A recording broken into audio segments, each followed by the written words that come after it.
Okay. Where I'm going to start with is, this is going to be, I'm going to try and not talk is what I'm trying to do. So I'm trying to do visual. This is a standard coil. Let's see. So we're rolling now? This is a standard coil. The grand unified field theory. Inexhaustible energy, end all diseases, produce unlimited food, travel anywhere in the universe, fusion, vortex energy, ionic acoustic levitation, gravitons, the ultimate fundamental particle in the universe, the underpinning geometry of the universe, morphogenic fields, flux thruster atom pulsar. Okay. This is what the Rodin coil, they named it after me. I had a different name for it. That's the Rodin coil. I call it the flux thruster atom pulsar, but it didn't catch on. That's my logo. Times divide plus and minus in one logo. That's because I figured out how to do all the functions of math instantly. Okay, the topic is called point energy creation physics. My company is aerodynamics. It's not the air in the atmosphere. It's the lumiferious ether, as our very informative gentleman friend Alistair was mentioning. But it's an inertia ether on top of that. It's not a static stationary ether.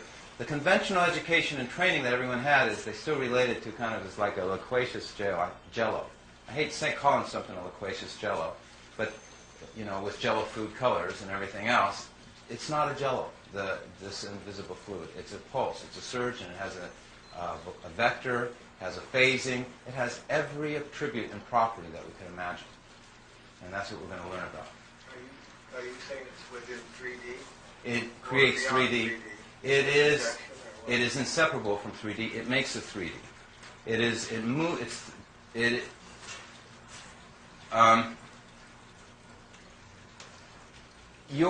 Everybody here is representative, is Professor Glennon. Think of it as if he doesn't win your case here, then he goes home to his office and you all go to jail.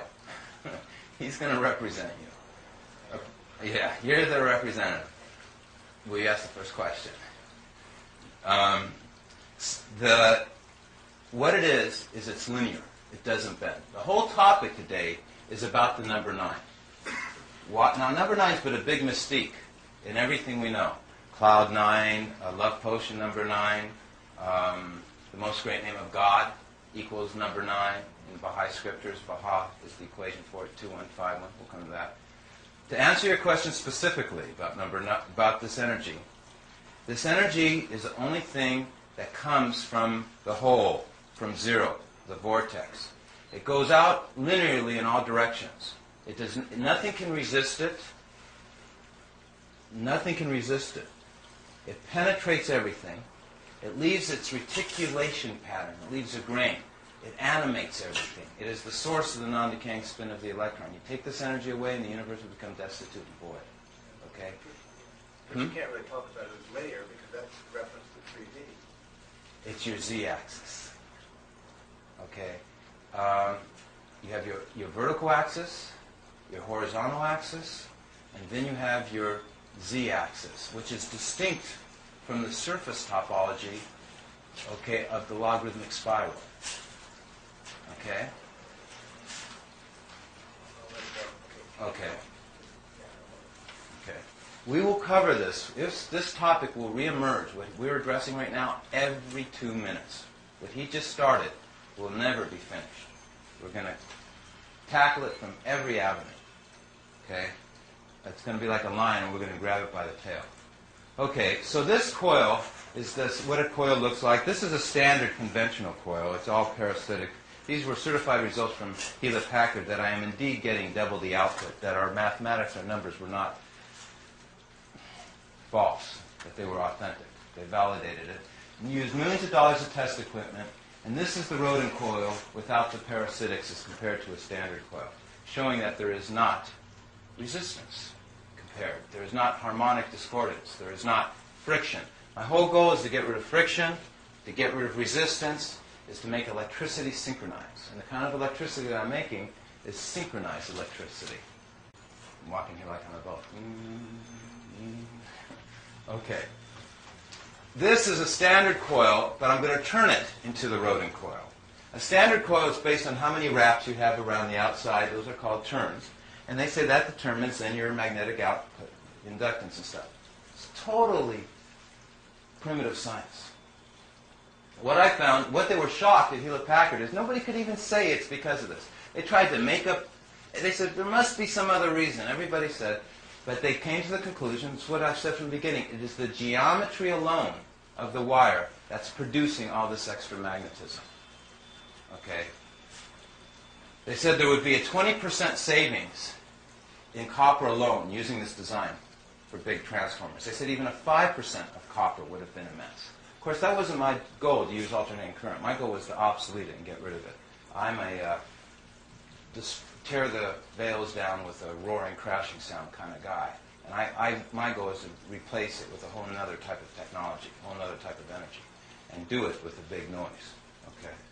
So how I change this coil, okay, we have two wires, okay, first of all. And this is the best we can do on art, so please understand. It's light, it's portable, and that's why I use these tarps. They're wonderful mediums. And yes, you can use my idea. Anytime you need to make a presentation, it only costs $7, and it sure beats a $500 sign from retail. So, and these are, I'm using dry erase, and these other ones were permanent markers, and it's the big tip. Okay, so what I did was I had two wires. One's red, one's blue. One of them, the electricity goes out. The other one, the electricity goes in. Everyone follow me? Pretty easy? And now it's always based on thirds. It's called a binary triplet. Okay? It's real important, the fact that I'm talking about something that's binary, but it's really a binary thirds. And I know that's a mind boggler. How can that be? But I'll show you. Okay, so the third you always leave alone. It's an empty space. You don't put anything there. That's where the etheron flux magnetic field. In other words, we'll just say that's where the field occurs. Okay? Are you doing your coil now? Yeah. Okay. I'm going to turn it into my coil. Right now it's a conventional coil. See how steep the slope is? That's a normal coil. The Rodin coil, it's a very gradual type incline. See how slow it twirls in, like water in a whirlpool? Okay? It's the least acute incline as you can have in winding this coil on this using 3 parts. Any questions, Charlie? Well, I feel pretty ignorant in asking this, but you have to have alternating current to generate that magnetic. I'm using, and it's only from how I interpret my numbers. I think it's PDC, pulse direct current. To tell you the truth, though, I didn't make this coil. I'm not the electrical engineer. I am, we all know I'm the presenter today, okay? And I hate to say that I'm not the person who does all this stuff. Essentially, you, Charlie, and everyone else are going to have to be the one who's going to have to coax out of these inventions how to activate them and how to harness it. Okay? And that's what it takes in electrical engineering. You just don't go and give any electrical engineer an invention, a coil, and say, turn it on. They have to play with it. They have to finesse. They have to have a finesse to what would be a term for it? You have to massage it. Okay, you have to massage the coil. You have to work with the different type of sine waves. You have to work with the different types of voltage. A lot of people say it's not an electrical coil. They say it's a field generator coil. It's totally different than an electrical coil. Okay? That's certainly true because the magnetic field on this coil, they've never seen a magnetic field like this.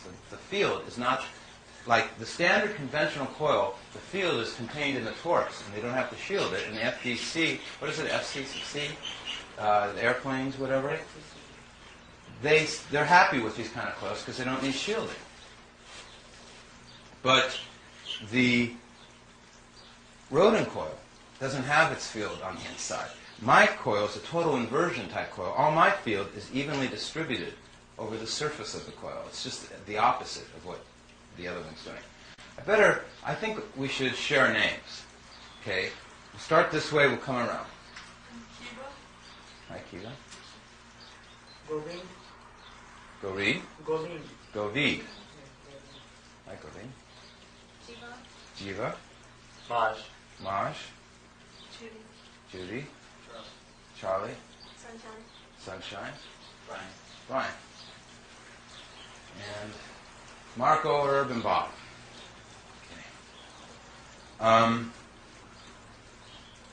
Okay. Now,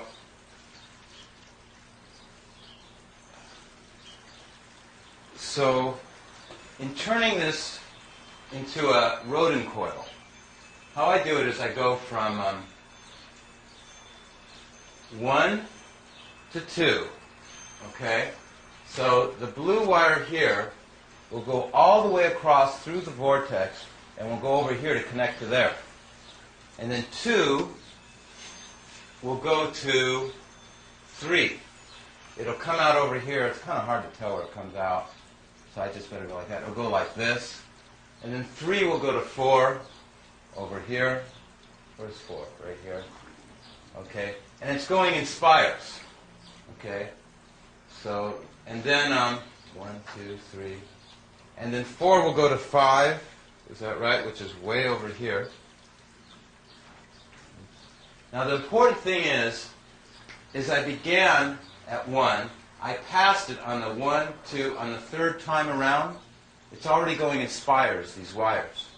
Normal coils, they just begin, go around, and stop where they began. But what I'm doing is I'm actually building a star, okay, which is real significant. Okay. And now here's the thing. Once you pass in the spire here, and it crosses to here, this winding is at a right angle to that winding. All my fields now have a unique angle to them. And on top of it, I'm creating, though you can't see it, I do have a chart on it, an invisible polarization in between the spires where they pass each other. Okay, does everyone follow that a little bit? It's okay. I just wanted you to see this chart and just get an idea how it's wound. Now there's 2 wires, so that was the blue wire. So the red wire would have been doing the same thing, which would have been going 1, 2, and it's the space, remember, is always in between them. 3, where next? 1, 2, that wasn't 3, that was 12. Well. 3's across from it. 3's over here. There we go. 3, Connect the dots. 4, 5.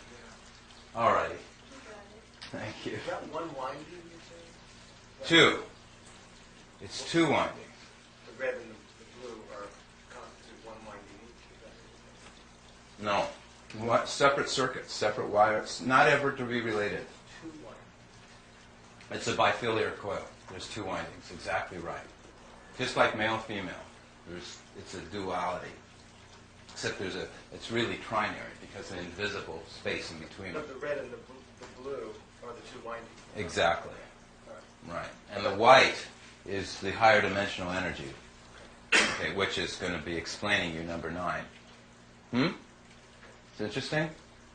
No, I was trying to figure out what you meant by one winding, because it's going to 3 different, going to... It's one wire that eventually comes around. Now we're going to look at an easier chart. So we'll look at a chart that depicts it a little bit easier. Okay.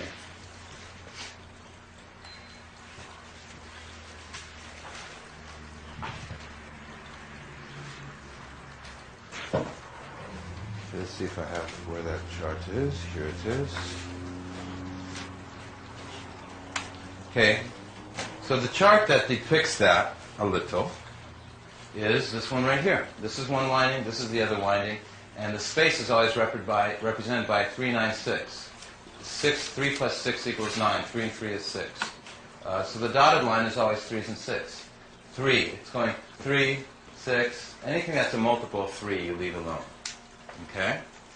So here's the windings, and a half. So 1 goes to here, to here, to here. Here's your right angle. 1 and 10 are right angles to one another, which was the third one. 1, 2, 3. Now we're on the 4th. Everyone follow that? And this is 1 wire, this is 2 wire, but I have to separate them because when you look at this, you can't tell that there's 2 together. Okay. This is the construct for perfection for everything in the universe is based on that, which you will know shortly. They also use this to produce fusion. This is a fusion reactor. And I call one the right doubling circuit, one the left doubling circuit, the winding schematic for inexhaustible energy. I call the primal point of unity is the hole right here where the emanation is coming out of. Number of permutations defining the invisible. And that's what we're going to be learning, is number of permutations, how they work. Okay? Can everyone see that real well? Yeah? Okay. Now, I might tell you that the reason I'm explaining to you in such a technical fashion right now is because I needed some variation in how I've been presenting it mathematically. So this is kind of like my change of theme for me. So this is a whole different. So I'm instead explaining it to you now this way because the other day I've been explaining in schools and I've been doing it mostly mathematically. But okay, so here's my flyer on where I give classes.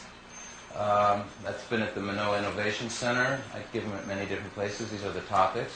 Jane gave me a beautiful flyer. It's in the shape of a pyramid.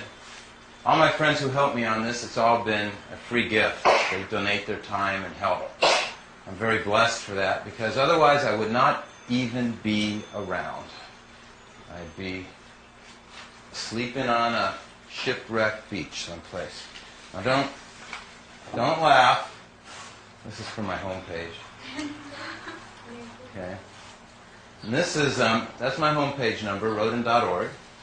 These are my letters, correspondences, web and page mail, articles, scientific results. We haven't gotten hardly anything up there yet, but we'll have it up there in about 30 days. We've got pictures up there so far.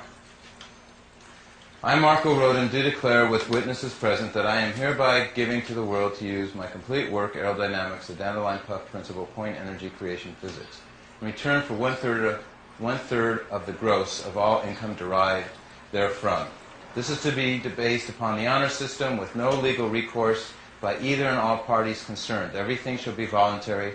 Thus my copyright and intellectual property is now placed in the trust of the public domain. May all of mankind profit therefrom. Further, it is my will that any money derived therefrom shall be used to print and disseminate the hidden words behind sacred scriptures. Much aloha. And that's for me. Those are my fingerprints.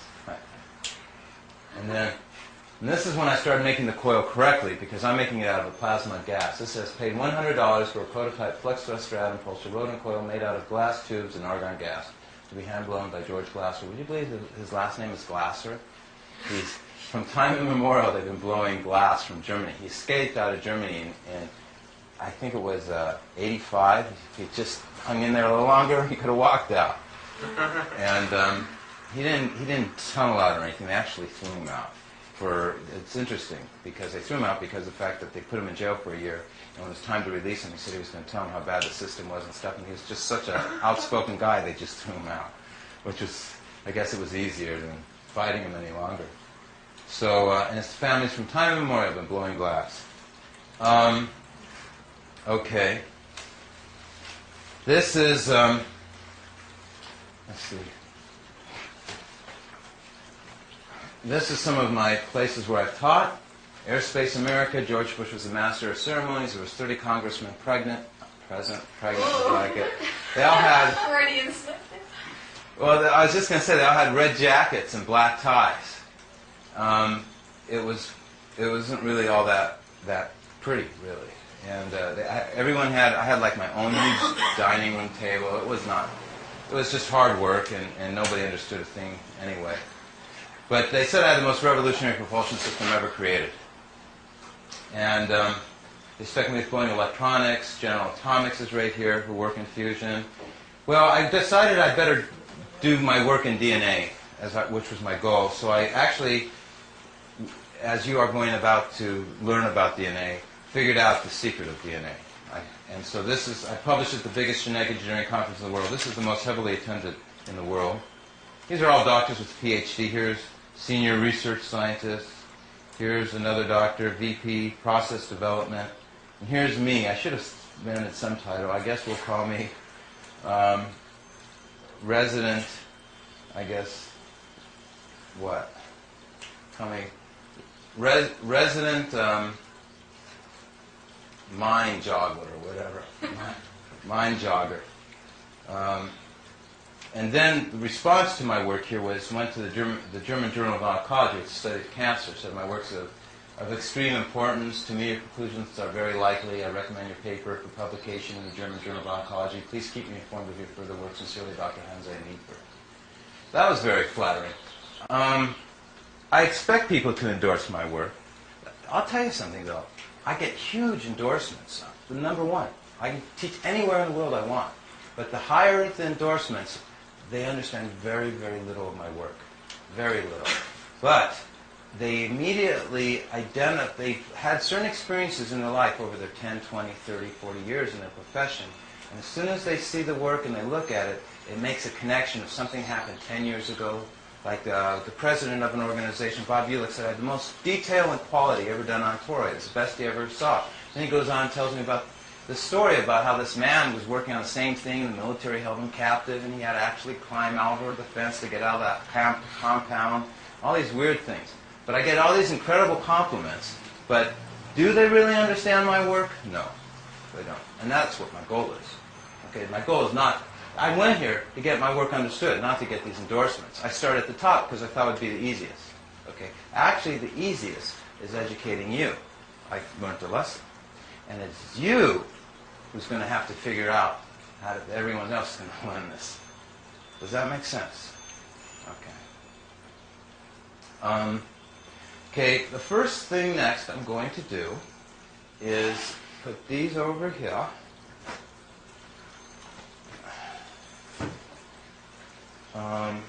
Put this here. Here's our good old multiplication table. And I hope I don't do anything wrong. I'm going to try to take down our coil. So here's a side view of the coil. Here's the emanations coming out. These green arrows, emanations, are the focal center. It is spirit.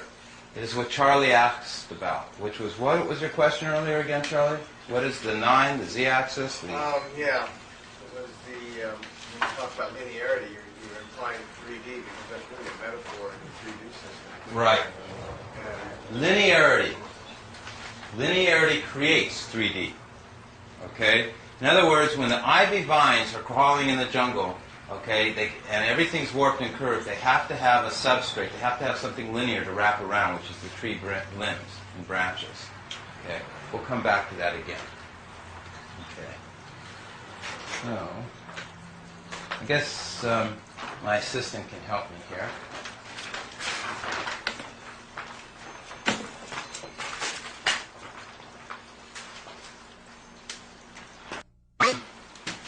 Uh-oh.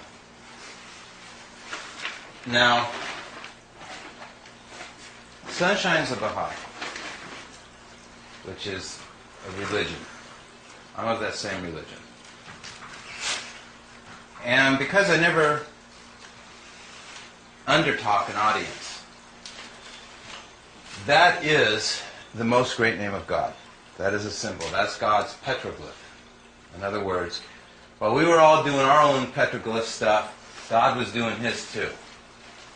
Okay? And what was the purpose of our petroglyphs? But to essentially find the supreme, the most great being. All coherent intelligence, perfect brain waves, as Spock would say. So, let's keep me from talking. We'll just start.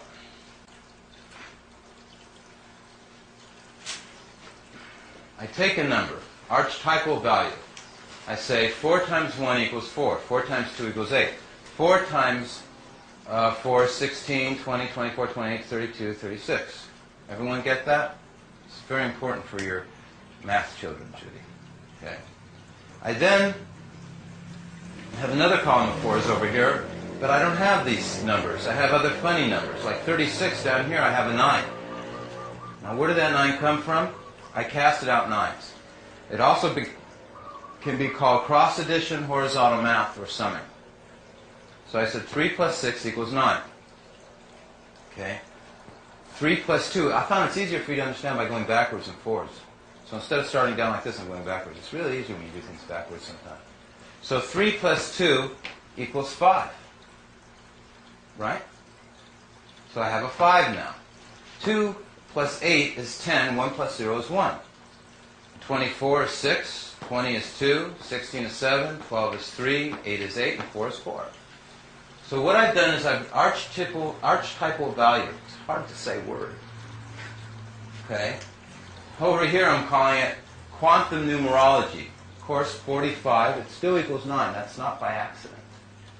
Here we have 40 is 4. 35 is 8. 30 is 3. 25 is 7. And here I'm saying telltale numbers. Hope Edgar Allan Poe doesn't sue me for this, taking his title. And I actually take the multiplication table and reduced it from standard multiplication table to a very simple multiplication table. I call it a kid's multiplication table. Okay. Here I say 0 is not a member of any multiplication series. Here I'm saying preferred frame of reference explained through number patterns. A little too deep right now.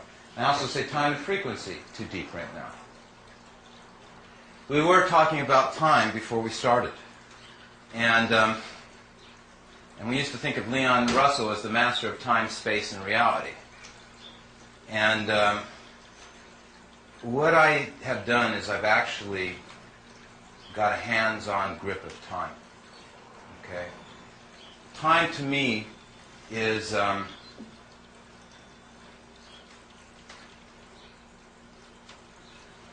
phasing, a sequence order, is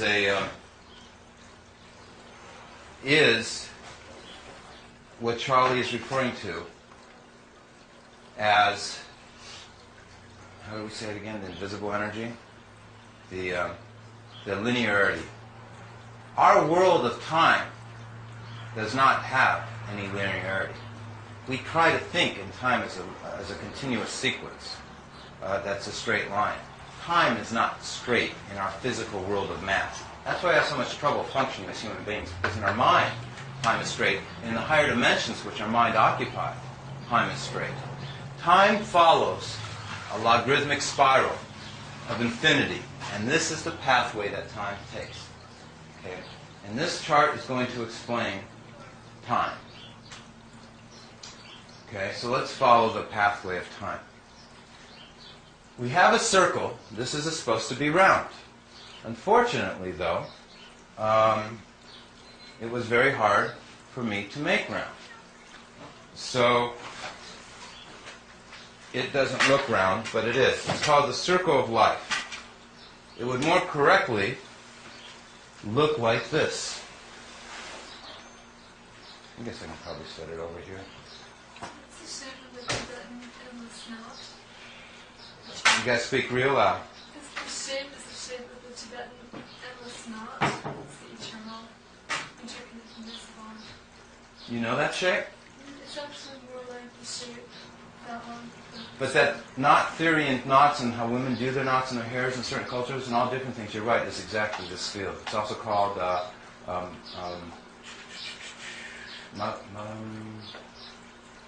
forget what it's called. It has to do with Klein bottles. What's it called? Mobius strip, but there's a word for it. Well, lemniscate, too, the idea of the symbol for infinity is very much like that, only it's round. You gotta speak loud. Lemna?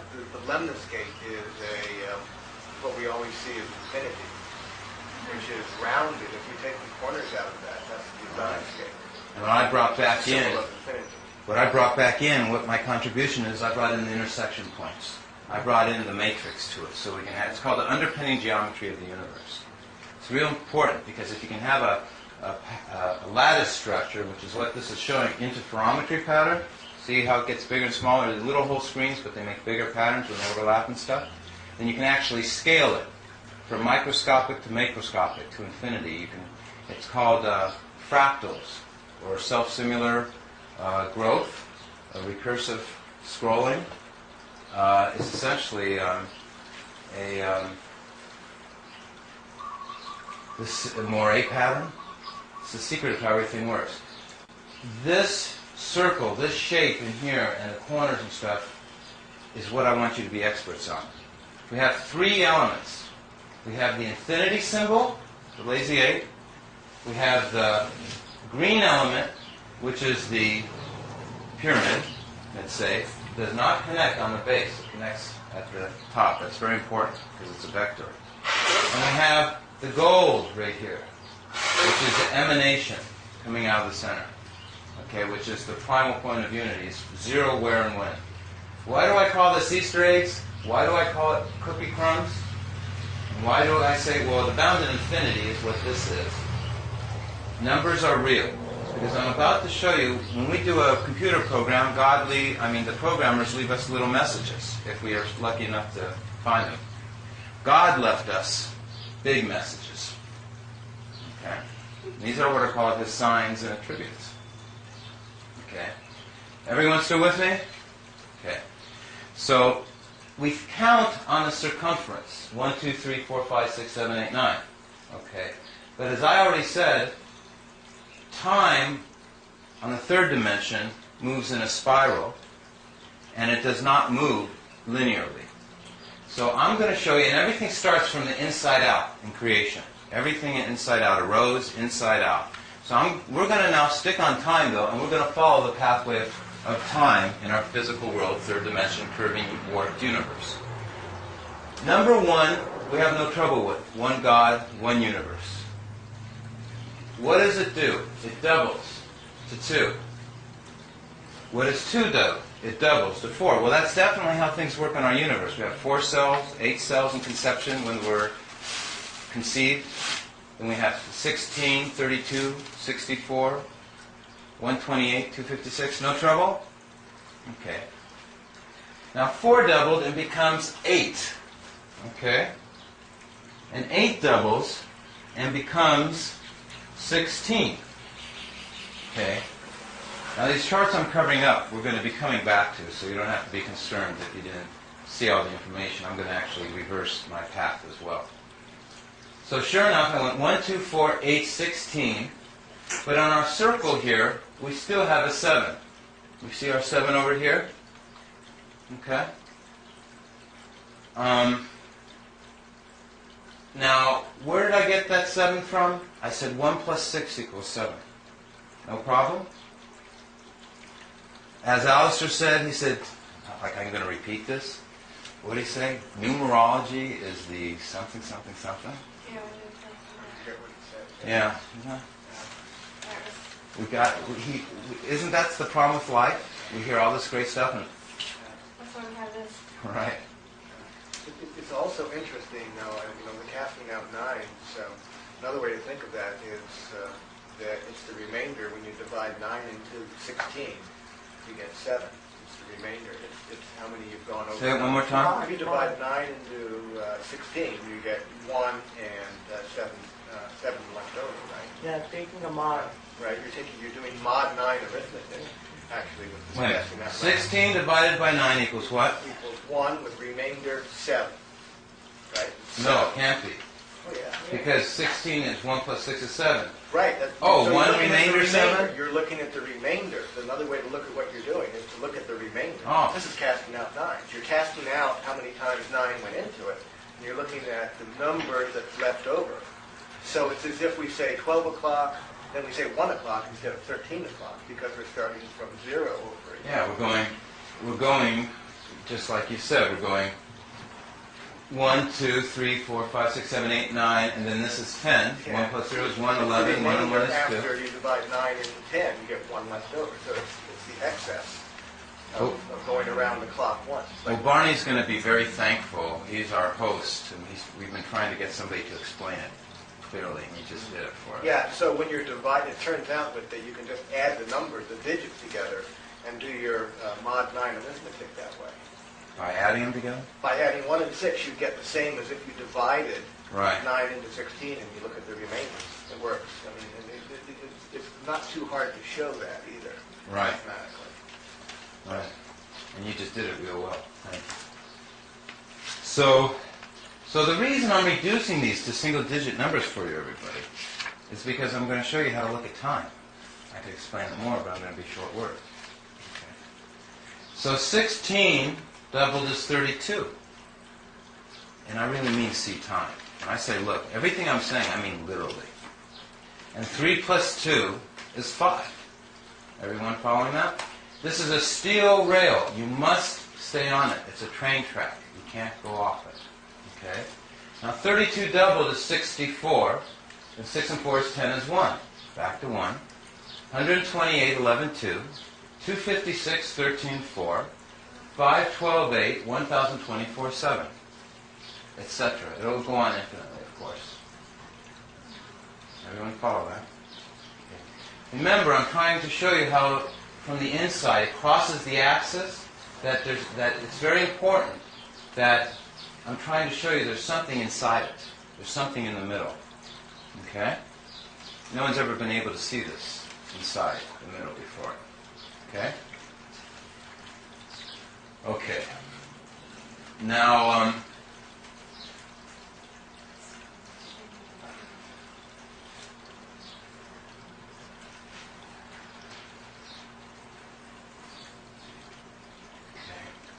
assistant, Judy, please.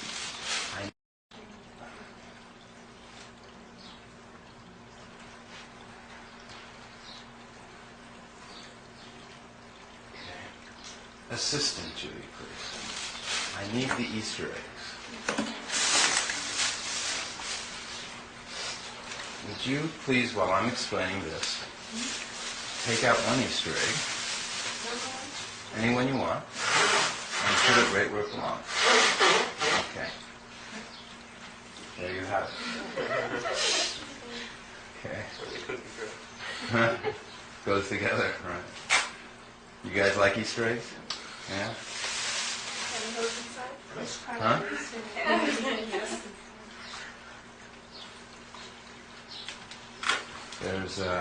There's nothing in them. I've been trying for weeks to figure out what to put in them. I can't figure it out.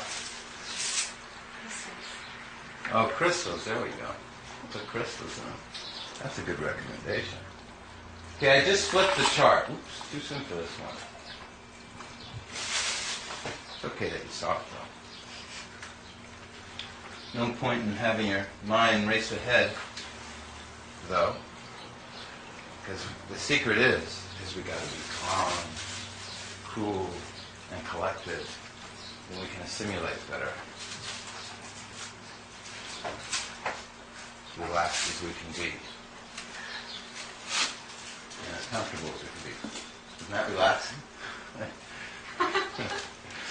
Okay, here we have going backwards. We see that the 1 connects to the 5. Okay? So we're going to go backwards instead. So a half of 1 is 0.5. A half of 0.5, okay, and there's a 5 and acting a 5. Then a half of 0.5 is 0.25. But 2 plus 5 equals 7. This is where it starts to suddenly hit home that that you see that I really am meaning perfection when I say perfection. And what does perfection mean in your life? This is when it starts getting personal to you. And when you start taking it internally. Okay, so now 0.25 is a 0.5 is a half of 0.25, and 0.25, half of that is 0.125. Well, 1 plus 2 plus 5 equals an 8, still. These numbers are never changing, they're never moving. A half of 0.125 equals 0.0625, which equals 13, which equals 4. Half of 0.0625 equals 0.03125, which equals 11, which equals 2. Equals 0.01625 if we half it again, which is 1. And I can't say the numbers after that. I'm not going to try because it's just too long. Does everyone understand that so far? All I was doing was happening?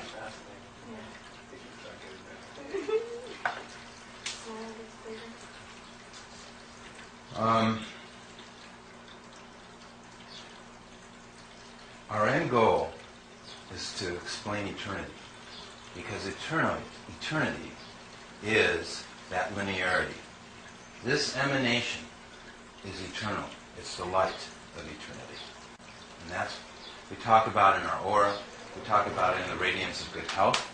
We call it prana, chi, orgone, spirit. Indians have many names for it. That's timeless, though, isn't it? No. Or at least it's timeless in this. Well, I'm picturing it this way. Correct me, please. I picture it as. Actually, I was wrong for saying no. Out of the plane of the circuit of time, it comes as a perpendicular, and its intersection with the time is what we're seeing there. But it actually comes perpendicularly out. Okay, so.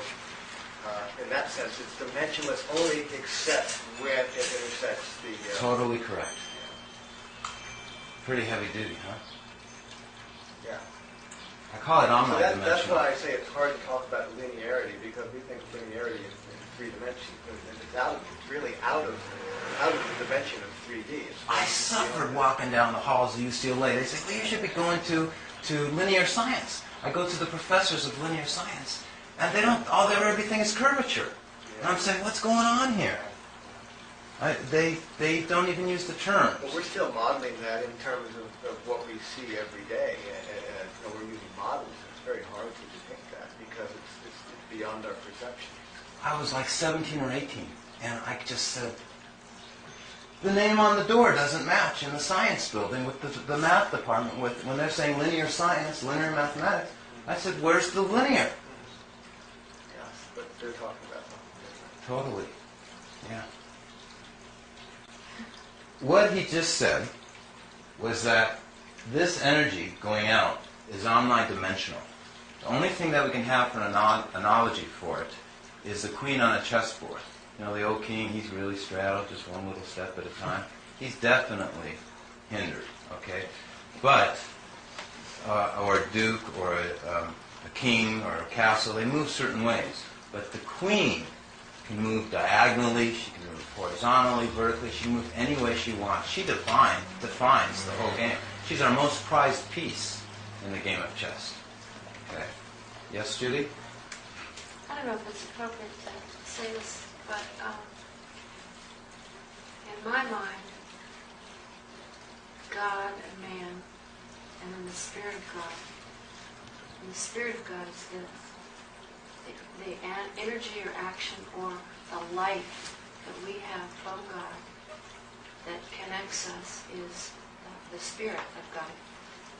You want to go with that word, the Holy Spirit, or whatever you want to call it. Spirit is fine. But if you want to be fancy, you can call it a theta particle, tachyon, why not? Graviton, so is monopole is fine. What that? Is that what that is? That's what that is. It is the glue that holds the universe together. Sometimes you call it, you know what you can call it? Sometimes people call it love. Yeah. Okay? It's the, it's the observer in the subatomic. It's omnipotent, omniscient, all-observing. It is God's neurons. It is how He is seeing us, no matter what we're doing at all times, in all places, all the time. It's how He keeps us on a leash, too. But that's a little heavy duty. Right. And it can be the little voice. And it can be what? The little voice. You know, the teacher, the witness that we are, that we have a witness that... That's right. Everything we do is inscribed in crystallite because of it. That's right. There is, just like in Zardoz, everything that people did had a little crystal going through their brain and it was preserved. And when their body died, they were just reinvented. And if they broke any of the laws, it just aged them. And if they were really bad, they were banished to the endless old people's ballroom. You remember that? No. It's an old movie? No one knows Zardoz? Well, you know, I lived in Beverly Hills, and, you know, it got to the point, what can you do? And they're always looking for unusual things there. And so Sean Connery played the lead, came out. He was a super advanced, he was done genetically engineered to an advanced being. This advanced civilization of mankind, one of them was broken the laws. They all wanted to die because this crystal was preserving everything they were. So he invented this most advanced man on the planet so he would kill them all and destroy their civilization so he could die, because everything was always preserved. So So Sean Connery played this being that had total mind control, and he could control his emotions and feelings, and he essentially, it was a real fun movie. It was my kind of movie because it was a parody and a satire and a humor based on technology as being the solution to our requirements. So it was like a government-controlled karma crystal? Or That's exactly what it was. You got it exactly right. Government-controlled karma crystal. You get into world ideas. Okay.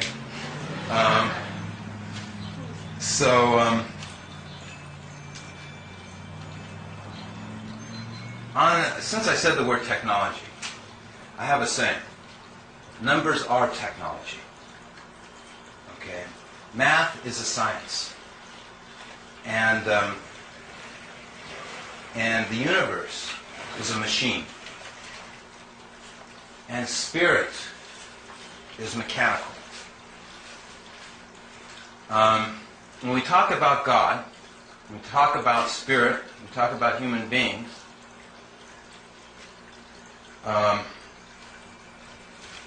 we try to not get our head guillotined, cut off by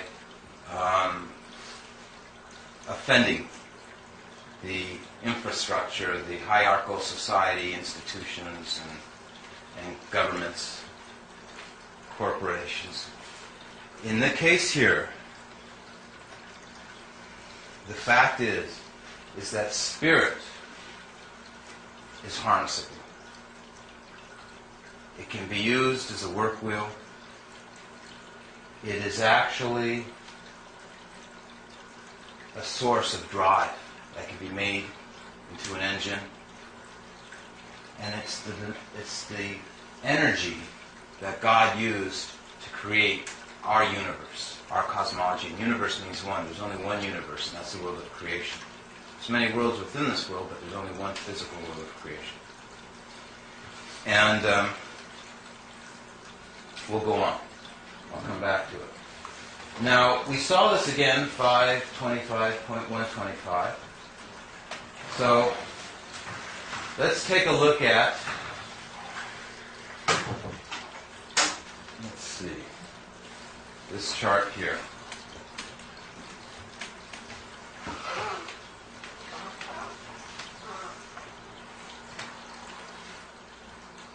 It may fall, but that's all right. Move this coasters out more so they'll leather them. You're real heavy though. The powers of 10 come from half of 1 is 0.5. That would be 1 over 1, by the way, correct? 1, line 1. This would be 5 over 10. Okay? So the 10 goes there. This would be 25, line 100. 100 would go there. This would be 125 thousandths. Okay, so we have now 625 ten thousandths, 3,125 hundred thousandths. This is called the powers of 10. 1 times 10 is 10, 10 times 10 is 100, 10 times 100 is 1,000. 10 times 1,000 is 10,000. 100,000, million, 10 million, 100,000, 1 billion, 10 billion, 100 billion, a trillion. Everyone have it? Okay. Now, with the 10 right there, the third time that the 10 reoccurs again is exactly horizontal.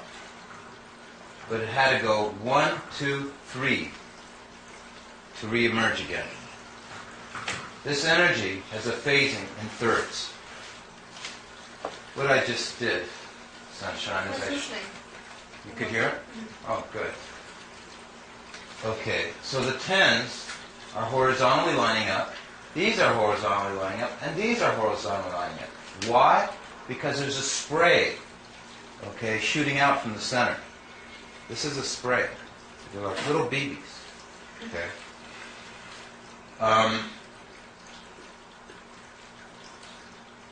We see the points here are mirrors. They're totally different than these two and totally different from these two, just as the tens are different from the hundreds are different from the ones. Okay? So in our infinity, we have 3 horizontal lining ups of 3 pairs, with each pair being totally different from the other pairs. Does everyone see that? These pairs are kind of deep in the inside, these are way on the outside, and these are kind of in the middle. Okay?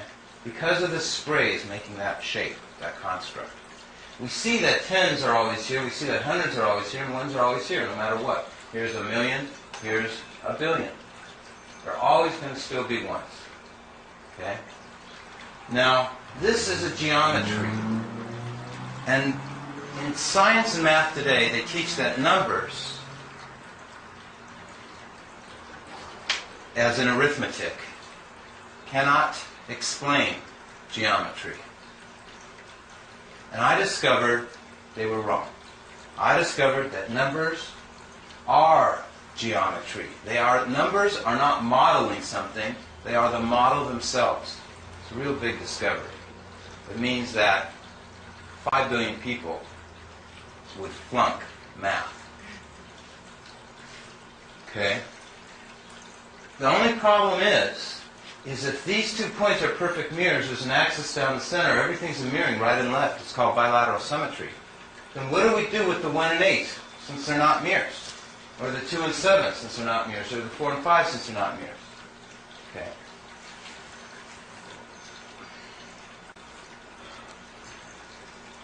Well,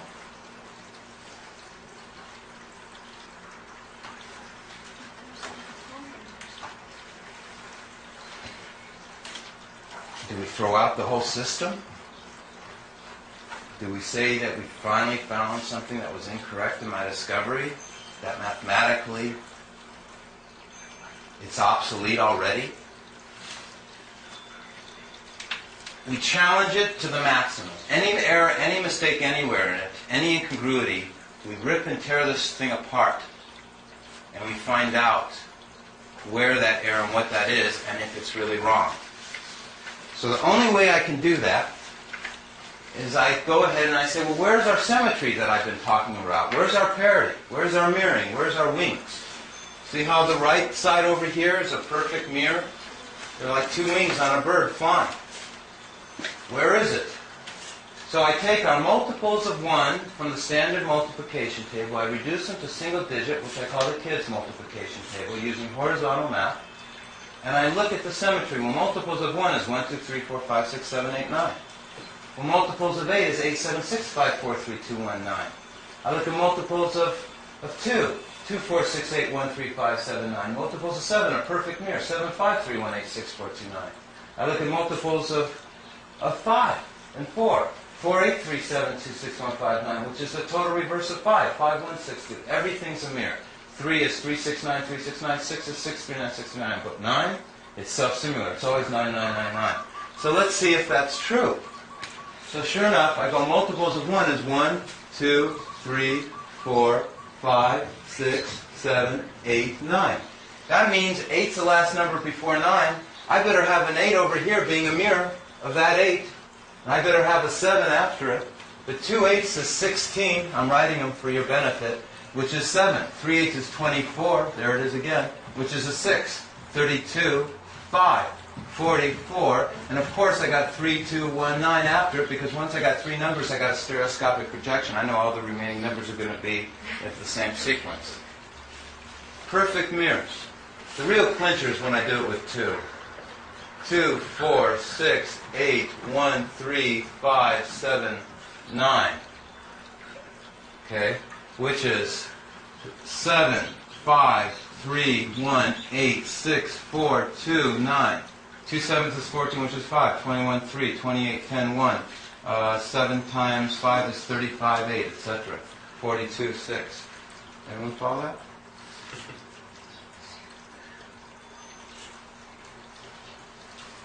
Any statements, anybody?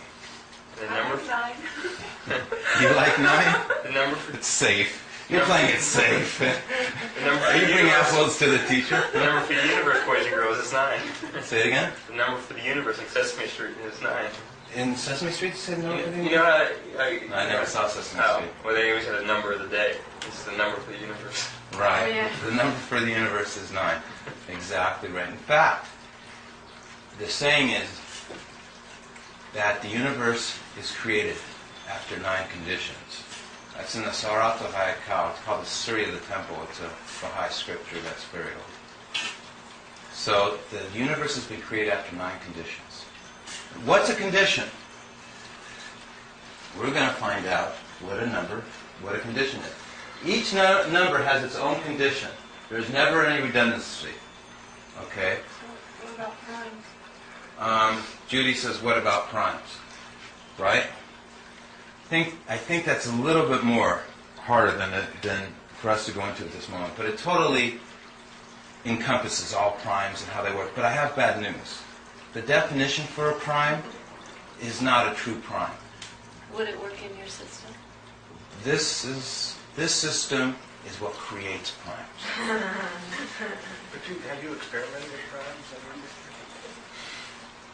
I have spent very little time on it. I went ahead and with primes, I kind of realized pretty fast that the definitions, we have to have conventional definitions for things so we all can agree in different countries on what we're working on.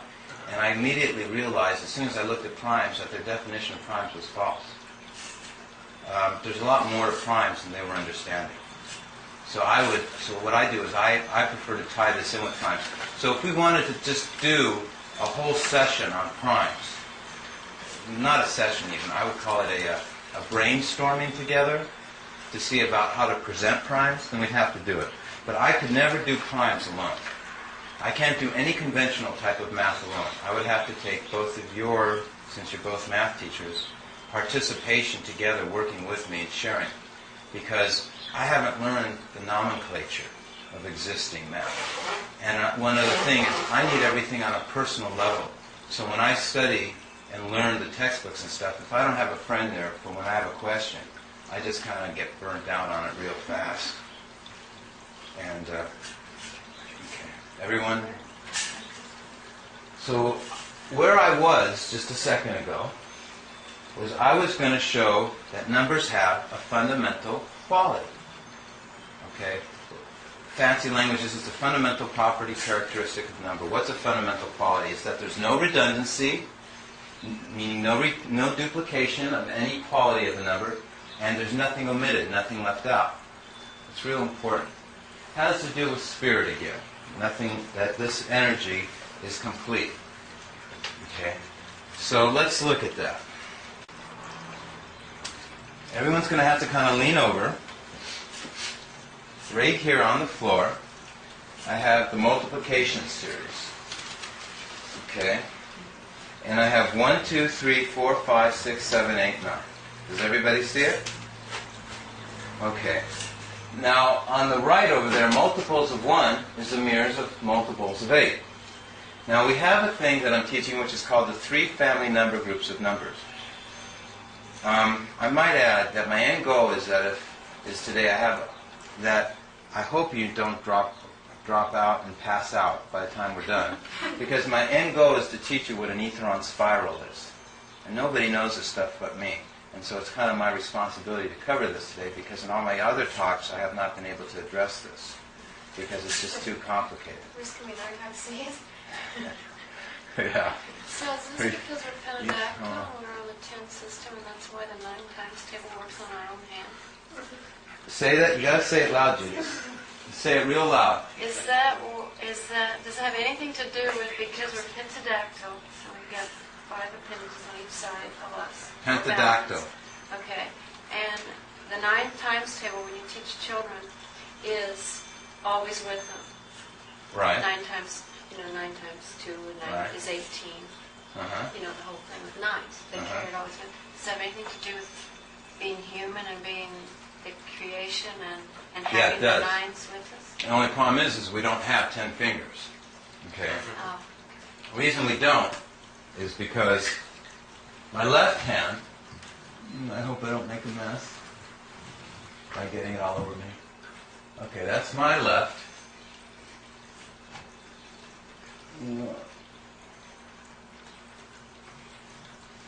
And that's my right.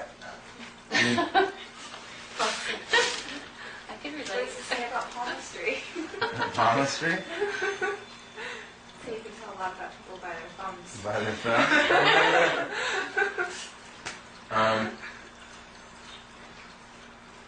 I love patterns, scrolls, fingerprints, stuff like that. You know, I love how this all connects, because it does connect all that. The reason you don't have 10 fingers is because it would be 1, 2, 3, 4, 5, and that thumb would not be there. It would be over here. And it would be 6, 7, 8, 9, 10. Because these thumbs are opposals, or mirrors.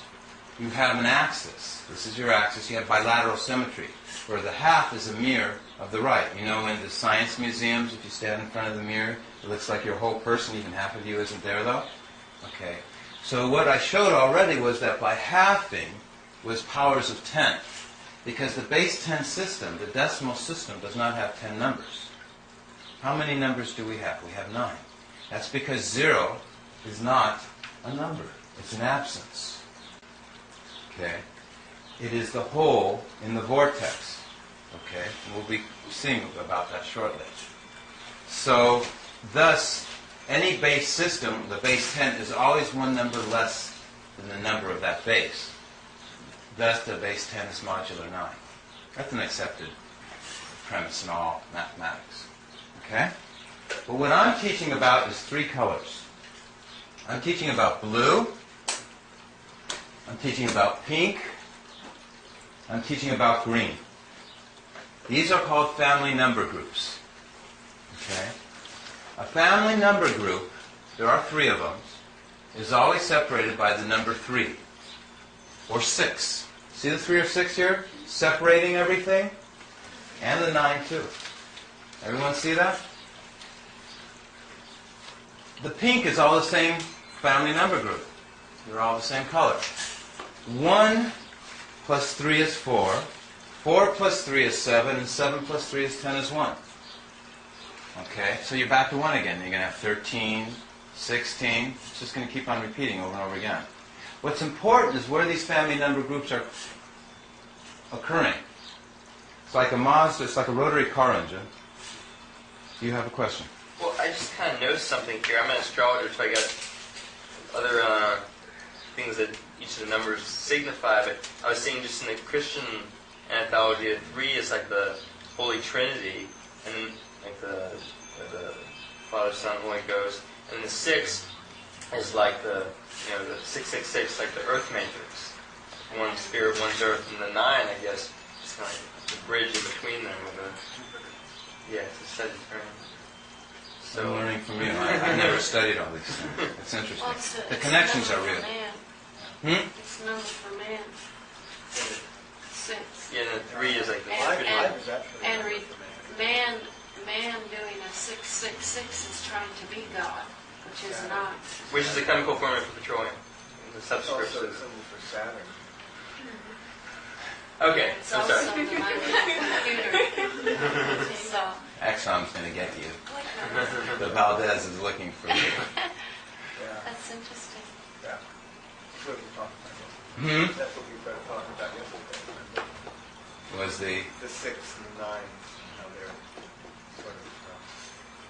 how they all connect and relate? well, they're connected to 3, 6, and 9. They connect through the invisible 9. Yeah. Yeah. I'm going to really drill you guys on 3, 6s, and 9s a little bit for your information. You're going to really be put to work. Okay. So 3 is a mirror of 6.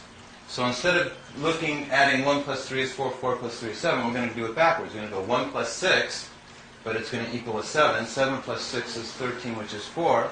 And 4 plus 6 is 10, which is 1. If I can go forwards with 3s, I can go backwards with 6s. Do that again. Yeah. Okay. 1 plus 6 is 7. 7 plus 6 is 13, which is 4. And 4 plus 6 is 10, which is 1. Okay. So 3 is one way, and 6 is the reverse way. Okay?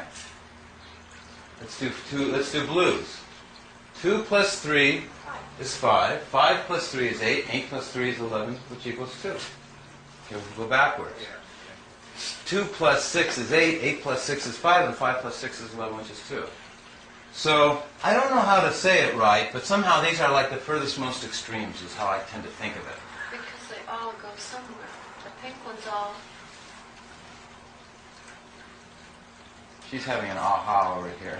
Well, I'm just so happy because I know this was just the whole time and I just never figure it out. I'm the high too. Oh, you are? I'm good. are all threes, and the blue ones are... You can use our favorite new Baha'i saying. It's not a loa pa, Okay, it's 7, aloha apa. 4, 4,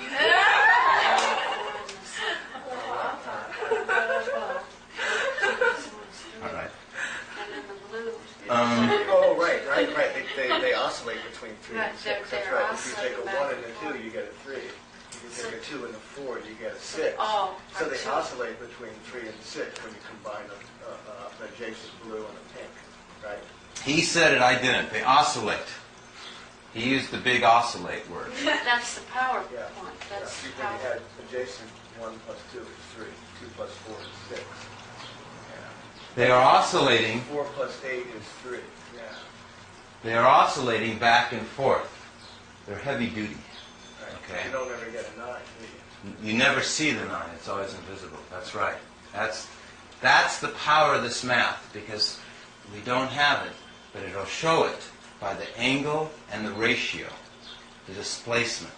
This energy here is displacing everything. See how the green here matches the green here? Okay. But let's not go that far It's ahead. like displacement, like color. It's the way color works, right? It totally polarizes color. This is the color wheel. Right. Right, and the music Well, scale. I don't know what I mean, but I know that I've heard it somewhere where, it's like whatever color you're wearing, it's actually the absence of that color is what Right, you've seen. right. Is that what it is all about? Kind of like that? Like black isn't really black. Black is all the colors. Black, yeah.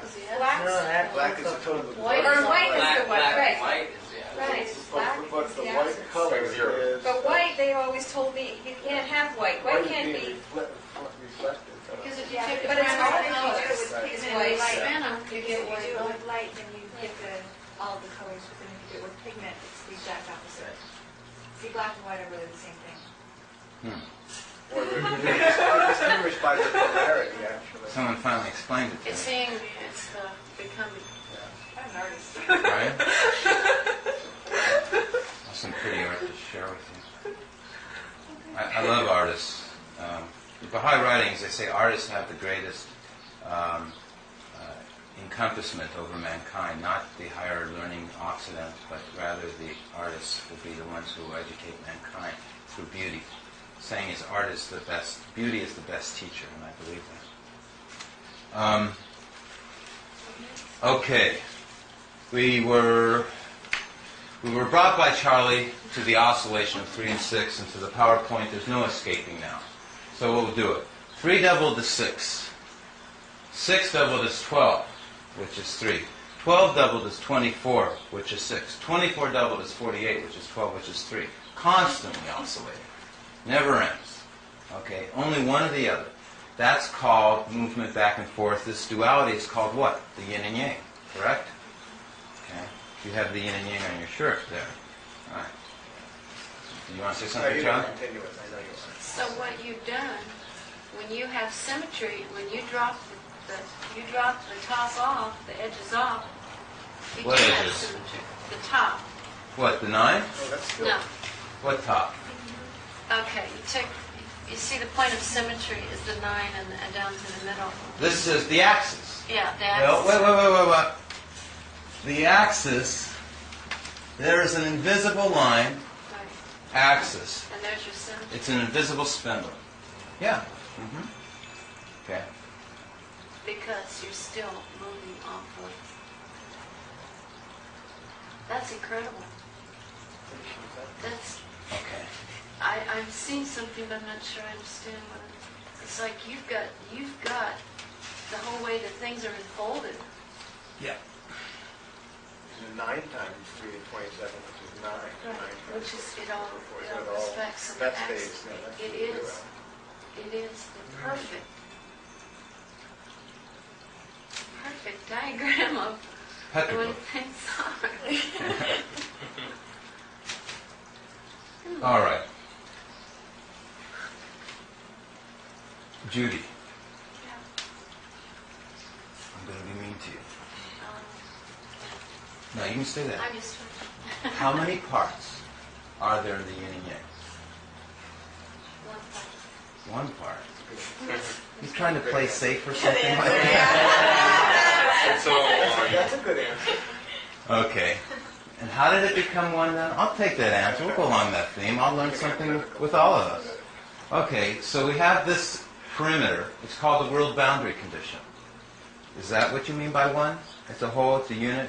In other words, one is unity. It's neither one or the other. It's the becoming and it's the ebb and the flow. It's the way, the nature of. But you gotta be real detail orientated.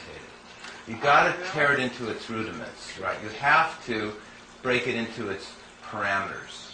So I agree with you. It is the ebb and the flow, the alpha and omega, the beginning and end. Okay, which is basically right the there. Mobius strip because It's a Mobius strip. It's infinity. Okay. But the Mobius strip is the 1, 2, 4, 8, 7, 5 right here. Okay. I could have been doing a demonstration for everybody, show everyone what a Mobius is, but we're not going to try and do that. Or you like that. I was when I read the Tao of Physics. This is Judy? why I read that. Judy, this is not the Mobius strip. The 3 and 6 is not the Mobius strip. No, that's not what I meant. I was doing a configuration thing. Okay. Here. This But is there are not, three the parts yin and yang that's, is not the Mobius strip. I was playing with you. Oh. It is a 3-part thing. It is a 3-part thing? Yes. Oh, because it says it. Oh, It is the energy. The synergy is the energy, which is the S curve. the S curve is the number 9. It is your 3rd part. Oh, I never noticed that. Yeah. It's the world boundary condition. And what it does is that when you learn about these world boundary conditions, and you have control over superconductivity, and you have a control over flight through the universe, everything. And this is what we're learning about right now. So what is happening is that the 3 parts of the yin and yang, you only see the yin and yang oscillating back and forth. But the yin and yang does not connect the pyramid on the base. You have the 9 in the center, okay, which is the control. Okay. Family number groups is where we were. Yes, Julie. Okay. So, just because we better consolidate everything we've done and be thorough. Here's a multiplication table, 1 through 9. Judy, you're going to get to be the assistant. Okay. Is this Vanna White kind of thing? Is this a what? Vanna White kind of thing? What's Dada. that? Precisely. Is this the Wheel of Fortune? Who's Big Bird? This guy doesn't watch Yeah. I'm sorry. I like that. Yeah, I don't watch TV. It's my secrets revealed. Unbrainwashed. Yeah. I know. Zero TV.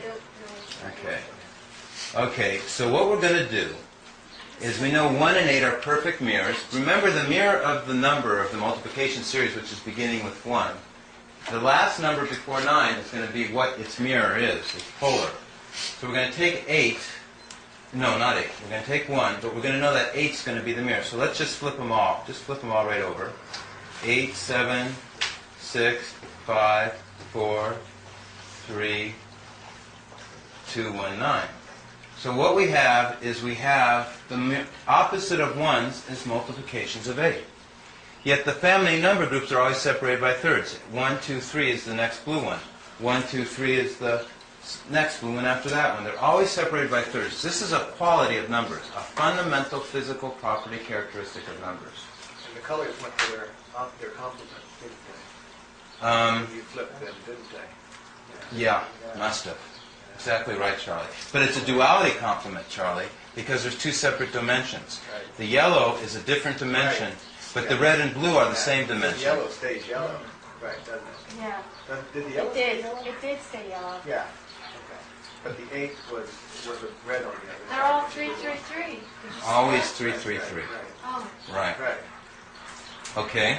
So now let's do multiples of 2. Would you put a 2 where the 8 is and then put a 4? So you're just going to go 2, 4, 6, 8, 1, 3, 5, 7, 9. Yeah. Charlie's a couple leagues ahead of us right now because what he's modeling is dimension. So why are you putting the 2 there? Because I just went, instead of multiples of 1, now I want to do multiples of 2. I just want to So do you're starting over again. starting over again. So you're we'll gonna- start. Just to prove Two. the point that threes are still in the And same then you're going to spot. put 4 next, right here? Do you want me to do Yeah, that? 2, 4. Yeah. Moving 2, too 4, fast for you. and then 8 comes next. Charlie will call it for you. Go ahead. Charlie, tell her what's Okay, next. 2, 4, then 8 comes next. yeah. Judy, you can be Charlie's assistant. 8 would He's be... got it. And then I've got 2, 4, 6, 8. Oh, we're not doubling? We're multiple of the 2, okay. You- 4, 6, 8. I love to see someone else do my same mistake that I always do because I'm so deep into it. Well, So 10 would be 1. yeah, 10 would be 1. And And 12 would be then 3. 3. Okay. 14. Family number groups are still the same. Now remember, I said there's no redundancy and there's nothing's omitted. But your building blocks are those 3 family number groups. You can't invent another number group. Right. So, Okay. so we're starting with, yeah. A number cannot be created or destroyed, just as we used to say in Einstein's law, that energy, what was the saying? Matter can neither be created or destroyed. Well, it turns out the same thing for numbers too. There's no new numbers creatable. It's really heavy duty because, It's very heavy duty. hmm So no matter what you do, it's still No, that is a real information compression condensation, but you're absolutely right. So no matter where you go. There you are. And I never saw that movie too, but I think I missed something. I don't know. That was the road one. No, what's that? Thunderdome. That was one. No, wasn't that But he's saying when Don makes that was an Arnold Schwarzenegger movie. You know. It was Mel Gibson and Thunderdome. Let's argue about it. Comparative religion. I mean, There you are. And I never saw that movie too, but I think I missed something. I don't know. That was I- the road one. No, what's that? Thunderdome. That was one. No, wasn't that But he's saying when Don makes that was an Arnold Schwarzenegger movie. You know. It was Mel Gibson and Thunderdome. Let's argue about it. comparative religion. I mean, basically, it's the creeds, the tribes that help you. Yeah. What's that? The tribe, the power of threes. The tribe? The tribe, T-R-I. She could say triune, she could say trinity, she could say... Yeah. Well, okay. But what we're looking at is a polar opposite, and a polar complement always equals 9. See how 8 and 1 make 9, 7 and 2 make 9? Okay, this is just a polar property we're learning. Okay? And all we've learned is that they're separated by 3. So let's go again now. We know that the polar opposite of 2 is 7. So because 7 is the last number before 9. So let's turn the cards over. Complement of 2 is 7. Look at this. 7, 6, 5, 3, 1, 8, So those are mirrors 6, of each other. 4, 2, Right. 9. They're opposite each other on the grid, see. Yeah. Oh, look, Charlie, they're pink. I did make them a different color. We probably should have... Oh, it's because I wanted to distinguish between 3 and 6. That there's a positive and a negative 3 and 6. It gets pretty more confusing. I better not try and say it verbally. So is that correct that you did change that for your... It's correct that there's a negative and positive. God knows I can't even know. So there'd all be 6 now. 6, 6, 6. I just know how it works. I can't say I can't say on those cards how it's correct. I only know it in the complicated. It's very hard for me to do it in a simple fashion. The complicated, which you're about to go to, I can tell you what's correct. The easy stuff is hard for me because it's too easy and the universe is more complex. This complement is always 666. I wouldn't call it a compliment, but it's a. But it. 666. They're now 666. What's the other side of 3? Is that a 3 on the other? They're add these up and then add those two numerals. Wait, well, what's on the other side of this 3 again? Okay, so that's better. No, it's always essentially what it is I'm not sure what you mean. Everything is still in thirds, but what happens is the 6 occurs automatically. What were you saying? Just you add 7, 5, and 3. That's 6. Well, 15 is 6, and then 1 and 8 is 9, so 15, that's 6, and 6, 9, that's 6. Oh, so you take triplets, and they add up. Like the last time, everything was See? always 3, 3, 3, Right, 5 when you threes. flipped it over, well, really? No, there's always going to be a No, they 3, a weren't. 6, and a 9, and which ones are No, adding but she's together? saying that triplet right there adds up to 6. Oh, And That that's triplet adds oh, up to sure. 6. She's And when it working was on. turned over, it was adding up to 3, 3. 3, 3 every time. It's not even in the curriculum. She's working in things that are apparent, that have universal truths and axioms, and she's working there. She's now. Patterns within patterns. She's working on aspects and facets of this stuff that, So that's the that I've never polarity. even gotten Yeah. to. Well, I teach little kids, and little kids think that way. They would see that. Especially this young generation. Yeah, They're yeah, so yeah. dangerous. Little kids really. And it all has meaning. I haven't even gotten to that.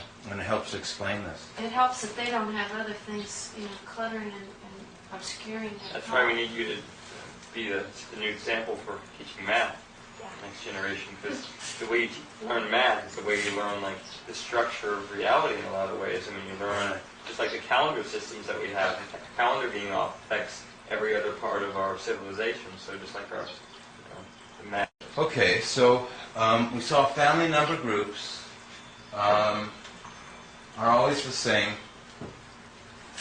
in the different groups. Let's see. I don't know which word to go to next. We covered family number groups.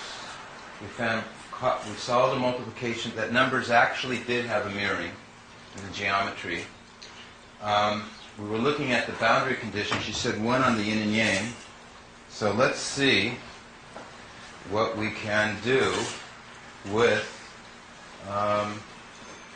what we've learned so far.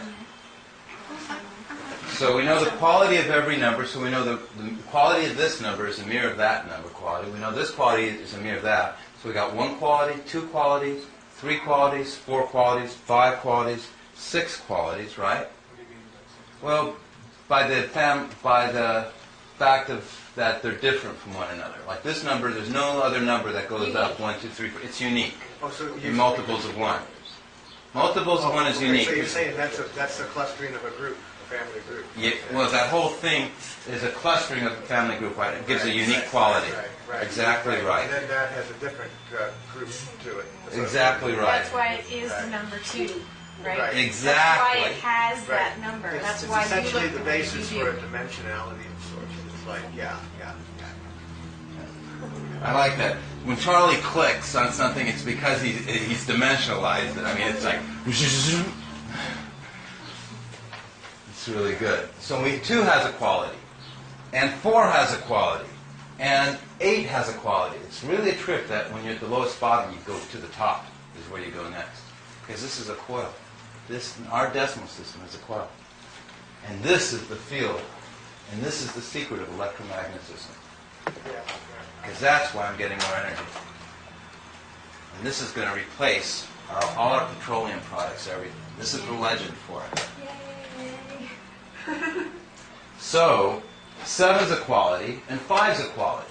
Okay? 3 and 6, the quality was that they always oscillate back and forth. Of course, the multiples would be 369, 369, or 639, 639. It says it right here in multiples. And we have the 9. 9 never changes. It's a quality because 0 times anything is always nothing. It's the absent of quality, and 9 is complete quality. It's whole. And there it is. So it's always 9. And what's 2 9s is 18, 27, 36, 45, 54, 63, 72, 81. It always equals itself 9. It's the never-changing number 9. Perfect. Complete. So it's compressible, so that's why it'll work in the future with computers. I'm going to just let your Because the big statements numbers down. that are non-compressible are what they're looking for. That's not what they really should be looking for. There is no such thing as a non-repeating endless decimal. That's why I solved pi, which That's we're why not going to pi try and is touch. right. But I found the answer to pi. I know what it is, and it's a whole number. But we're not going to touch that at this moment. Okay. You can keep on thinking. I just want to say a few more cute things about 9. Okay. Let's first look at a 6. A 6 is a hexagon, 6-sided. A triangle is the 3. But as we know, in reality, the triangle doesn't connect except at the vertex, the point. And the 9, this is very important, and it's not by accident, is a perfect diamond. See how this makes a diamond? Should have been a little bit better, a little bit more perfect. But it is the perfect diamond. So the thing called the double like Let's see. When you were you like connected to other people? No. Like free energy design? Is the camera on? I guess everybody does give their permission. I guess this is a release. You give your permission to be. This is a verbal, written in video. In what's video map? Written in acetate.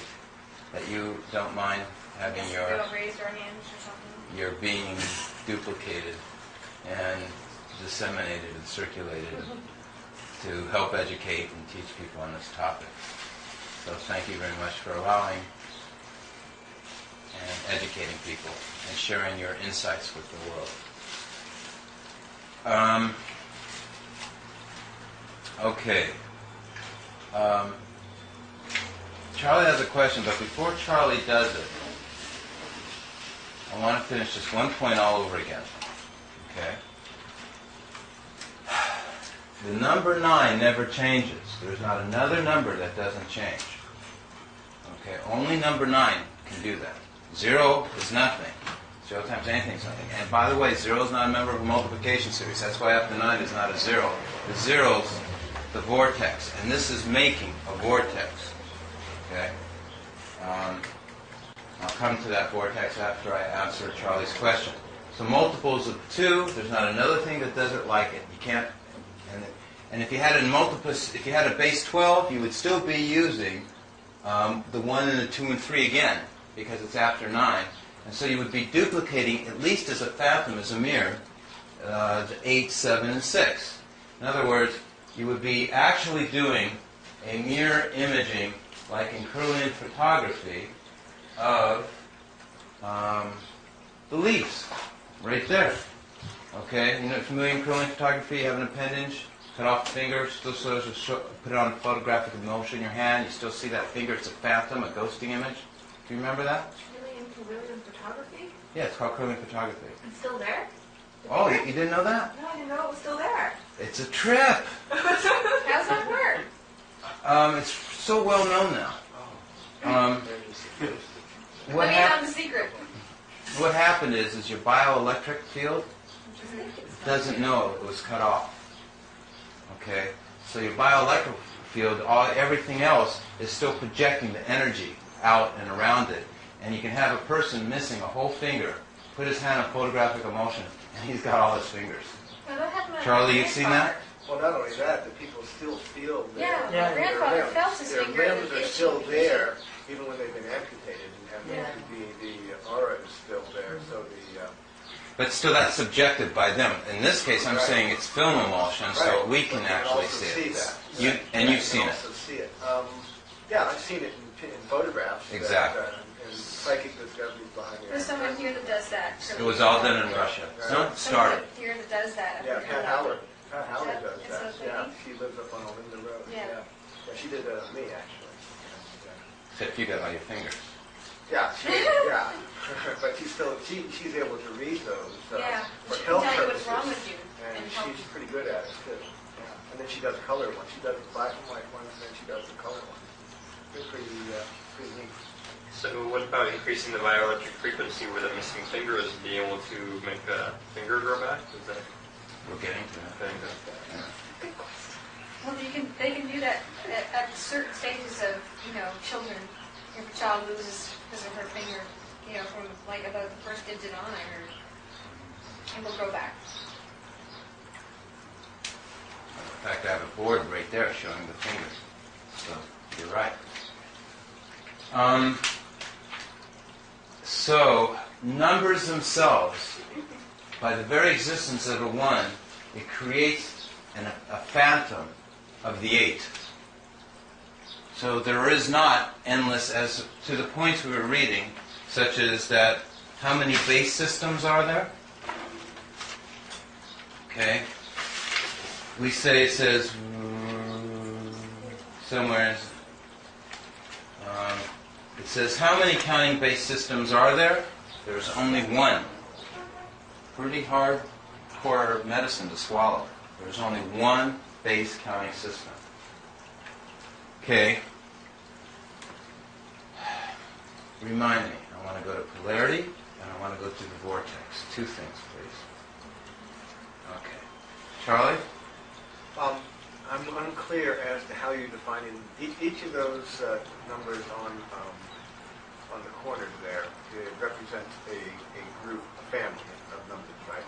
Like 1 The family number group, the first one of 147, represents totally different planes of spatial orientation or points. This one's at the top. They never have 2 family number groups occupying both tops. Only 1. There's one's at the bottom, and the other one's at the middle, and they are as far triangulated away from that's one a number group right there. I'm talking One- about, what about 1 itself? Is that a number group by itself? No, it can't Okay, be. so 147 is the group you're referring to. Nothing's less than groups of 3s. Okay. So, and how is that made into a number group? Again, just review for me. How it's really made into a number group is that these emanations are shooting out. This is what you're asking, but this is the correct answer. There's 3 emanations shooting out at the same time. And if they're shooting out dimensionally, Charlie, one's going right here, one's going right here, and one's right here. And as these 3 are shooting out, 3 points ahead of them, okay, is the last one that went out before them. So there's space, space, next emanation. So they don't just shoot out and then there's another one, then another one. In a group, you add 3 each time. Say it again? To get, Everything's controlled by 3. so you add 3 to 1 to get 4, and then you add 3 more to get 7. Right. And then you add 3 more and you get to 1 again. So those cycle, those are a group in themselves, right? With differences of 3. I admire you, Charlie, for learning this because your math is, you've learned so much. The fact you can deal with such easy, basic things really is a big accomplishment because it's much harder for you than it is for normal people. Okay. But by themselves, they're just parts of a group. That's They're right. Closed. But But the blues and the pinks are closed groupings. Exactly. Yeah. Definitely Yeah. closed. Yeah. Creation's a closed creation. That's why it's called a bounded infinity. It's an infinity of duration, not direction. The duration is the spin continuum. It's infinity of motions, but it is not infinitely going out into space because it's warping and being curved by the intersections of these emanations. It causes it to warp. It's like a little kicker, and it causes it to spin. And as they spin, ever hit a leaf on the lawn, kicks up in the air and comes closer to you than where it began from instead of going away where you wanted it to? Okay, that's what these things are doing. They're being warped. Okay? And this is relativity here. Again, this is Einstein's c², and it has an axis. It's a self-inclusive relativity. It's so extremely relative that it's relative to its convergence point, which is right here. Everything has an axis. And this is a fixed constant. This is an absolute. The number 9 represents truth, perfection, consciousness. It's called a fixed constant. There's 2 schools of thoughts in the world. There's one that there are not fixed constants, and the other one is that there are fixed constants. Mine is that there are fixed constants. These are called axioms, theorems. They're called divine virtues, spiritual principles. They can be applied just as fast. You can go from spiritual to physics, and physics back to spiritual. They can be spiritual, can be love, faith, trust. In physics, it can be the axis, the number 9. Why a gyroscope always stands up on its own when it spins. So by saying there's no fixed constants, basically sounds like atheism or theism is Exactly. there's constants. Like entropy, there's no order in the universe, versus homostasis, everything has a divine order. Exactly right. I'm glad you said it. That was a good point. Charlie, you didn't ask your question, though. Yeah, Is that I it? did. I'm clear as to what you're talking about now. I'm just doing some other things. Okay. Polarity. Okay.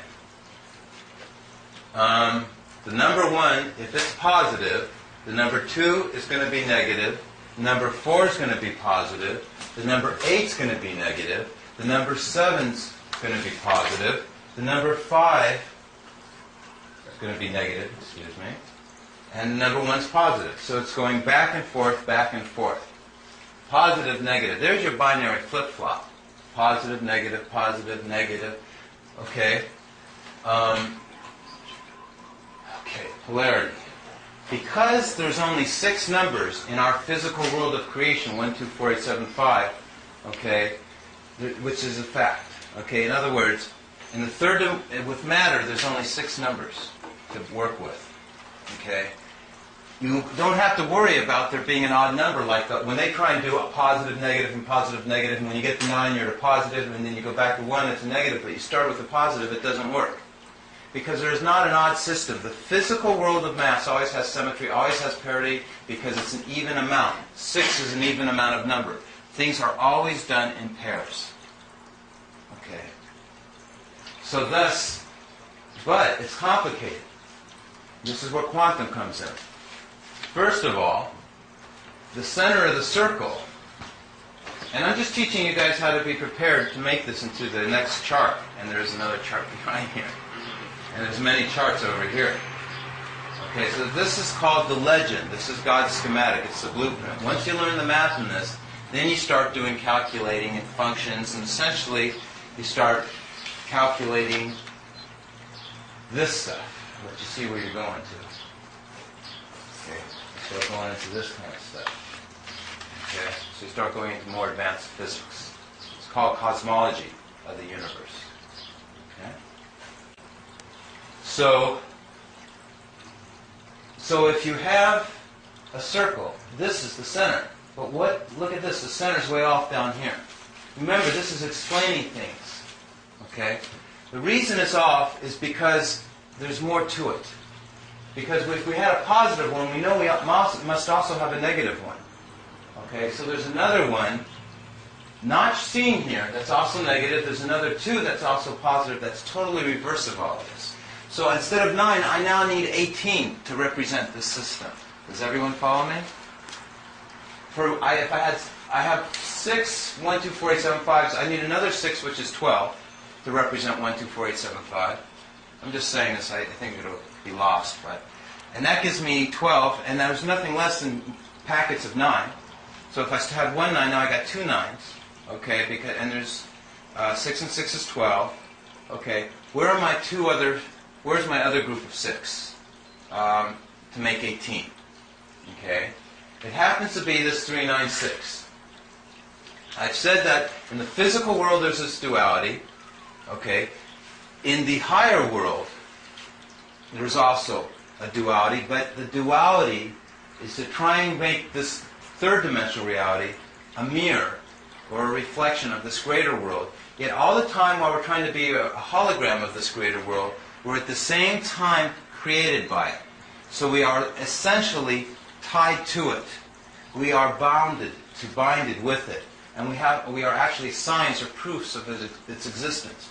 And what happens is that the higher linear emanation of 9 becomes the third invisible force that does not allow anything else to be greater than it. Thus we can mirror God, but we'll never be greater than God. So what happens when 9 is a positive, 3 and 6 are both negative? Okay? Okay, I see. So Okay, it is the control, 3 and 6 are the result. Now in reality, just like I have 2 hands here, but it looks like 1, I really have 6 here. I don't really have 3 of the 3, 9, 6. I really have 6. Okay? And I'll show you how it works.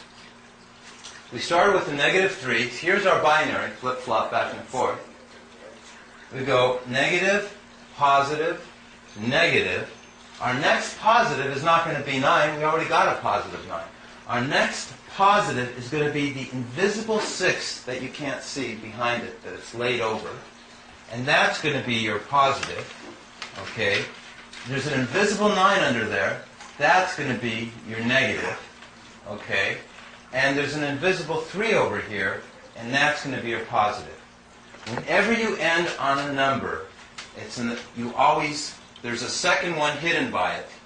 You then give it the reverse polarity and go in the opposite direction. It's one of the principles of this math. Everyone follows me. Okay. So now you know there always must be a positive and negative to everything.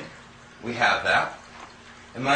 And that it's not based on the fact of a duality of the positive and negative, but it's based on a trinary where you're going to have a positive and 2 negatives or a negative and 2 positives. Just as we had the 1, 4, 7, right here we're seeing, because in the third dimension it's a little bit more complicated. For the family number groups, the 1 and the 4 and the 7 are all positive at the same time. And in the 2, 8, 5s, they're all positive, they're all negative at the same time. How this coil works is these windings are wound in such a way to create that, sitting under here, that one wire, there's 2 wires here, that one wire, all the positives are in one wire in a minute at the first stage. There's 3 stages. It's a firing stage. The first activation sequence of this coil, only the right wire is all positive, and that's your 147s. The second activation stage is all your left wire is all positive. It's activated. And now the first family number group, 147, the other wire is totally off. And then they're both off. None of them are positive. They're all neither positive. And the middle space in there becomes all positives, the 396. I'm just preparing you this. This is like advanced education. This is for what you're about to see, not what you've seen so far, to relate it to. As long as we're finishing up on this symbol, okay, I said I'd go to vortex motion. I missed something, so let me just ask you one more time, even though you mentioned it. 1, 4, and 7 are always positive? No. There's 147s are always They positive, flip, they reverse the or polarity. 147s are always negative. Right, I got you.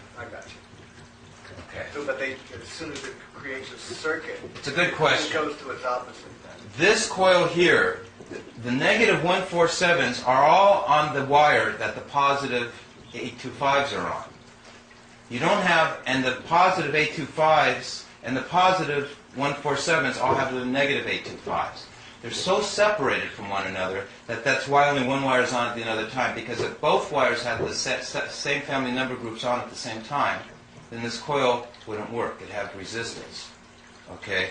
So thus, when the first wire is on, it's all just positive 147s.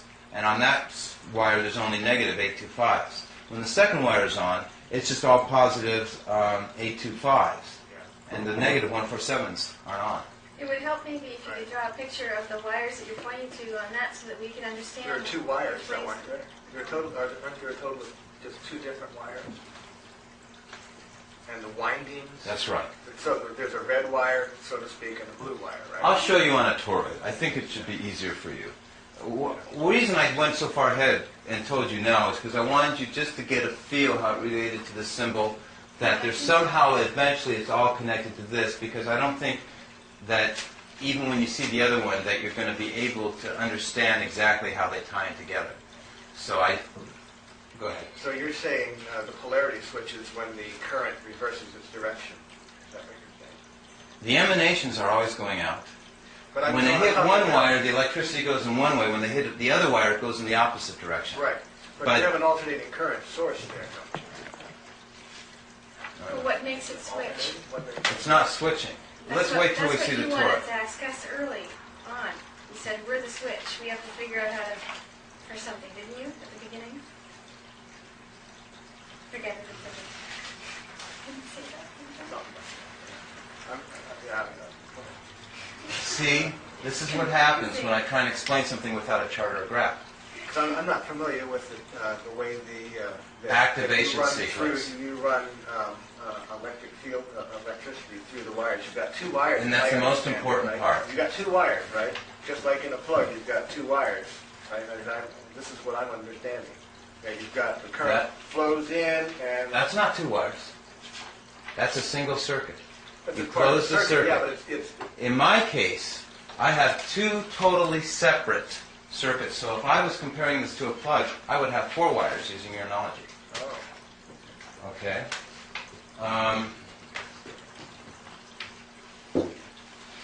They do not ever...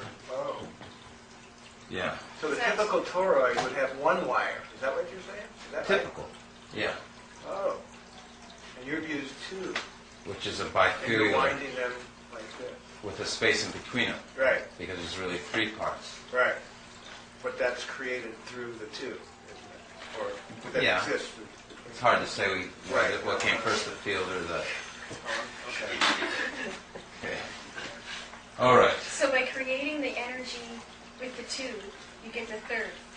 Or whatever. Already there. It's oh, I see, it's already there, okay. Yes, I have to kind of make room for it. That's better put. Yes, it is displacing. This is making this make room for it.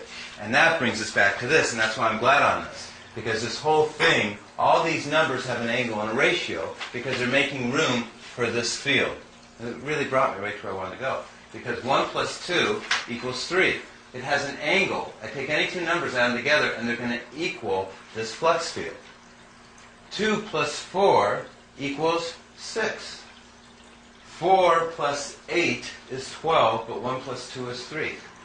8 plus 7 is 15, but 1 plus 5 is 6. See how I'm always going 3, 6, 3, 6? 7 plus 5 is 12, which is 3, and 5 plus 1 is 6. It's always 3, 6, 3, 6. That's because it's being spread apart. It's making room. The 1, 2, 4, 8, 7, 5 is making room for the 3, 9, 6. But they're two separate systems, which we're going to be studying on. Okay? Okay. 5 billion people didn't discover this. Probably a lot more than that. So it's okay that this making room concept seems a little different. Okay? So I think I've covered as much as I need to cover on this symbol for the moment. And for the multiplication table, probably can fit back to that, see? And the yin and yang. I think what I'd like to do, though, is because I am really, really making your brains work to the max, this would normally not even be explained, but I just want you to understand something. I took a circle here and I put 1, 2, 3, 4, 5, 6, 7, 8, 9. Okay, that's called a control. Okay, because as I could have done 2, 4, 6, 8, 1, 3, 5, 7, 9. Okay, and that's a new control. Do you follow what I'm saying? So it's very important that I demonstrate to you that whatever your control is, you're still going to get the same scientific end results. So sure enough, there's your 1, 2, 4, 8, 7, 5. It's very important that these doubling circuits never go away. They have to exist in anything you know. Fibonacci sequence, Pascal's triangle, pi, the golden means, everything we know in science. This has to be here. Biology, genetics, periodic table. It has to be there, along with this 3, 9, 6. So the next control is 4 and 5. You know, there's only 6 multiplication series as far as 1, 2, 4, 8, 7, 5 go, as far as the third dimension. So I show those here. Spatial orientation, triangles connected only at the vertex. Okay. Oh, we're going to go to the vortex. We haven't done that yet. Okay. So, but sure enough, 124875, 124875, 124875. We have it? Still there? Okay, it's very important to note that the 124875 is going like this. See how it's always moving in the same way, this treadmill? Because everything's based on thirds. And let me tell you, this is why we can't travel backwards in time, and this is why if things were based on a duality, the universe would stop flowing forward. And this is why we always eat, or we would die, because it's called a positive flow. It's a systemic system. Our system's alive. It's a systemic system. And the last thing you want to do is back up because it moves only one way, which is straight on, forward. Go ahead. You said we can't travel backwards in time, so all these rumors I've been hearing everywhere about time machines is not right in your view? It's certain. I do not. If they're moving backwards in time, they're not moving in the created universe of this universe. Oh no, I think they could be parallel universes. Then I wouldn't even call them universes. And I don't know what's going on. But as far as this physical material I've been world, hearing lots of time machine talk. but I am very, very, very cautious when I hear about people going back in time. I'm more cautious about that than anything else. In fact, most of the time I turn it off when I hear it on the radio. I'm going ahead with that. Yes, you can go ahead in time. They do it all the time. And when you go ahead, then how do you get back? You don't. You can get back, but not to that moment. You can get back to a time that was not going as fast as you. So you can accelerate. It's like the Star Trek. You go forward in time, have more time to work on something because where you went forward, time is moving slower. Then come back in time where the time was moving. I said it vice versa. Did I say it right? Yeah, you go forwards in time where time is... I think I better not try that one. In reality, when the astronauts, let's use something concrete, when the astronauts went forward in time, and went into space, they came back 3 seconds younger or whatever, or a point something younger. Because in space, you're farther away, and mass is a part of time, and mass affects other mass. Because of the positive emanations that's come from the center of all mass, which are these emanations which we're modeling. So, on Earth, time is going faster than it is going out on in outer space, away from Earth. So the astronauts then, when they return, they're younger, and conceivably, we can actually perish, like in Planet of the Apes, before they ever return. And when they return, there can be totally different people here, and they're still alive. You can actually, and thus they could also go to another solar system, to a bigger planet like Jupiter, where time is actually faster towards its surface. Okay? So they can actually go there, time will, and they can actually come back much older when they return here. Time is a relevant ingredient to condensed matter physics. Condensed matter physics is based on your axis, your center of mass, the number 9. The farther, it all has to do with the closer you are to the center of mass, the faster time goes. The farther away from the center of mass, the slower time goes. The only thing is, there's one more ingredient to that. Time is really moving the same everywhere, because the thing that's controlling it is that frame of reference from your distance. So while time is, it's the fact that they're changing the frame of references. Okay, that means that they're moving from one time to another. But in reality, the people on both locations, Earth and Jupiter, they still have a year. They still have the same amount of time to themselves. It's just that their rules and measures change because they're going to new frames of reference. Okay, now, for instance, I'll give you one example. Time for us right now is different than it was an hour, let's say when we started 2 hours ago. How is time different? Okay. We're expanding inside the universe. Time is really going slower than when we started 2 hours ago. An hour right now is really 5 hours now, compared to 2 hours ago would have been 1 hour. Because an hour ago, there was less space between our atoms. 2 hours ago, there was less. Our molecules were more densely packed, and we were more condensed. But because we're still expanding, all our atoms evenly, uniformly, like a surface film covering over the water, expanded as we moved away uniformly.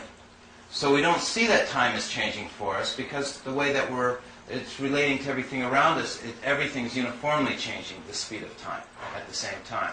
But in reality, as we're receding away, we're going through time frames where time moves differently. This all has to do with quantum mechanics based on the decimal system, because these numbers all become quantized very quickly. Okay?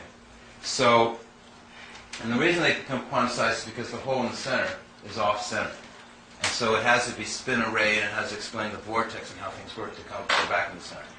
Okay, we won't struggle too hard on time, except that I was just going to show then that you can't remember in the other chart that everything was always moving this way. This way. And on this chart, going backwards, we can never, ever make a multiplication series. It won't work. In other words, the field, the flux field, keeps the electrical only able to move one way, not backwards as far as time goes. And that also applies to how anything moves through the universe or matter or living biological systems. So how does that work with energy through your body? Like, like Chinese, I guess Chinese medicine and that, I guess it's supposed to go like left to right. The chi isn't that the way it goes and stuff? Back, down, Up the left side, around, and down the right side. your back, and down your front. See anything about that? There's a proper orientation. Um, There's a proper orientation of the energy that David Little was saying. We in the modern times have reversed, and we've got it going in reverse order. The answer is just what Charlie said, and it deserves a lot of discussion. It's orientation, and we haven't gotten to that yet, and that's the whole It subject. seems like what you're saying is that time moves one way, and you're talking. We were just talking. Alistair and I were talking about the fact that physicists are, what he was just saying, that physicists are messing with the idea and the phenomenon that you can reverse entropic entropy, which really is sort of the same thing as time zero moving forward. You can't undo spontaneously what is sort of decayed. Things decay spontaneously in time. And he was talking something like moving backwards in time, something like that. Yeah, I don't agree with him in I that don't know regard. that either. Right. Yeah, I don't know anything. He was just saying. We'll know it pretty well by the time we're done. Well, Alistair's very brilliant, but as far as there's many things that I'm very careful not to endorse, such as that. well, he was talking about people who are doing work in that, not just him. Right. I don't accept this. Because of the fact that the numbers don't do that, you're saying the universe can't do that. Because you cannot get rid of radiant emanation, disintegration. You cannot suddenly re-molecularize something that is already demolecularized. But that's an axiom of your. It's just that simple. That's what you're saying. Right. Right. And you've come to that conclusion because the numbers don't correspond. When you try to do it with the numbers, it doesn't work. Is that the reason? That's right. Everything we see here is a proof or evidence that everything has to move forward. So Now, you're saying because of the way you're taking your model of the universe based on the way numbers work, and if the numbers don't obey that, then the universe can't. exactly. Exactly right. Well, that's where spirit comes in, because it's the creative force. It's not a destructive force. It's creative, which is, again, self-evident.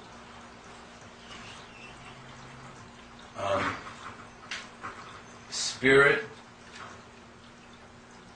means that everything works in a spiral staircase on the The creative force.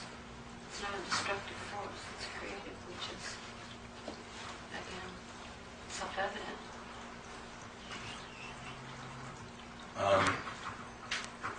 Spirit means that everything works in a spiral staircase on the physical world. That means it's like in spiritual qualities. That means that instead of it just being good or bad, black or white, there's actually three qualities. So what happens is that everything's moving in a logarithmic spiral. So it's not a duality. And that's why when we get stuck and we have to make a decision and go forward in life, we always have other options. You know, we think this is going to destroy us or this is going to make or break us, but actually each thing leads to another quality. Compassion leads to mercy. Mercy leads to forgiveness. Forgiveness leads to, what would be the next one? It's different than just being a duality as we tend to try and think of it. Okay. The numbers 3 and 6 are oscillating. So 1, 2, 4, 8, 7, 5, we've already seen is 3, 6, 3, 6, 3, 6. Here we have 3, 9, 6, 6, 9, 3. Remember the invisible field? But sure enough, 3, 6, 3, 6, 3, 6. Again, a discrete number cannot be created or destroyed. We're all comfortable with that? Okay, last thing before we take down this chart is the vortex. Okay? Okay. So, remember we came down like this, came out, came around like this. We're coming in, coming down, coming out, coming in, around. Okay, what does this look like? These arrows are connecting here, and they're leaving there. Okay? I need my assistance again. It's the heart. Okay. It is making an egg beater. Okay, we see this? It is a vortex. Now what does a vortex do? It takes matter and it demolecularizes it, whips it around, and brings it out now at the bottom. In at the top, out at the bottom. Did everybody see that? Yeah. Okay. And that's exactly, thank you very much. That's exactly what is going on here. It's taking in at the top, out at the bottom, in a vortex. Okay? In and out, comes around again, feeds itself to renew it. And that's how time moves. This is the expanding southern half of the universe. Let's look at it on another chart.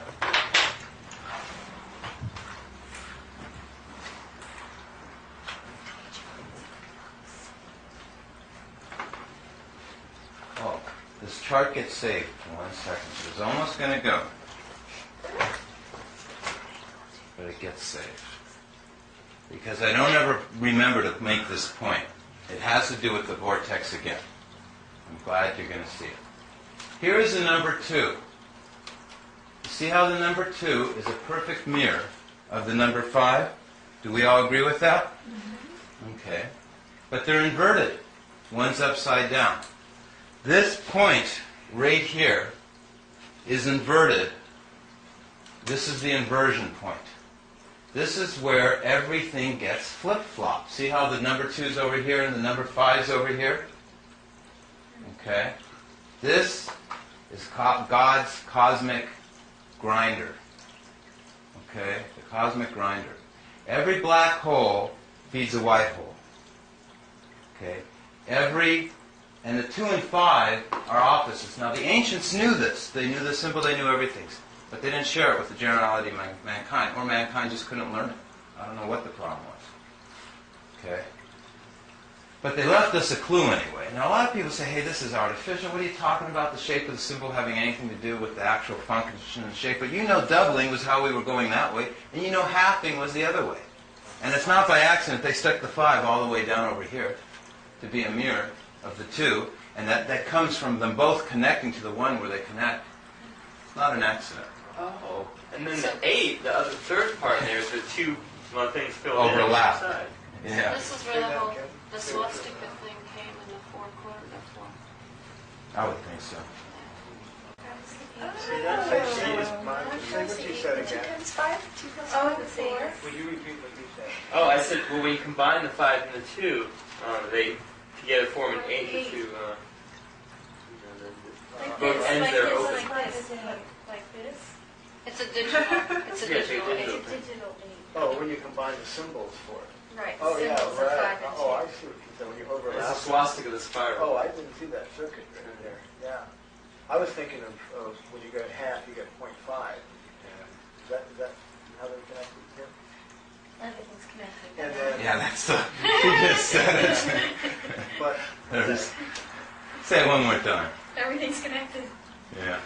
But the whole secret of that information was kept very secret. I mean, when you go back and you look at bits, Pretty now scary. that I've seen things. Wait a that minute, I've are you read- into conspiracy? Yeah, but I've seen, you know what I mean? I've read things and seen little pieces of this, and it was a deep secret and a well-kept secret. But the swastika, I mean, their symbols came out, but they didn't understand the significance of the eternal life of the swastika. Well, there's two. There's That the always reverse seems backwards swastika, to which me. means, yeah. Yeah. There's two shapes. Yeah.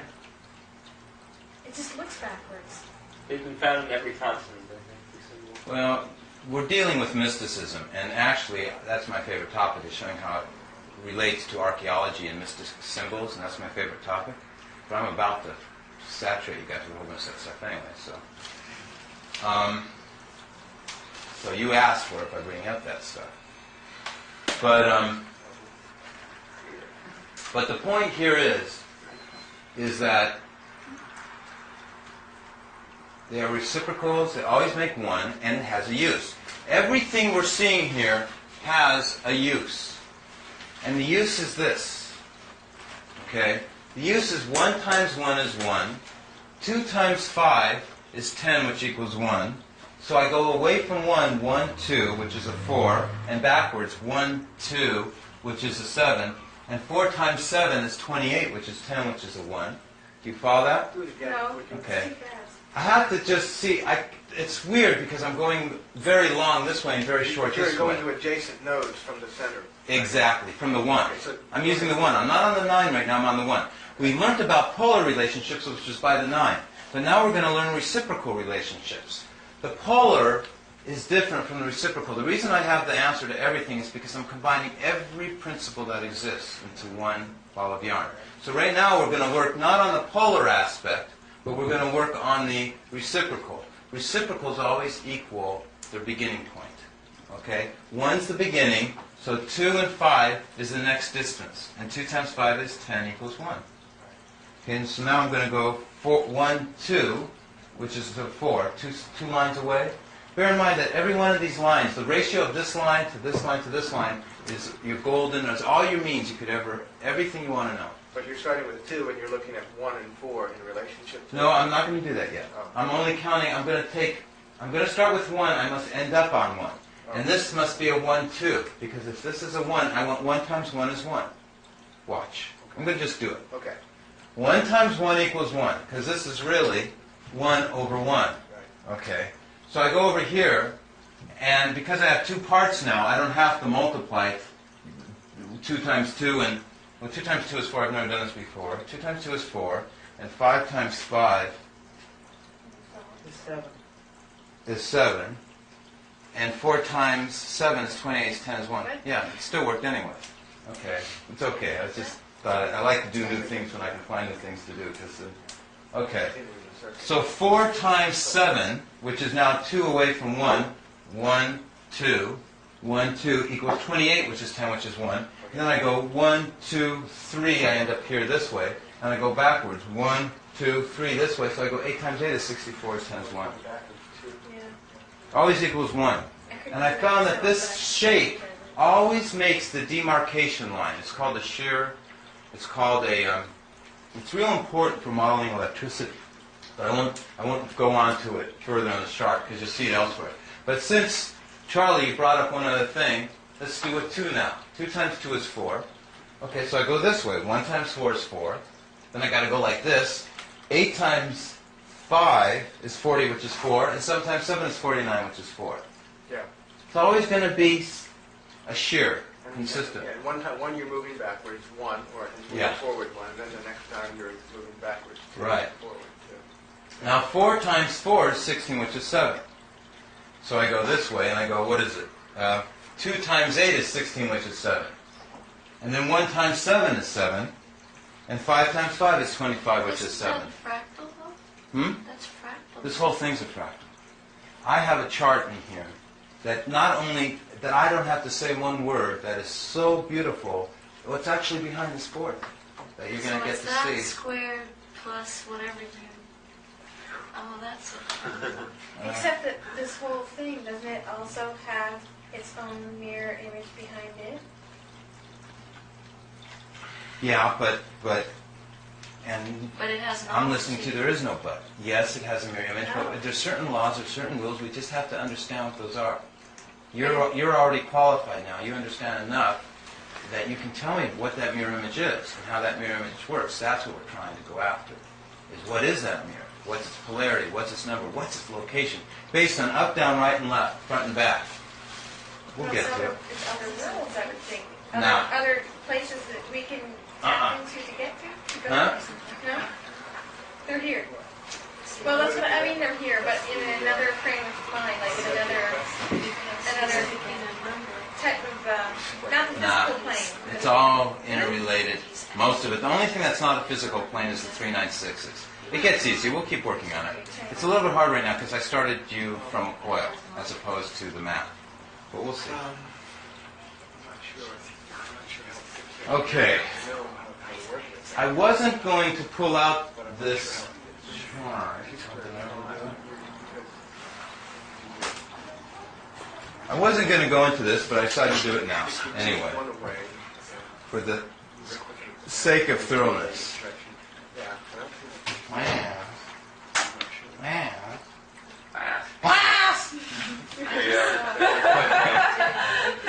Okay, we ready?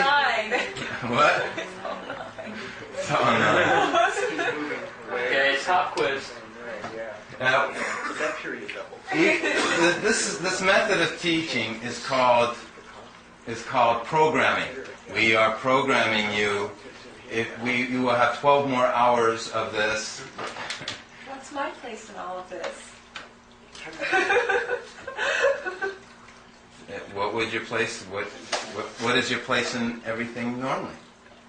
I think that I'm supposed to tell other people about it. So you're a teacher. That's right. Oh, is that it? He says go join. He says go out and join them. There's a tablet. I know, a real beautiful tablet. Rejoin those and tell them, the message. Here we go. 1, 2, 4, 8, 16. It's a very primitive chart. The binary code is a 6-number digit repeating pattern in the decimal system 124875. This is considered the binary code. This is computer switching. They call it on and off. But I've already said 0 is not the member of any multiplication series. Okay? 0 and 1 cannot be the computers of the future. It just doesn't work. That's why they're so slow and obsolete. Okay? And this toroid system is the supercomputer. But I'm just showing one point, which is the score. Content versus quality. As we have one point here, what is its content? 1. So there's your quality to the right and content to the left. Got it? Now we have 2. 2 points here. What's their content? 2. Does everyone understand that? No. What's their quantity? 2. Okay. And what's their content? A 5. Now we have, that's what a reciprocal is. I'm not paying attention very well. Okay. Now we have 4. 1, 2, 3, 4. And what's their content? 0.25, which equals a 7. Oh, okay, right. Oh, Right. Wait a minute. Okay. See, So how does that 5.5 make 5? It's not 0.5 and 0.5 because we're only looking at each one. There's 4, one of these. Right. Okay? And each one of those 4 represent 0.125. No, they represent 0.25 if you're looking at the top. So 1, 2, 3, 4. Start to sell something? It is a pyramid. It is. I'm showing you that the binary system is a pyramid, but it's a pyramid that is not binary. So on the right is If anything, it's... on the right is the branch number, and on the left is Yeah. the value of the function. So you made a little contraption that makes a little zippy that is designed off of the holy name vibration? Yeah. Oh. 1, 5, 7, 8, 4, 2. That's all harmonics. That's all it is. Resonance. That's 2/7, yeah. It's like an antiproduct. Well, you can hear electricity when you're walking down the street on the pole. Zapping has a rate and frequency. Well, All right, so they're doubling circuits in reverse directions. So these doubling circuits, again, are significant. Okay, that's all I was Be resonant. pointing You got out. 2-7 in polarity right there. Okay. Out of it. Oh, no. Then with that chart. I wonder. What's the 2-7 polarity? All right. I showed the vortex in, out. Oh, Last but least point, which is not going to be, I showed the 2 and 5 is not accident. As long as we're on these charts, I'm showing the vortex action. I'm showing how it moves in a vortex. Showing infinity is just a cosmic grinder. Okay, I'm showing the music scale. Classic musical scale is the doubling circuits too. From C to C to C is 128, which is 11, which is 2, 256, 13, 4, 5, 12 is 8. It's the same thing. Your doubling circuits. I said the ancients did know this, and that pretty much sums that up right there. Yeah, they built the pyramid. Okay. 5, 1, 2. 128 is 11, 2, 256, 13, 4, 5, 12, 8, 1024.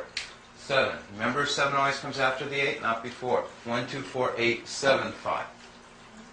Okay. Do you have that, Sunshine? No, and I'm a musician, so I didn't pick that up. Real quick. Okay, pull your chair a little closer. Yeah.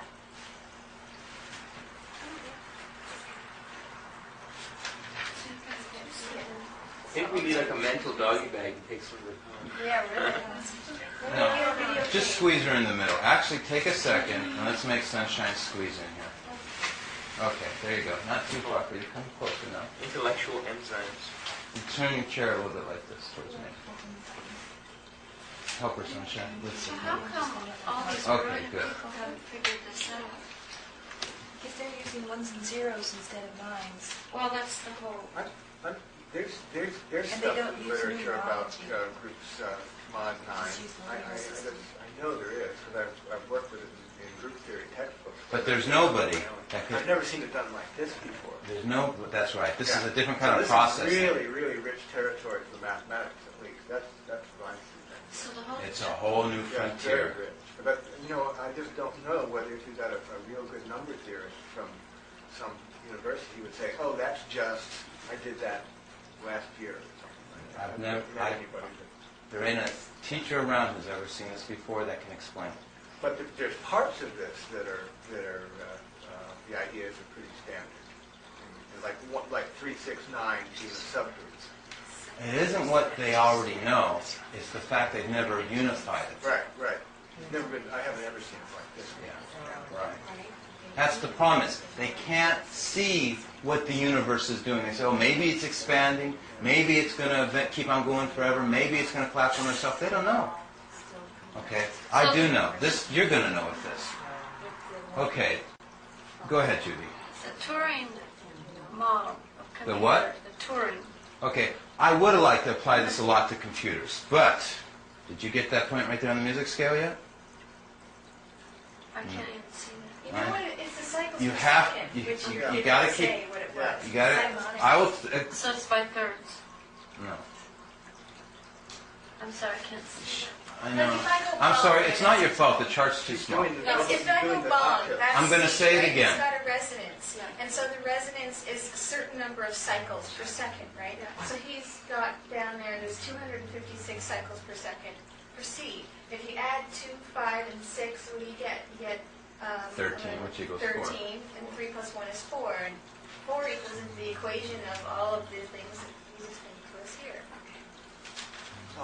What are the other That's cycles? exactly What right. are the other numbers that you... 512 is your next C, which is 8. And you know 4, there's 8. And you know 7 always comes after 8. And the next C is 1024. So 4... So what... Go 4, 7, 1 again. So 4... Hmm? Did we go 4, 7, 1 again? 5 comes after 7. So...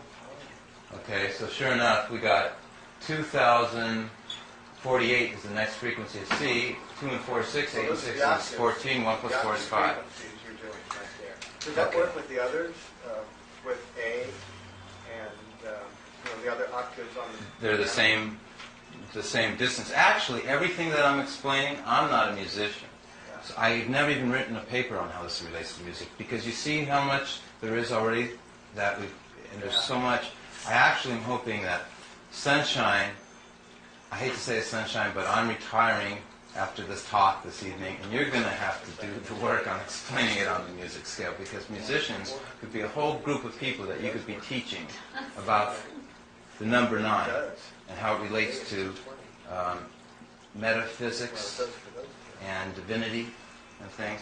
So essentially what I'm doing is I'm just giving her the next... I'm just giving her an Uzi. It works for A. So It does work It for does, A. because 220 is the low A, 440 is the high A, the next one up. And then the doubling of that would be, Well, it's the 1760. electromagnetic field. It's Well, the way you understand. That's pretty powerful now. So when we listen to music and they say it's the wings of in the Baha'i scripture, it says it's the wings of the soul to the heaven, the spiritual wings. So it really is electromagnetically in harmonics. Now I'll tell you something that we have a question here, but I'll tell you something that Alistair did say, and he was exactly right. He said that no, I forgot. He said that the harmonics. I forgot. Oh well, you were right, Alistair. Go ahead. So it kind of sounds like what you're giving us is like the theory that can be applied to every part of our culture, Yeah, whether it's science, math, music, religion. It's basically, yeah. It's the thing everybody's looking for I'm giving you your attaché case. Yeah. in every field of Reason. science. Just watch out for the gun that shoots backwards. Astro. Yeah. It's like He held us to the most great. the reason, giving us the reason. That's right. That's right. That's really correct. Thanks. The meaning The meaning. of life, to answer the questions. Why do we live? What is our purpose? What is our goal? Where are we going to? What do we come from? How about this for an idea? Okay, you're talking about the 9, the 6, and the 3. And when the 9 is positive and the 6 and 3 are both negative, some friends of ours that came from Los Angeles spoke. They were Baha'is, and they were explaining how two people that are in love, if they are focusing on God, I agree with they're that. like little mirrors, and they're reflecting the light towards God. And yet, if they're focusing on themselves or each other too much, then they're not reflecting the light, and they're not getting anything either from God. So if you're dwelling on yourself too much, you can't be absorbing any of this good energy, which is also like this, because when you think about it, these two things that are negative, they're actually receiving.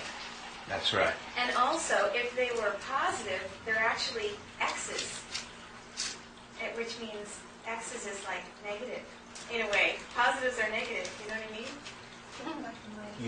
I don't know what you mean, but I know you're completely right. I don't know what you mean by X's, but you're exactly right. They are receiving. It's like an X. A positive sign, like a cross, is like an X, right? So it means you're wrong when you're actually thinking that you're so good not to be receiving. Like you should be receiving from the Soul is higher feminine, energy. soul is You know what I mean? receptive.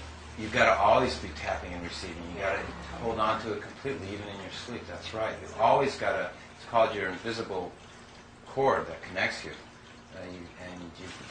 You always want to be able to be focused and at your epicenter, focal centers. Be it an athlete when you're moving and you're exercising, or when you're praying or worshiping. And the highest form is to know the name of God and intonate it and touch into that vibration. What you just said is really right. Another example is like when we look out on the ocean and the moon's on it, we see the sea of 70,000 lights. They look like little lanterns, but we know in reality they're all reflecting from just that one moon. Okay, and the only time we see that little reflection is when those facets are at the right angle. It's like a Swarovski Austrian leaded crystal prism. Okay, the crystal glows and has a fire on it because the facets are all focused. They all have the epicenter. They're all prismatic. They're a mirror. These numbers, everything I've really come here is about to turn into a prism. Behind this sheet is a prism with immense facets. And Charlie's seen that prism, so he knows what's going on. And you're about to see it too. Before we go to that prism, there's one more thing then that we should cover. I just want to say that I cracked the code to the Enneagram, but we won't try and do it. You were going to talk about the Turing in computers, but I honestly think that the best application of my work is to computer sciences. That's why I'm going to be speaking at the Maui Computer Center. And maybe if you have the time, you'll come. I'm a little frightened that most of them won't understand what I'm going to say. If you don't come, it's fine.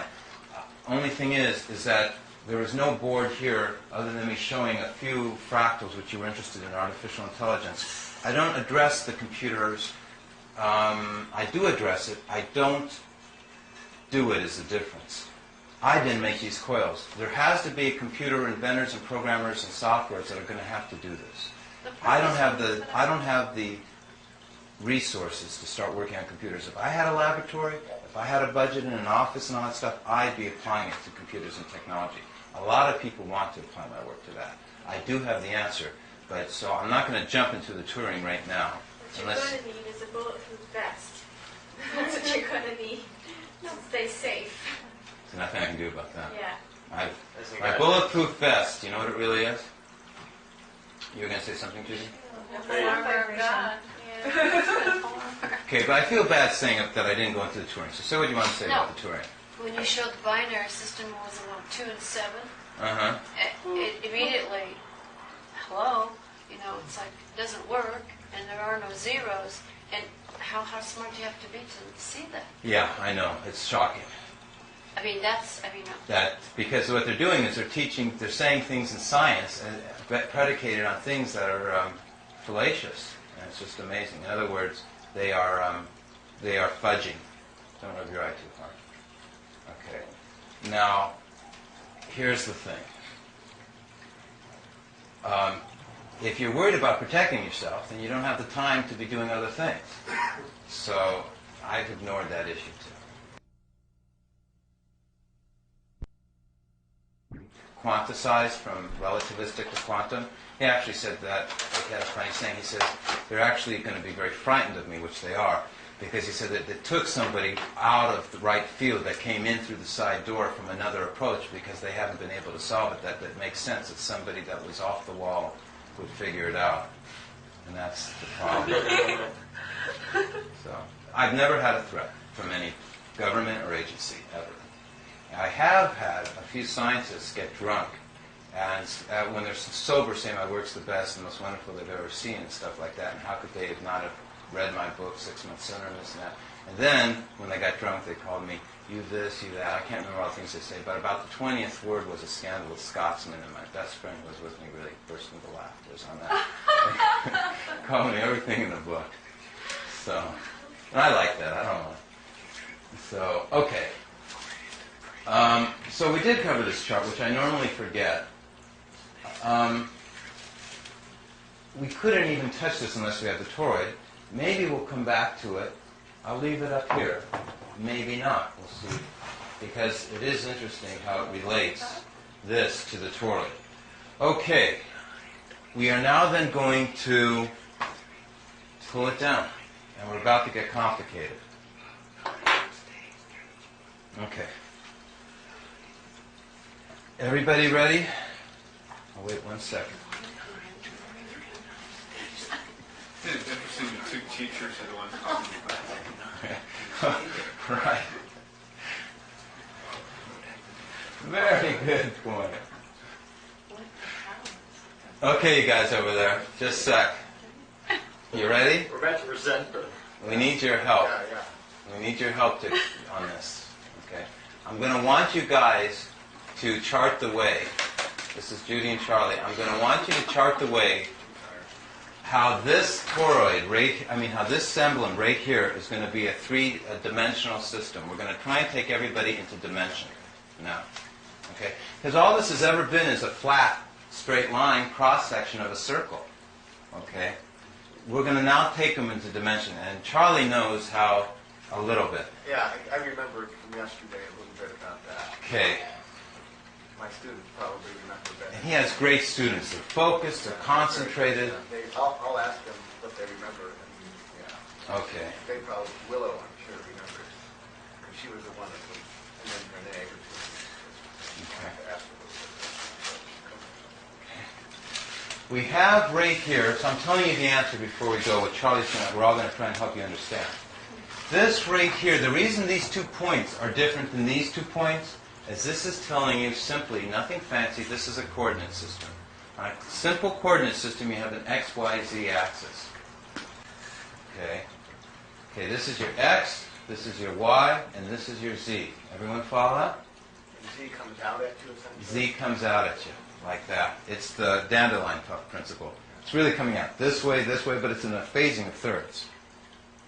Thirds means as it's coming out, this one's little, this is medium, and this is long. And the next one coming out to it, if this is representing a tile or a space, there's going to be 1, 2, 3 before that space is ever activated again. It's always in thirds. So they're just not shooting out randomly. It's really, I'm so privileged to be understanding, to be able to mentally think of this. Because when I was just a little kid, I saw the books they wrote at this, the most advanced professor in the world, Eddington, and he was a wonderful guy. But it was the same as your children telling you a story at night before you go. It was like Alvin and Clive's, and what is it? Some Dewey Hamster. And he always gets his head chewed off at the end. It was a hamster story.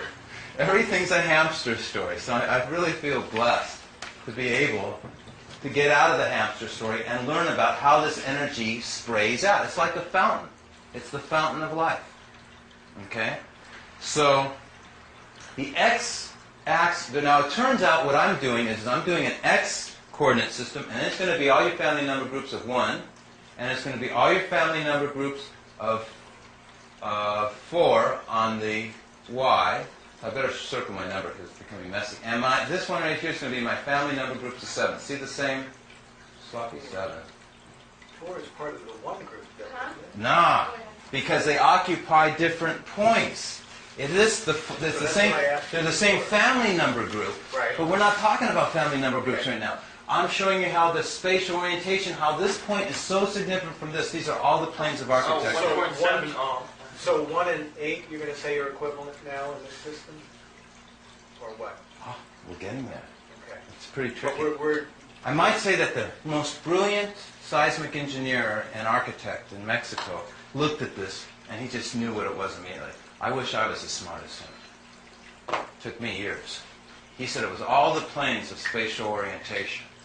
Okay, and you're doing it fast because you've already jumped to the 8. Where's the 1 and 8? Here, I superimpose a double coordinate system. This is your 8. This is now your 5. Remember 4 and 5 are opposites? And this is, actually, it's not going, it's going the reverse. This is your 2. Okay? And everything about them is opposite and reverses. This one, okay, Is that right? you're about to see how it works. Yeah, it's Eight- right. What about 8? Did you...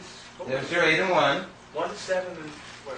Here's your 4 and 5. I know it's getting a little difficult, everybody. It'll be easier in a minute. Oh, okay, they're complements. Okay, the Okay. complements are opposite. And I put 2 coordinate systems together to make a stereograph. See how we have red and blue here?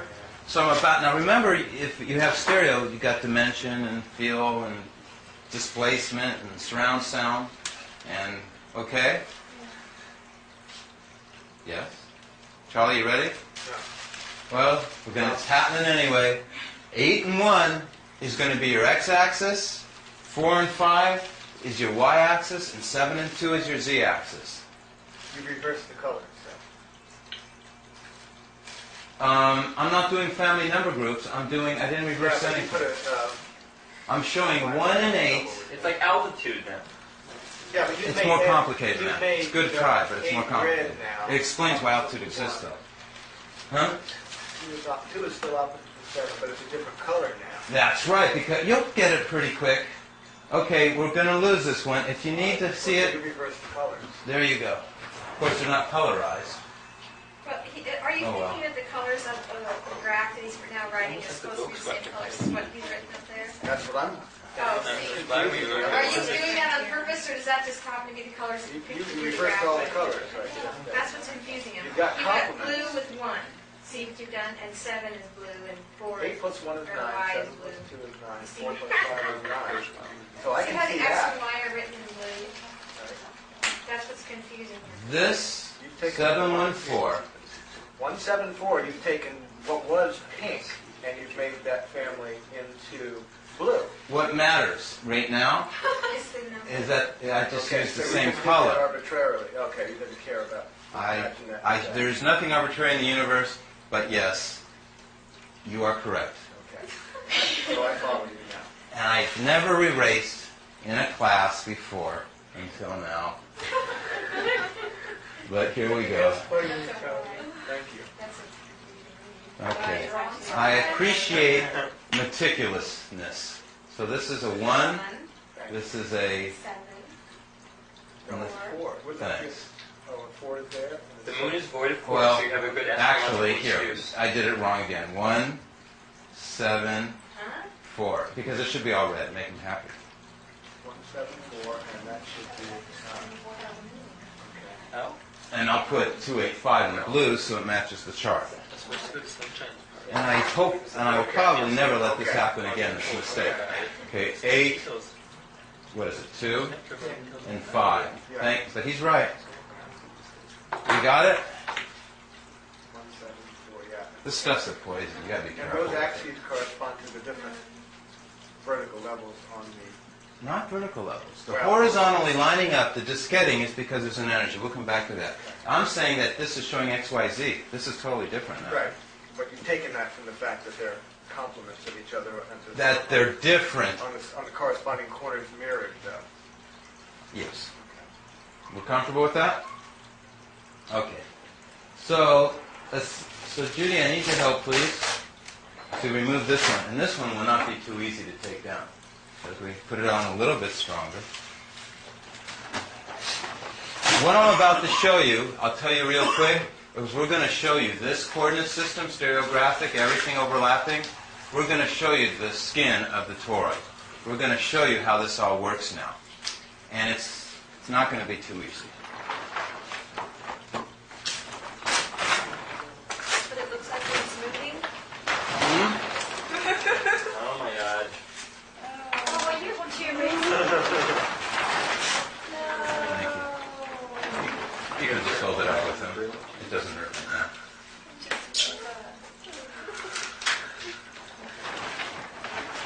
So all this was just to prepare you for this.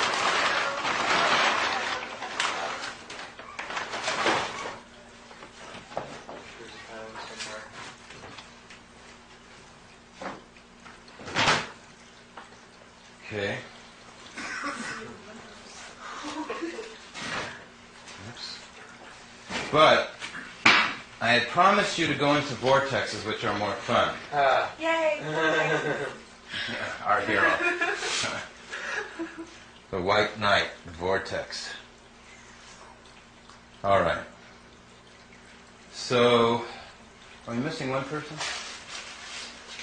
Oh, yeah. Kind of shy. Okay, so here we go. We have the vortex. We ready?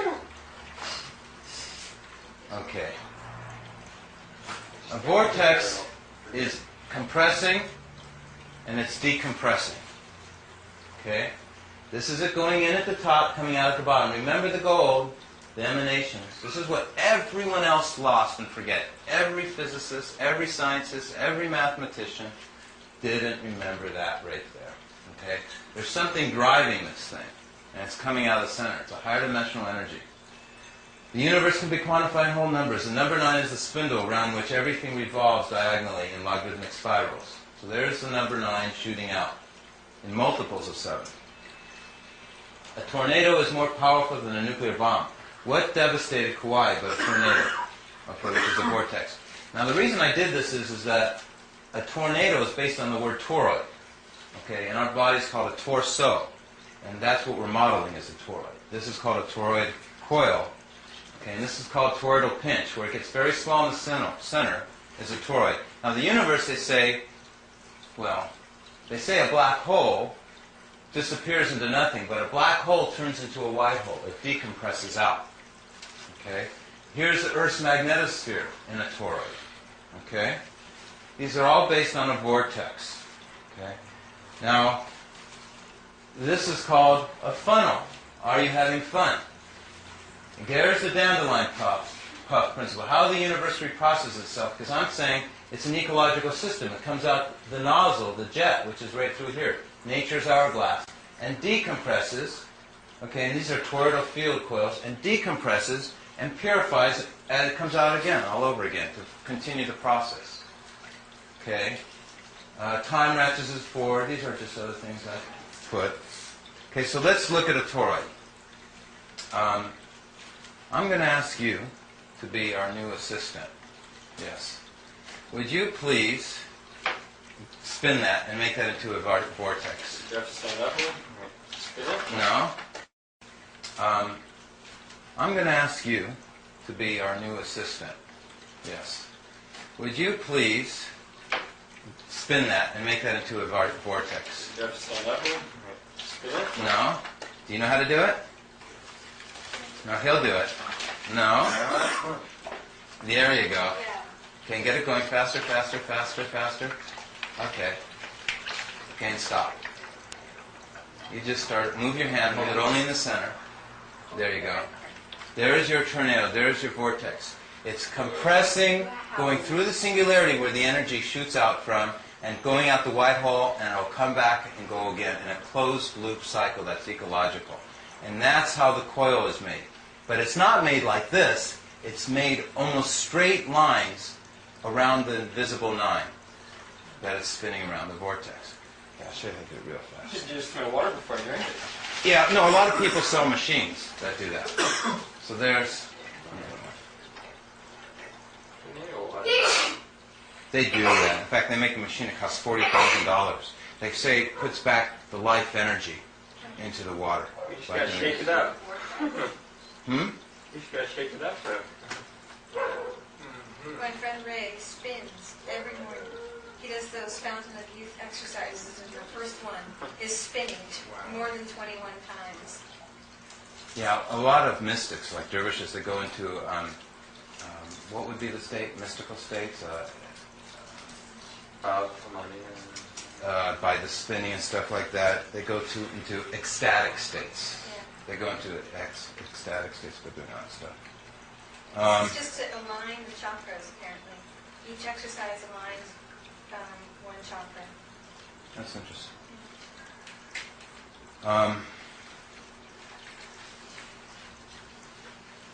All tied in with vortices, all the chakras, the meridians, all the holistic medicine. It's all tied in again to what? Where's Brian when we need him? Vortices. We mentioned Brian because he's a naturopath who was here an hour ago. Whose homework? Huh? Whose homework? Whose home we're in. Okay. So, I'm explaining a vortex and how it works. Now, the vortex is driven by the emanations coming out the center. You can see it clearly in the pulsing of thirds. 1, 2, 3. The thirds intersect in a harmonic, a timing. It's like musical harmonics. And that's how I keep the electricity from having friction and having random collisions. Charlie and Judy, you guys are in deep states. I'm looking at your... I heard this. Oh, so you remember it? Yeah. Okay. Pretty much. That's very good. But I'm Okay. looking at that. Well, if you discover any new things, I'd like to know. Well, I'm just seeing if I had to make one. So I think you're about to discover some new things that are... Everything you should know. Okay. It's like nothing's new anymore. Everything's new. Here's your 396s in the center. Right. See your 396s always in the center? Remember I said we leave it alone? 396, 693? It flips. First it goes 396, and remember I said it flips, 693? Here's your 1, 2, 4, 8, 7, 5s going in. So this is one winding. Here's the other winding going out, 1, 2, 4, 8, 7, 5. Oh, and then there's the space in between you were talking about. And if you put these both together, okay, Space. Is that where the energy you get this guy. which is the skin of the toroid. Because here you have doubling down, 1, 2, 4, 8, 7, 5. Here you have doubling up, 1, 2, 4, 8, 7, 5. There's your 3, 9, 6, 6, 9, 3. Okay. This and those two ingredients make this. That's what you did. In fact, everything you're seeing is all one and the same. The numbers never move. I'm just giving you zoom views, cross-section views. I'm giving you outer surface views. I just thought of things. Picture a television screen. There's 525 lines, right? What's that? 5 to 5. That adds to 12. That makes 3, right? 525 lines go down, and then it zooms up in a blank diagonal line, and then it comes back down again to fill in the other ones that it did. There's a blank line in there. Why is that a blank line in there? Oh, that's a good Why point. is a blank line? Every time you're seeing, every second, there's a blank line in there. Yeah, that's a good point. That's where they put all the sub stuff that they send you. That's what they put all that. The subcarrier? Yeah, and that's also where they put the TTY, I think it's called, for the deaf. It reads that. Right. That's where it is. And it has to be somewhere, right? For the visual characters, the Right, typeset. visual typeset for the. That's right. It comes to 3. It adds up to 3. It's real interesting. Yeah. Well, it's real interesting, too, that you broke it down in the interlacing. Because really what I'm doing here is an interlacing. What I'm doing is I'm creating a... because in reality, all the lines that exist are really the diagonal lines this way. It's all moving this way. It's the right-hand rule. And in reality, all these lines this way don't exist. But I needed to put them there so I could show you that there is really a tile or a spatial or a volume in how it moved. In reality, all these other lines under here don't exist. What you're seeing is really just this, which is the winding of the coil. But what I did was I interlaced the undercarriage, so then that you would have a matrix from which you can tile, from which you then can decorate your environment, so that you can then navigate and move around in it. Because that's what this whole thing is. It's a navigational map. It tells you how you can go anywhere in the universe and up and down and know what's going on in the universe. It's the secret of the gyroscope. It's these numbers, this everything. The number 9 is the source of the gyroscope, and everything's spinning around 9. Okay, everybody ready? So I'll explain to you how it works. Now, remember we were going to say that it is a... Okay, so you now see that this is the skin. So these tiles really get bigger and smaller. See how they're longer here and wider out here? But here I had to make them just like a grid cloth to keep it simple. Okay? Otherwise they would have been getting bigger. Okay? By the way, this cheesecloth is very important. Again, there's no horizontal or vertical line. It's all diagonals, like our symbol. That's why in relativity everything's a warp and curve. Remember I said time follows a logarithmic spiral of the doubling circuit? Everything's diagonal, not time on our third dimension, not a bullet shooting, not light. Nothing can be horizontal or vertical perfectly. Even a photon behind the eclipse of the sun was seen to curve. A photon coming from a distant star proving that relativity existed. It's a double help. Okay, so here again, we are looking at, so when they do math made out of horizontal, vertical lines, you get a quad ruled sheet of paper and you calculate things, that's totally false. Because if you get a quad rule and you put it diagonally, everything diagonally, it's not squares, it's diamonds. When everything's a diamond, then you can pick up your calculations, you can go off that end, and you can go through a hole and come back out the other end. And you can actually be the toroid. Does everyone follow that? Okay, I'll show a picture of that too. Everybody can say, no, I didn't follow that. But this is what it looks like. This is what I mean going through the hole. Okay, so on diamonds, you can go off the page this way, and you're really coming back in around, and you're coming back out the other end. Are you making a virtual reality of all this information so you can kind of get inside it? It's something you can do. Okay. Okay, we need someone to do this. You said you don't want to get left out. No, actually it needs to be modeled on a computer, because that way you can see when you start with the number how the energy vibrates. When you have a motion here, it goes over to there. You're going to have fun on that when we get to that. showing vibration and motion. Okay, so everything's spinning around the 9. Why? Because the ether-on magnetism, that invisible field, is displacing everything, creating the vortex. Okay, and you have the doubling circuits, and they come around, contract. So, I think we'll start right now on that vibration that you'll have fun with, and that energy. So let's see if I can find it. Here it is, right here. Okay. We're going to have to go backwards, because we're 90% of the stuff is the charts that we didn't cover. Well, that isn't it. That's mysticism. Well, you would have liked that anyway. That's dealing with the letters in the name of God in harmonics. And they all have numbers. Okay? So far. Him. You get to pick a number, any number. 5. Okay? Which 5 would you like? Second row at the top. Sure. Where? Right here? No, the one above that. The blue? Blue 5. Way up there? No, the yeah, the red one. The big On one. the left hand side. The red. How come you guys know? Yeah. Right here? Yeah, Too close. very obscure notes. How come you guys know that that was the one he wanted? And why would he pick this one? It's so hard. Okay. You can't reach there. I'm drawing. I actually shouldn't be using blue, should I? Oh, I don't have blue. Okay. So we have 5 in the center. Okay. So we're going to add up all the numbers and stop at 6. 1 and 1 is 2. 2 and 2 is 4. 4 and 4 is 8. 8 and 7 is 15 is 6. 9 and 8. 9 and 6 is 6. 6 and 6 is 12 is 3. 6 and 3 is 9. 9 and 5 is 14. 1 plus 4 is 5. That's what you get for making me pick a hard one. I did it quick. Okay. Do it again. Who? Again. Okay. And you do it with 7? Okay, we'll do it with 7 next. 1 plus 1 equals 2. 2 plus 2 equals 4. 4 plus 4 equals 8. 8 plus 7 is 15, which is 6.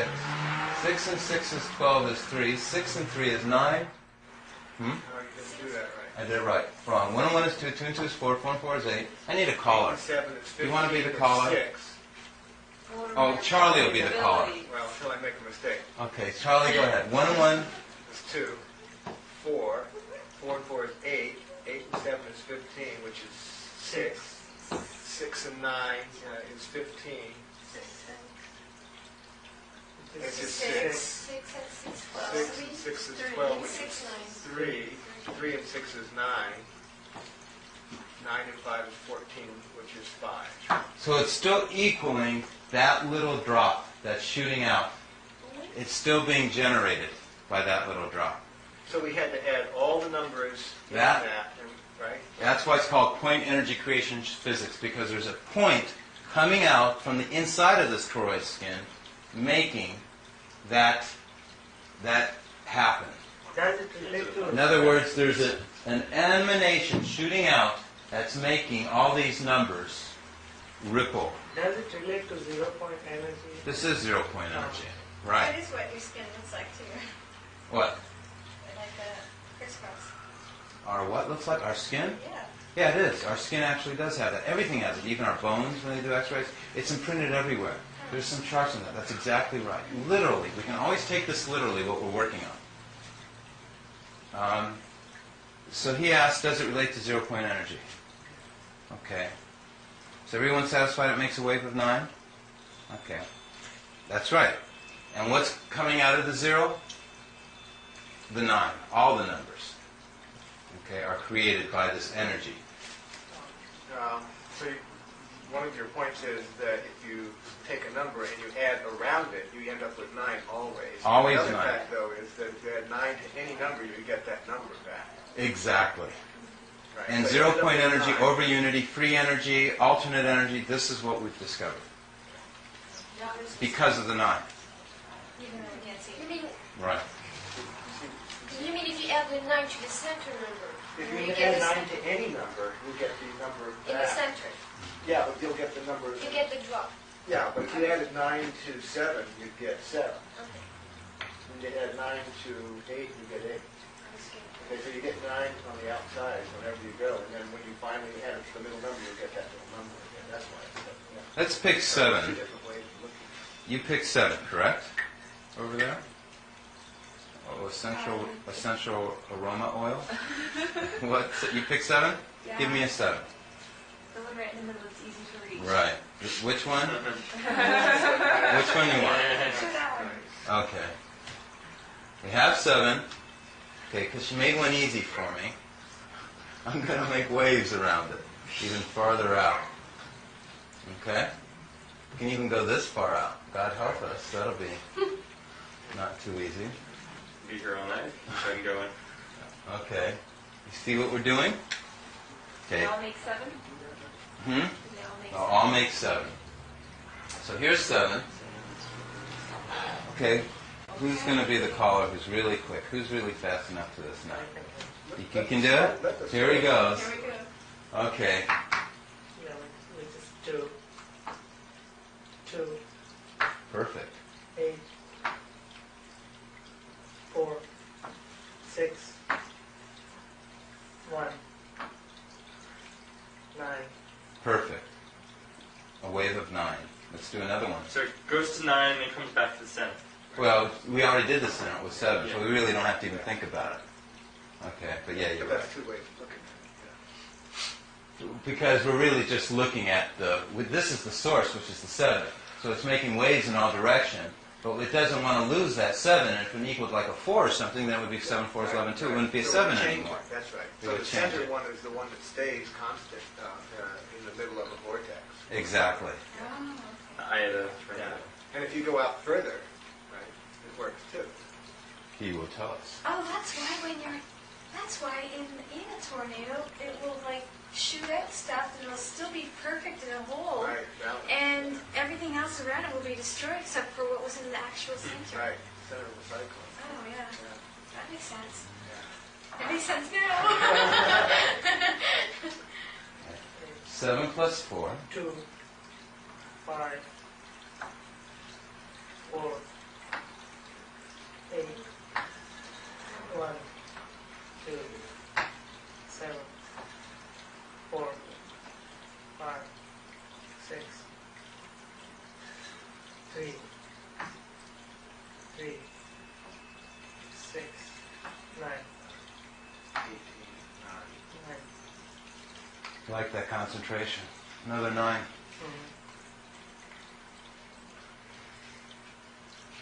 Okay.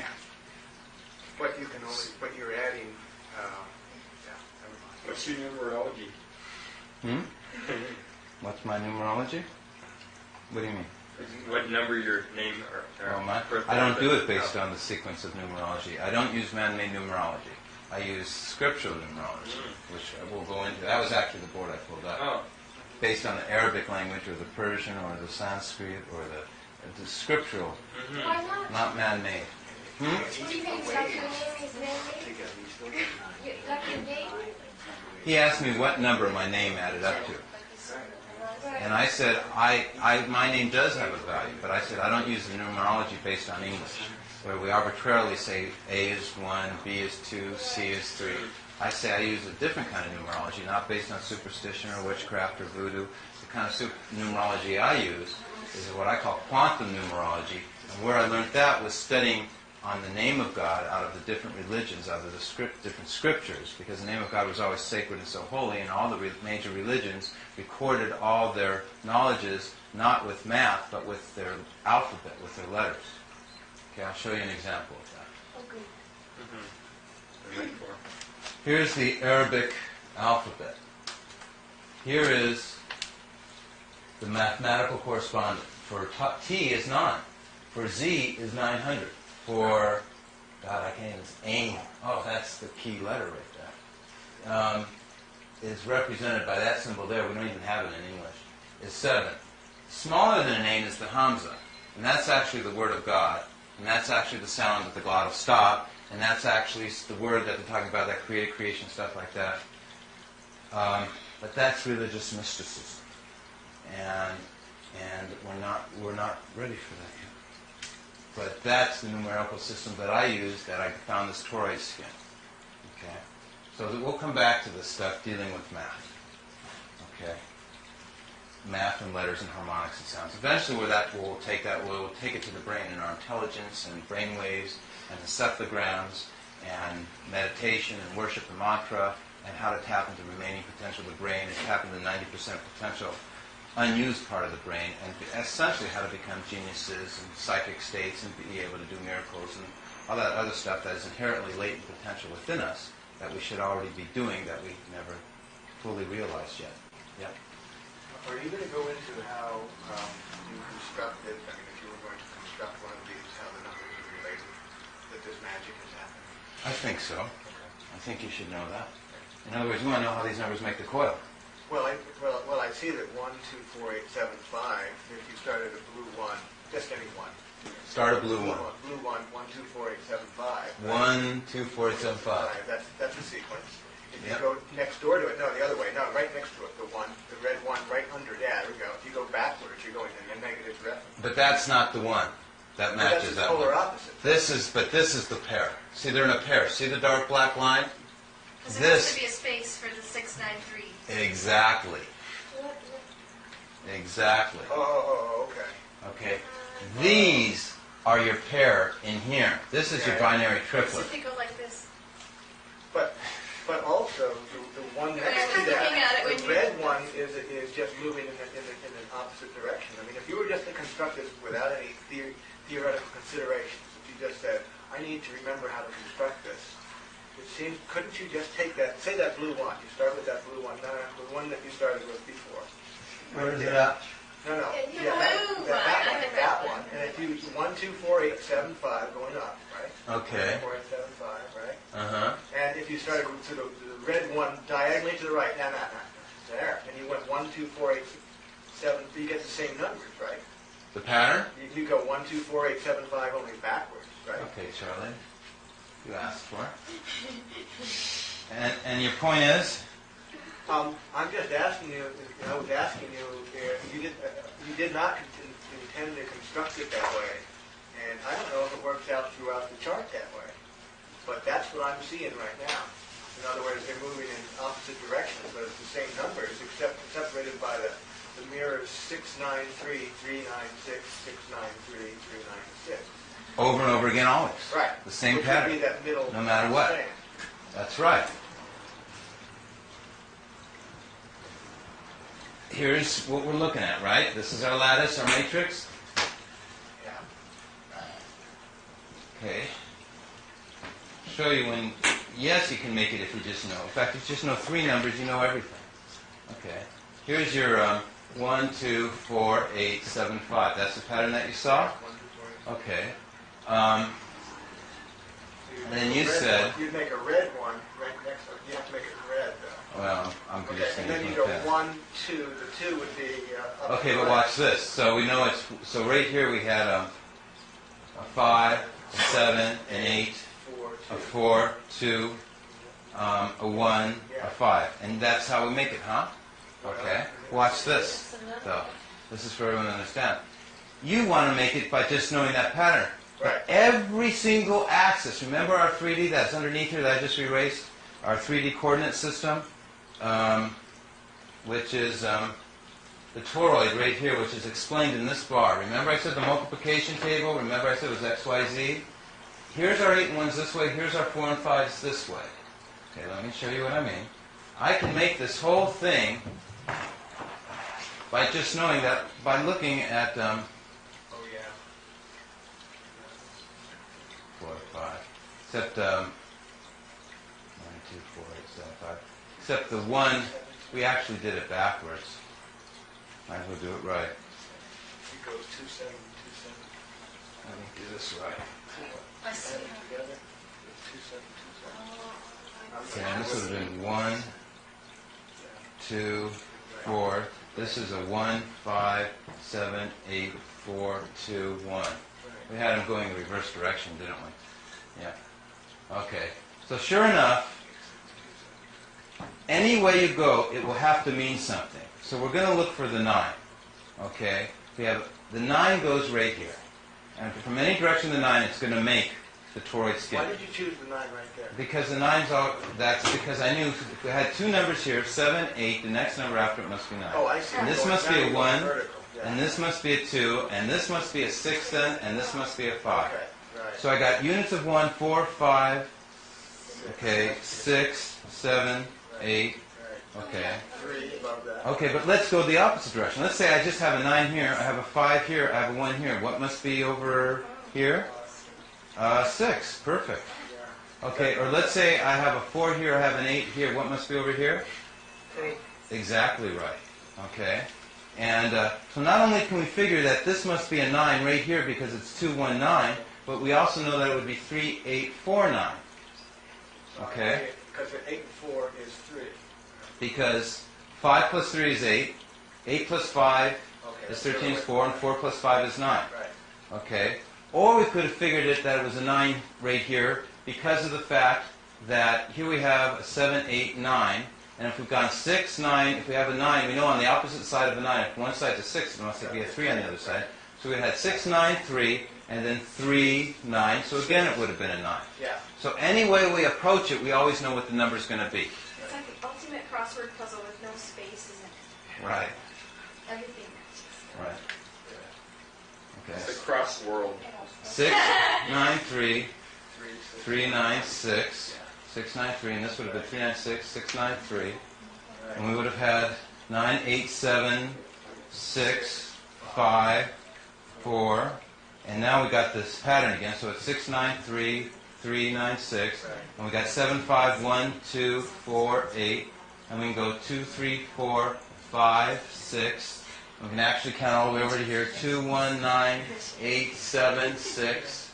And now we got 2, 3, 4, 5, 6. So now we can go diagonally. We got 8, 4, 2, 1, 5, 7. Or we could have gone, is that right? 5, 1, 6. Let's just fill them all in. 1, 2, 4, 8, 7. So we got, or we can go this way. 4, 8, 3. 4, 8, 7, 5. 7, 8, 6. And no, can't be 3 6s in a row. It seems 8, like 7, there's more 6, of 4, one 5, number. 6. 7, 8. Doesn't it? 9. There's more of some numbers 3. and less of others. Like there's less fours. No, there's no less force. Doesn't it look like that though when you just look at it at a glance? I'm gonna have a door checker here frisk you for force. You know what would be a nice thing to do for visual is to, you know how you do like color by numbers? You could just put a color for each of those numbers. Yeah, that's where programming for computers and animation would be. Because it would be a lot easier on the eyes too. Well, but there's another reason why I did this way. You'll see it in a minute. Yes, Charlie? And any two diagonals add up to either 7 or 2. Now, I don't know the significance of that. 9 and 7 or 16 is 1 and 7. If you start with any All of those mean something. 2, 7, 2, 7, 2, 7, that's a new polarity. No, it's not new. That's your z-axis. That's the invisible 9. Your multiples of 7 coming out. Yeah, but they're all, but 5 and 4 are Multiples of different 9? But that's a different axis, and you don't get any 5, 4, 5, 4. But you see, here's the trick, Charlie, and everybody, and it's not a trick. This is why it's so important. 9's your center. Right now, our vertical axis around it is your 8 and 1. They're the first numbers around the 9 vertically. So you can see them vertically. Because you can see the toroid skin vertically. It's not hard. 1 and 8 is a vertical axis around 9, yes. 8, 1, 1, 8, Yeah. 8, 1, 1, 8, 8, 1, 1. Yes. So you can see the vertical axis of the toroid, okay, that it's 9, 8, 7, 6, 5, 4. So you got 9, 1, 2, 3, 4, 5, because the first number around 9, okay, 1, 2, 3, 4, 5, 6, and 8, so 9, so 1 and 8 is your vertical axis. The reason that you can see them is because they're your vertical axis. And you can see the 5 and 4, okay, because they're your vertical axis, okay, which is 4, 8, 12, okay, 16. What is 4 times 5 is 20, 24, 6, okay? Or multiples of 5, 5, 10, 15, 20, 25, 30, 35, 40. Remember, it was a double coordinate system. The blue is all negative numbers, the red is all positive numbers. That gives you your diagonal, which is how time moves, how the universe moves, of positive, negative, positive, negative, positive, negative. But it's based on a very sophisticated system, okay, of positive and negative really being two coordinate systems. One's your 1 and 8s and 5 and One's your 147s being yellow, and your blacks is your 285s being black. Overlapped, Charlie, together. This is a double coordinate system, which is then how you get to the sides, negative, positive, through the sides, negative, positive. Okay? And that's what these colors represent. Okay? Okay, so, go ahead. Have you ever done this and not put the 9s in just to see what the pattern would look like? Because if they're really invisible, maybe you should make them invisible in the graph just to see what it would show you. It's more complicated now. Maybe it's telling you something. You know what I mean? Yes, I do know what you mean, and yes, it should be done, and everything should be done. But actually, if you're going to omit the 9s or make them invisible, actually, I'd spend a lot of time doing what you're saying, but I use it for modeling the energy in the But the play. 9 is like the spirit. And you take the spirit away from matter, you don't have... Matter, I understand but what I'm... visual sense, not Yeah. like... But I do it in another sense. I leave in the red 9s, and I take out the blue 9s, which are negative, and I show the negative draft counter space. So all this really is valid. All these approaches, all these directions, doing all this stuff is connected. Modeling. Okay, so what did I just do here? This is the coil. Okay. Now the first strand, as it comes around and comes around back again, this tile right here, let's look at this tile. I'm going to circle the 1, 2, 4, this one right here. See it? Okay. This tile does not occur again on the same axis. It's not easy. Okay, I want to just follow this line. Where is it? It's this one over here. Looks it. So all the way over here, which should be 3 over. 3 of the binary triplets. So sure enough, 1, 2, 3. Do you see that? Okay. What that means is that I can't just keep on winding this wire like this. That means it has to go around in the star shape, in spires, before it comes around here, and other windings have to fill in between. That means there has to be a space in between this one and this one. And that's why this coil is wound in this shape. Remember I had in between 1 and 2? Look at all the numbers I got in between them. See, 1, 2, 3, 4. Okay, 4 went around from here, 1 to 4, which is the next time around. Remember this time around, the next time around, it's all the way over to here. And to get from 1 to 4 to have these 2 in between it, how many do I have in between it? 1, 2. So in between 1 and 4 is 6 and 11, which gives me 1, 2, 3. The family number group is, the numbers isn't really what's mattering in the family number group, is that it's showing that everything is separated by thirds. It doesn't matter that a 4 is a 4, or 1 and 1 is, or a 7 is a 7. It's saying nothing more than everything has a phasing, or an energy, a positioning of thirds based on stars and spiral, and stars and spirals, spires, not spirals, spires, because this emanation has a sequence order, a phasing, a firing rate, an activation sequence. Real complicated stuff. There's nothing more harder than what I just told you. Okay? But as long as we're on it, and I never get the opportunity to talk about it, I think I'll go to my most hardest sport for a Could I second. just ask you one more question? Sure. You said that 2 and 7 is the z-axis. Is that right? Correct. Okay.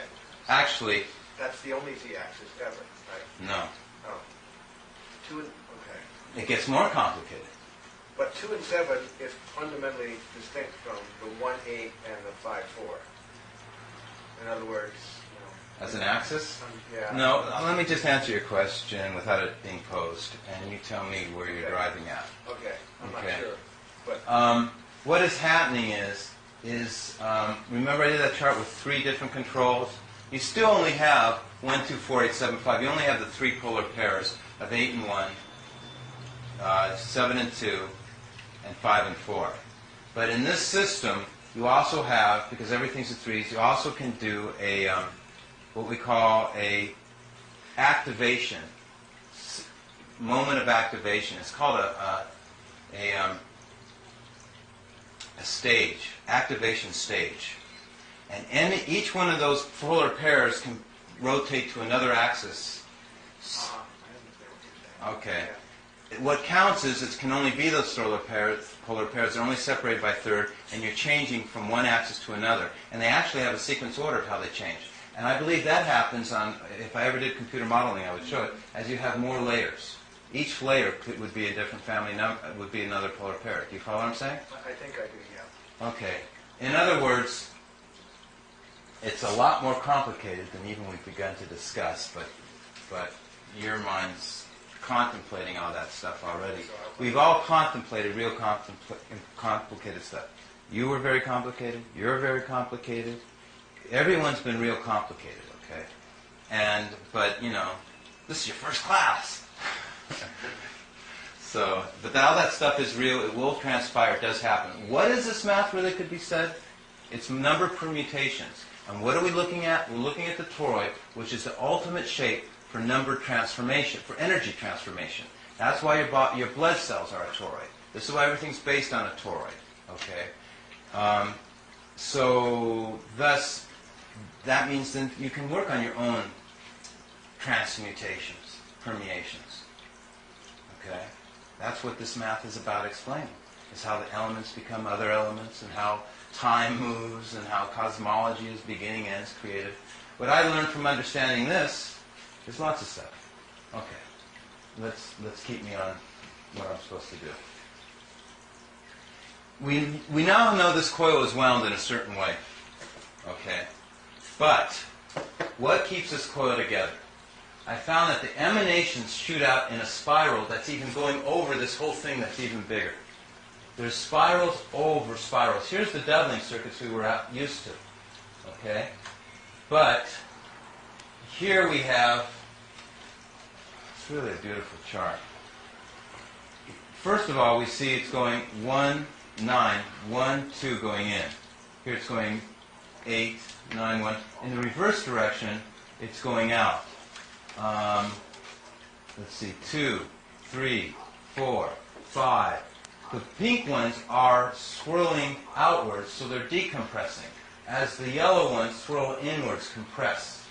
These are nested vortices over the surface of the toroid, like dimples on a golf ball. By their existence, they get rid of crash. It cannot even tilt. There is no tilt in this toroid. It cannot tilt, because they're in quadrature. When this 2 and this 2 and this 2 and this family number group's activated, and the other 8 and 5 of the same family number group, the other 7 and 1 4s are activated, and they're all breathing in and out in such a way, like dimples on a golf ball, or like, I wish I had a better picture, but they're all focused on the center, these nested vortices. In fact, I do have a good picture of it. Nested vortices focused on the center look just like this. Okay? There are vortices focused in the center. Some spiral in and some spiral out. The ones that go in are called a negative vortex or a black hole. The ones that spiral out are called a white hole or positive vortex. Okay? And I figured out how the timing is, how to harness these vortices, these nested vortices.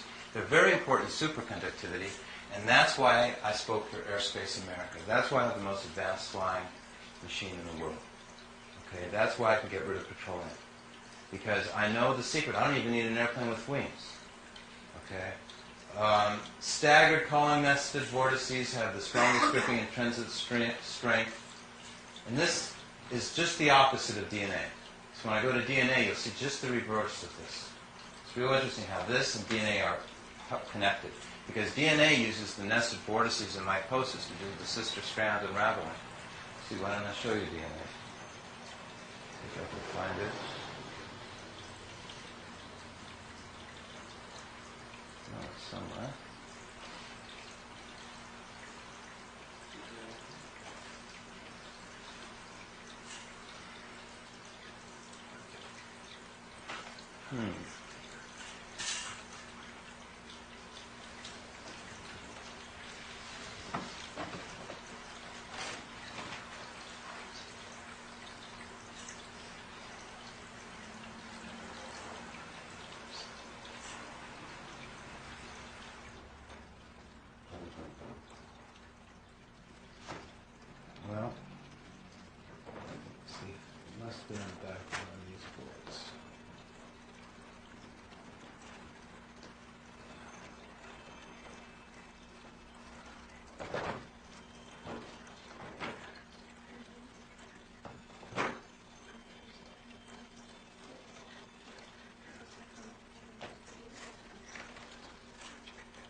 Oh well.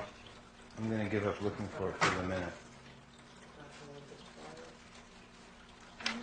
You know where it is? Okay, would anybody care to guess and tell me where the DNA chart is? The one that's up there. Yes. Makes Thank you sense. very much. There we have it. That's what it should be. Right. Here's your double spiral helix. Here's our symbol. Remember our doubling circuits are double. Remember the space for the 396? In microbiology, that's called your major groove. Would you believe that DNA has that 396, that flux field? That DNA is bounded by an invisible field, and that is the source of our genetic coding that determines our evolution, that it isn't random trial and error or haphazard chance. Yeah. We're not going to suddenly de-evolve. Really? Yeah. Oh, good. But your pinkies may get smaller. Okay. So, symbol of enlightenment, that's what I call that symbol. And sure enough, you can actually see it if you look. We're not going to suddenly de-evolve. Really? Yeah. Oh, good. But your pinkies may get smaller. Okay. So, symbol of enlightenment, that's what I call that symbol. And sure enough, you can actually see it if you look inside DNA. You can actually see the shape of 1, 2, 3, 4, 5, 6, 7, 8, 9. Oh my god, Isn't that trippy? that is so trippy. I think I heard they already have cracked the genetic code. Right? Say it again? Loud. They have cracked the genetic code, right? I mean, No one's cracked the genetic code. They are showing the connections of the amino acids, the phosphates, their sequence order. They know nothing of the code. If they knew of the code, then they would be able, or they cannot manipulate the code. All they're doing right now is like when we mapped the moon 20 years ago. All they're doing is locating where the craters are, where the mountains are, things like that. They don't know how to crack the code. But aren't they trying to make cyber people with like all the artificial like forms? Like there's a thing that the president vetoed against artificial was it gene splicing? I forget what it is. We're working on humans, Yeah. embryos, but that's typically accepted to be inhumane, Yeah. unethical, and immoral. Yeah. Uh, But they're working. But then, if you're not a member of nation, just go to your own Mad Doctor's Island, right? Yeah. And but actually, they've already done it. They did it with the tomato. Haven't you ever Yeah. heard the tomato? Yeah. That's a fish. Yeah. Yeah, it's frightening what they're doing, I think. Tomatoes Tomatoes are and fish. fish. Yeah, That they use one. the DNA of the fish and put it into the DNA of the tomatoes and makes the tomato last longer, apparently. Oh, well, yeah, I heard about that. That's right. Is it that they use the DNA of the fish to make that happen? They do it with soybeans. They do it in, they have it control their own soybean crops and they're doing the same thing with soybeans. I don't know what they will get from. My brother has one of those tomatoes. He's kept it. It's still there. It hasn't Tomatoes. disintegrated. It's Really? actually gotten like, when you pick it up, it feels heavier, he says, than when it really was a tomato. And now it's like, it still looks like a tomato, but it hasn't gone rotten. I He's think. had it for over 2 months or something. Really? We should keep it in an aquarium where it belongs. Not He's eating. all vegetarian. It must like, Yeah. You're total vegetarian? No, but if you were to tell the vegetarian that there was really a fish inside his tomato, then... Well, it already happened, though. The state of New York, all the gourmet chefs and everything, they signed a agreement amongst themselves that they would never, in any of their expensive gourmet restaurants, ever serve a genetically engineered with a tomato. But all our fruit is already It's engineered. already, I mean, it's out of control. Yeah, I mean, if you look at anything that's not organic, it's engineered with petroleum, like petroleum. So it's like, Well, actually, I'm fighting a case. I'm about to sue a supermarket here, Star Market. I actually was responsible for the law becoming recognized because I don't eat commercial produce as much as I can avoid it. I like organic, and I don't like those coatings on cucumbers. They make me sick and stuff.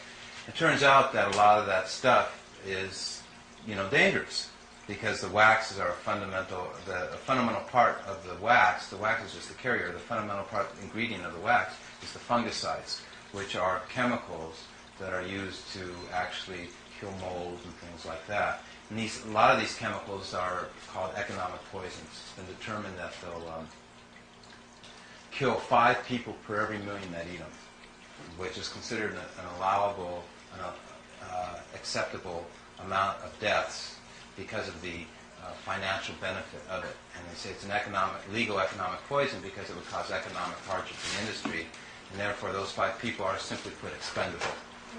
Okay. And so, but the problem is we should have the option, the right, especially for what we call value and safety information comparisons, to make a decision on what we consume. So when you go in the supermarket, you can have a sign, you may be one of the 5 people as a victim of this. Right, right. And I've read the autopsy surgeons' reports on people who did die. It's pretty horrific how they die. Usually it's anaphylactic shock. They And suffocate. how often does this, like, does it happen? Happens as day soon in and as day they out. eat it, Oh or- yeah. Oh, Yeah. really? Some of Just them. cucumber wax? Then the rest of the people just Hmm? get sick from it. They don't die. Yeah, but They they just get don't shot with know. parasites. He's asking, is it just from cucumber wax, or is it from other stuff? I don't want to scare you. You should be eating fruits and vegetables, and you should be consuming all these things. Fruits and I'm a fruitarian. I don't eat beef, chicken, fish, no milk, no eggs, no dairy, nothing but just living things, sprouted things, stuff Yeah, like me that too. myself.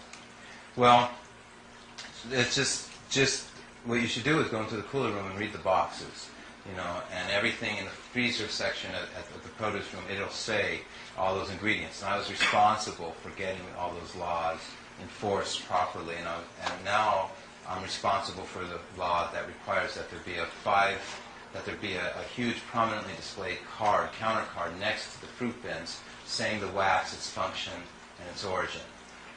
And unfortunately, a lot of these waxes are made from animal products or insect products. Shellac is a result of a lucifer shellac, something type bug.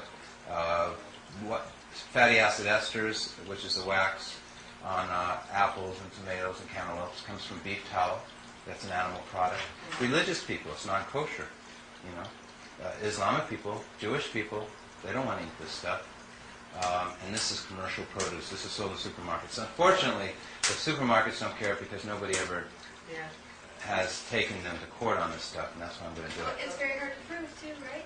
Through legal proof. There's a law that requires on the boxes that the supermarkets receive that it mentions these chemicals because these chemicals are incompatible with one another. You mix 2 of the wrong chemicals together, and you die. That happened like with the alar on, what was it? Remember we had poison watermelons a couple of years ago? You just can't mix all these different things together. It becomes a poison cocktail. So they said, well, we know it's a time bomb, right? We're ready to explode. And there's people with immunology problems that don't even have a resistance to this stuff. They were premature births. So but I can't do all the things I'm supposed to be doing. I'm supposed to be doing so much, and that's the problem.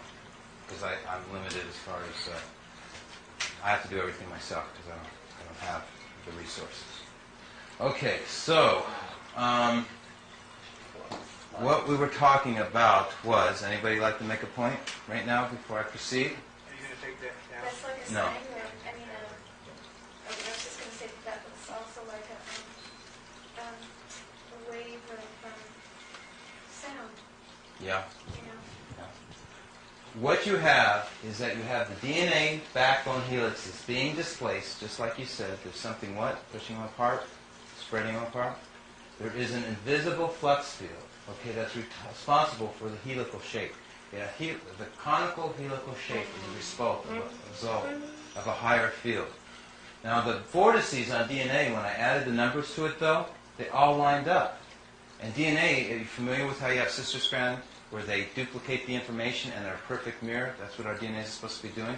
And I found that these nested vortices do that. Now the nested vortices are right here, which is, let's look at 2 nested vortices. Remember the nested vortices? This one and this one.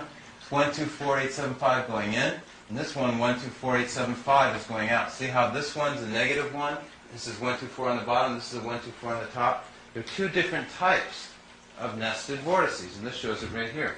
Boy, these charts really do belong together, because that was the goal. See how these are staggered? This toroid is rigid, it holds together. And what does DNA double spiral helix do? it comes apart based on these two different kinds of nested vortices. How do these nested vortices work and function? Oops. Okay, by how they line up based upon the shears, the world boundary conditions, which you've been studying, like in the yin and yang and the symbol. Where is the boundary condition on the toroid? It's always equaling 1. Remember how we did that? 1 and 1 is 1. 2 and 5 is 10 is 1. 4 and 7 is 1. 8 and 8 is 1. See, it's always the same in between. 1 and 1 is 1. 2 and 5 is 10. It always equals 1, which is what you said was the yin and yang. Okay? And it really is making 1. What it does is it allows you to have wires that go side by side and naturally insulate, because their harmonics, their resonance is so perfect that they don't short circuit out. Okay? Everyone follow that? Okay, Charlie doesn't. Does it have to be at a specific angle? Everything has to be at a specific angle. The whole secret of this whole thing is angle and ratio. Okay? That's what numbers are. They have geometric functions that are spatial and temporal, which is in your worksheet. Let's see. Can I have that worksheet right there? 7, 7, 3, 7. Can I have that worksheet right there? 7, 7, 3,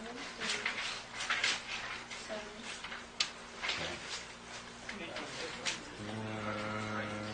This one, yes. So here's some notes, and what does it explain? Where's the 1, 1, 1? Yeah. The 8? I don't get the 1, 1,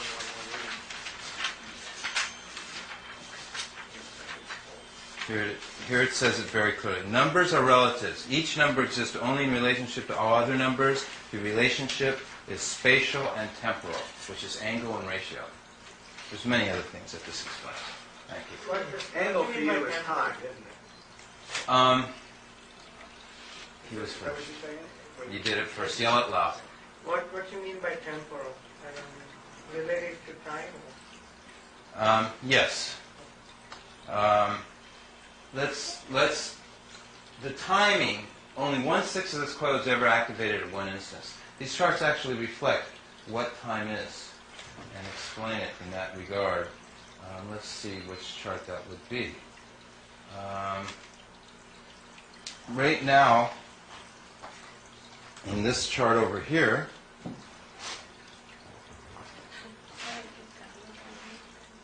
okay, only our 396s are activated, okay? See how just our 396s are activated? Okay, well, I'm actually showing the 9s, but 9s are always activated when the 396. I'm showing how everything spins around. Let me find the family number group 147, which is a little bit easier. Oh, here we go. I accidentally put it on upside down. Here we're showing 147 on the outside of the toroid. See how it's just one winding, and it would be this 147 and that 147. Do you follow what I'm saying? Remember that family group is on? Yeah. Okay. And it's always separated by thirds in every direction. See? 1, then 1, 2, 3. Okay? Diagonally, it would be 147. They would all be on at the same time. So diagonally, we're thinking that everything's on this wire. 147. They're all on. When this one's activated. Okay? Now, let's see what it looks like from the top of the toroid. You can see all the windings, 147, are on. It's a little upside down, but near that wire, it's just one wire is on right now.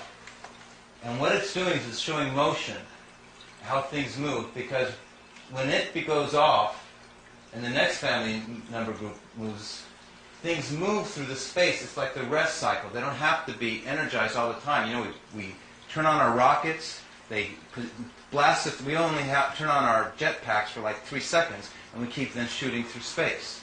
So these tiles are energized, and then they're turned off, and then you jet through to the next tile, and you come out to the next space where it'll be energized again. Okay? So sure enough, so here you see in this wire, it's all positive 714s. Now where are all the other 714s? They're all negative. They're all on the other wire. Now when we go to the next stage, which I didn't do a board because there's just too many boards to do, it would have been 285 would have been positive, which is the next wire. Here's a positive 2, positive 8, positive 5. And what about the 285s? They're all negative over here. So this wire becomes positive. Do you follow what I'm saying? Say yes or no. Is there one no in here who doesn't follow? Okay, there's 1, 2, 3. Okay. I'm going to explain to you another way. I'm going to explain to you on the big board. Let's try and work on the big map. Okay. We're only interested about what is on where. Right now, 1, 4, and 7 are on. Okay? In this wire, which is also the same as all these other wires where there's a 1, 4, 7, which is all the same wire wound in a star. We all understand that? Okay. Now the next family, now that doesn't stay on forever because these little BBs shooting out. I'm really showing you them puncturing the skin and disappearing into the outer space. They're only on when the surface of the toroid is hit by the z-axis, as you mentioned in the very beginning, with dimension. It's going in, it's kind of weaving in and out. What, this toroid? Yeah, well, in terms of the numbers, skipping over the other group, right? Well, let's go to 258. The next family number group that's activated is not 147, but it's going to be 258. And they're all over here in the opposite wire. So this wire is totally off. And when this wire was on, it was all negative 147s in that wire, so the other wire was off. So right now we got this total wires are all on, while this total wire is now all off. So only one wire is ever on when the other ones are off. The right one or the left one. Does everyone follow that now? So they're not both going at the same time? They're not both going at the same time. But alternating. They're not even alternating because it's based on thirds. Because then when this one's off, okay, this one's on, the space where there's nothing. Okay? There's no resistance. And that's why there's no resistance. Okay, and then it comes back to, so this is all on along here, the 396s are all on, So then he goes 3 space further and you... and then it comes back to the 147s again. So this one, these are all on, and then these are all on, and then the spaces are all on. And I wish I had sequence of charts to show it neater to you, but I think you follow. There probably are some charts. So I just had a little flash here. The 0-1 computer system that is, most of it's based on is kind of like in the mode duality. It's this or that, off or on. When you base it on 3 and 9, it 3, 9, and 6. Yeah, 3, 9, and 6, it creates a current that doesn't stop because it's more harmonic. 3, 9, and 6 obsolete. 0 and 1 doesn't even exist. They think it exists, Yeah. and they think they're making it work. It's like saying, we think we're more, well, what would be a good analogy? I don't want to give an analogy that's wrong. Let's just say their concept of 0 and 1 is just their way of saying, this is what we're doing and this is how it works. It has nothing to do with math. It has nothing to do with electricity. It has nothing to do with good computations. They need to think in terms of trinity rather than duality. Yeah. Right. That's what I'm saying. Instead of like dark light, seeing those extremes, it's looking at it as trinity.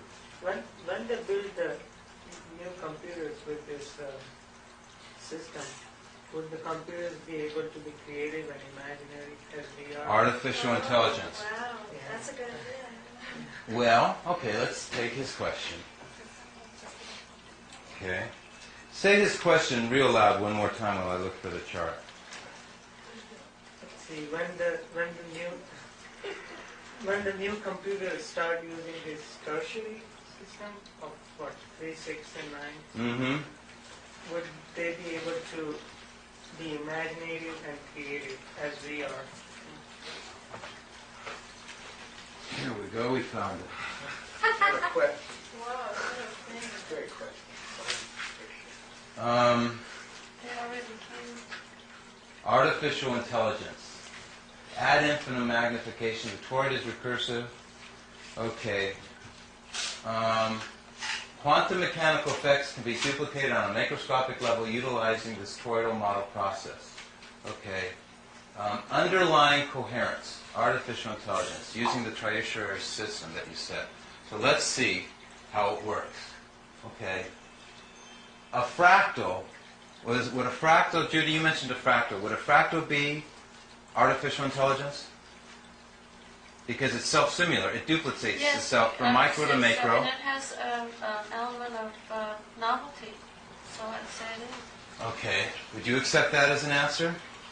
I didn't get that. Can you come back? There's the thing with the artificial intelligence is that it has an input, you put your input into it, but it also can create things from that. So it can problem solve.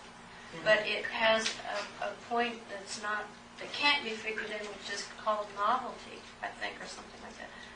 It's like there are other things that it can think of besides what's been put into it. Let's say artificial intelligence, let's start defining our artificial intelligence. Let's say that, first of all, artificial intelligence is the fact that we have a fountain here, and it's making a little water vortex. Okay? But we have a tornado, and it's the same intelligence, but on a bigger scale, a vortex. And let's say we have a solar system, which is our galaxy and our planets and the suns, and they're spiraling in a spiral of a vortex. System, which is our galaxy and our planets and the suns, and they're spiraling in a spiral of a vortex. Would that be artificial intelligence? One definition? That it can be the same principle from small to big, big to small.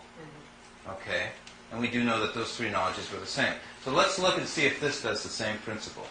Though it won't be too easy, but here are 7 times 7, 49 tiles. It's the same tiles. 1, 2, I think I better show it here. Can you erase what you have? Yeah, this is I hate to say it, I can't. It takes a special spray and it takes a lot of elbow effort. That's the problem. I'll try and work right over here. How's this? That's good. Why don't I change colors? Well, I don't know how well it'll come off. Should I go to black? Let's see what happens It with doesn't it. come off. But it's not. No, I mean it comes off. I mean, It can go off on this one. It's just true and false. It either is or it isn't. I don't know. Here we go. But well, that's It's not on and off. Got to start way up there. That's the novelty. That's the unknown. Okay.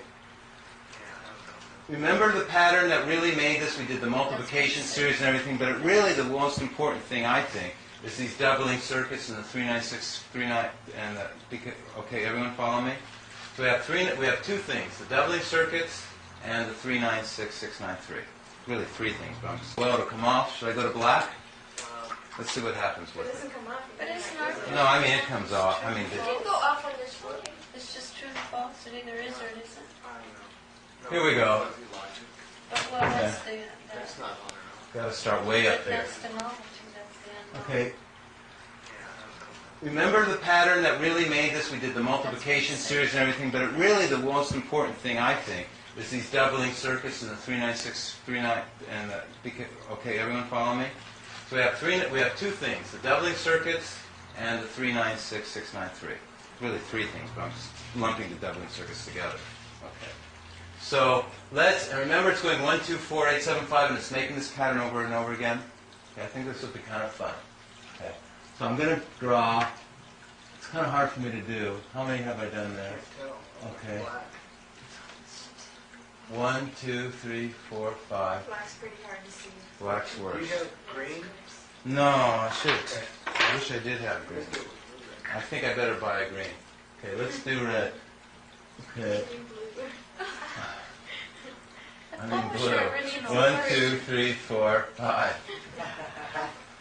Okay, 1, 2, 3, 4, 5.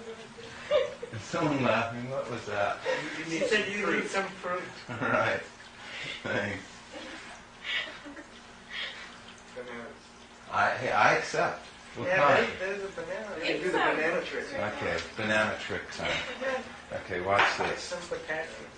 We were all going to go to dinner tonight after I was going to invite everybody to what restaurant, Bob? Raw experience. The Raw Experience. Hungry, Okay, is this banana? Does it look round? It's too late. It looks very good. Whenever. You're going to want it after my little pedlies go over Right my down the finger? street, I could get about 20 of them. Where? You can eat that many? No, but for everyone, you know. it's How can you do that? Now look, you see him squishing it? Is everyone watching this? I'm making it malleable. Is that malleolating it? And watch how it breaks. Oh, I do this all the time. You play with your food all the time? No, but I do this, I don't know why. The banana split. Yeah, funny thing is, No. all the stuff Sometimes that you it's easy show to- me, it's so innate. It's so like, what do you call it, intrinsic or something. It's just, you know it. When you say and you explain this stuff, it's like you go, oh, of course, that's when I was like 3 years old, staring at the floor and I saw all these patterns within the tile on the floor, and you go, you know what I mean? It's Well, 3 parts. you make me I know crazy. exactly what you mean. You remember when you were 3-year-old staring at the floor? Staring at the thing and going, oh, there's something really there, but I don't know what it is. It's a pretty good You memory. probably, that's what it happens here, it's just reading the floor, it's like you're just like diving down. Right. My threes. So we agree, we're back to thirds again? Okay, so much for the banana experiment. I think It would actually make me tired. I don't eat till I'm done presenting. Oh well, So what was your original question here? How does this relate to I'm not going to eat it. artificial intelligence?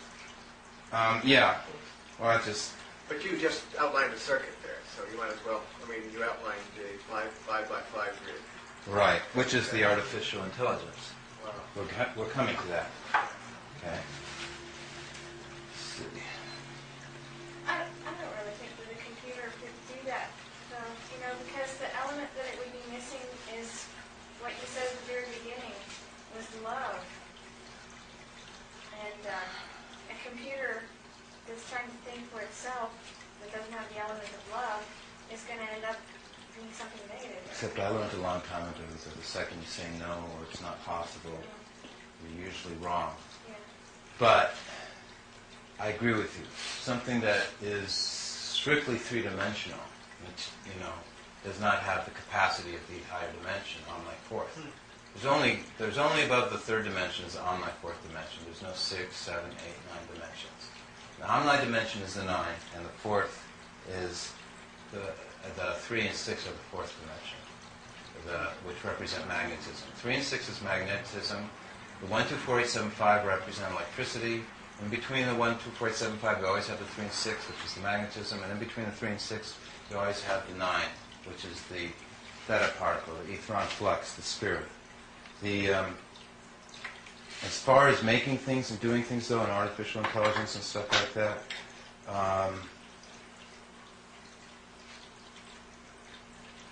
I really cannot comprehend anything that cannot be done using this. Okay. So let's take a look at what we're doing with 5 boxes.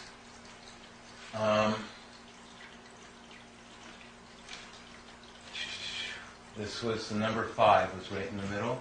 We had 5 like that, correct? 5 was in the inside. Okay. So we come down 5 now, we're going in odd amounts. 1, 2, 3, 4, 5. So we come down 5. Okay. And where's 1, 2, 3, 4, 5? So this was it right here? Yeah. Okay. And what's the number in the center? Well, that's exactly what belongs. Because and what's going to be if there's a 5 there and a 7 there? There's going to be, there's got to be an 8. Because 8 doubled is 7, 7 doubled is 14, which is 5. So sure enough, we count down 5. Okay, is that 5? Hope so. Okay. And what's the number in the center? Okay. And what's the number between 4 and 8? A 4? Well, did I do it right? 7, 1, 2, 3, 4, 5, 8. 8, 7, 5. So there's got to be a 4. I'll write that red 4 down. The red 4. Right, so there's 4 down there. Okay, is that 5? Hope so. Okay. And what's the number in the center? Okay. And what's the number between 4 and 8? A 4? Well, did I do it right? 7, 1, 2, 3, 4, 5, 8. 8, 7, 5. So there's got to be a 4. I'll write that red 4 down. The red 4. Right, so there's 4 down there. Okay, but it should be 5 away. Why don't It I... is. Well, because it's the one. Oh, it it's is. the 1, one 2, where 3, 4, 5. Yeah. Oh, yeah. Hey, that's pretty heavy duty. I like it when he's surprised. Yeah, it's like his invention. And So the center numbers are moving Uh-huh. by that. That's right. The centers are moving. it's still alive. Yes. And if you did What are you saying, Charlie? Say it real loud. the center numbers are moving according to our circuit, aren't they? Well, if you do the one right over next, the not only the center numbers, the circuit, which are the doubling circuits, what about the 396, 693?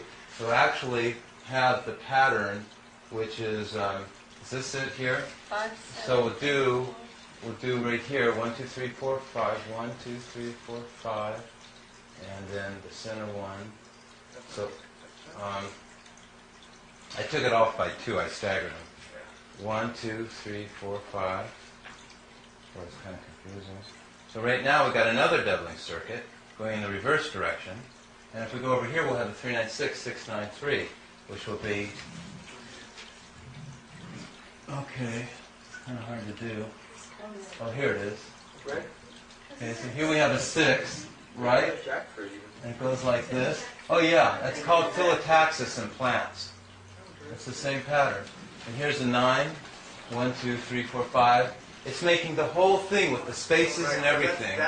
That's the self-similarity appearing, isn't it? Exactly. And you could do that with 6. You could do that with grids of 6, couldn't you? No. You couldn't. So you chose groups of 5 on the Because side, right? we've already covered groups of 3, Right. and we haven't covered groups of 2, but every one that we choose has another wisdom. 1 will always equal the number in the center. 1, what do you mean? One box always equals the number in the center.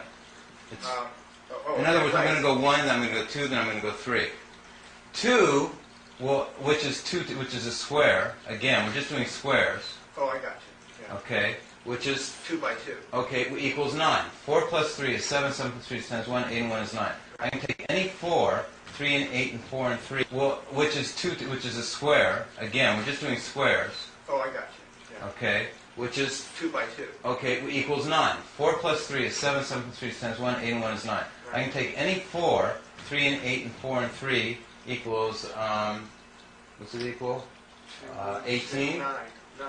equals 9. Right. So even numbers will always equal a 9. What do you mean? Even squares. So 2 by 2s, 4 by 4s. Right. 6 by 6 by 6. But 1 by 1 is an odd, and what is a 3 by 3? A 3 by 3 was making this whole pattern of the 9 at the center, and But it did come to 9. But of course I hadn't taken the 3 by 3 and put it off to the side and seen which one what it would have done. Going. What is a 4 by 4 do? 4 by 4 would have been a 9. Let's do a 4 by 4. Yeah. Okay.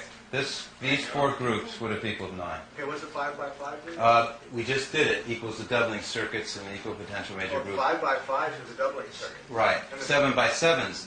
Here's 7 by 7s, doubling circuits.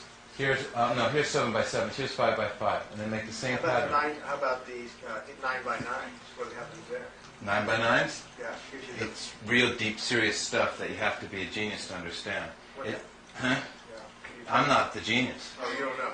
It goes 3, 9, 6. I know I should say I'm a genius, but I just have to be a genius to understand. What It, that? huh? Yeah. Can you- I'm not the genius. Oh, you don't know. It goes 3, 9, 6. I know I should say I'm a genius, but it's that profound. It turns from doubling circuits and all this stuff, it turns into 3, 6, 3, 6, and then it goes 9, 9, 9, and it all means something, and it's all modeling a higher dimension, and it's just too deep. Have you done 11 by 11? Probably not. I think I was happy doing all the analogies and all the different variations, Right. and I was going to leave it for people like yourself to do. Huh. Well, I'm sure I'll try it. Okay. Yeah. Well, it takes a Well, lot I of need- paper, yeah, believe me. well, I wish I could get a chart like that, because then you could play all day with it. A big one? Yeah, that was really erasable. Yeah. A whiteboard? Well, if Yeah, you pay the well, shipping, I'll get you I'll get you one this big, a whiteboard. I could probably... But you got one at school. Well, you know, one of the things I ought to do with my class is have them make this. Right. See if they can make this, they understand it, Take a picture of it. right? If they can understand it and explain it, they can win the Nobel Prize because they'll explain it to the world, But if we which I wanna haven't work done. with it in class, they should be able to. I should be able to explain it to them, and they can make it up and put tape on a whiteboard. And so We should figure be out able- all the axioms. Yeah, we could play with it a long time. That's right. Do you want to explain to the world? Yeah, but no, I don't want to explain to you. You will. I want you to explain to the world. No, you can. You do it much better than I do. Just make- Well, that's kind of you. But the problem is, see, what do you mean I explain it much better than you? Well, because you don't You think I'm going to be able to explain done this. in TV sets going vertical and horizontal with the Z thing going back and forth? You did it right here. Every one of us have people that circumambulate around us. Okay, we each have our own world of friends and stuff like that. And there's only certain people that will understand, identify, and relate to you.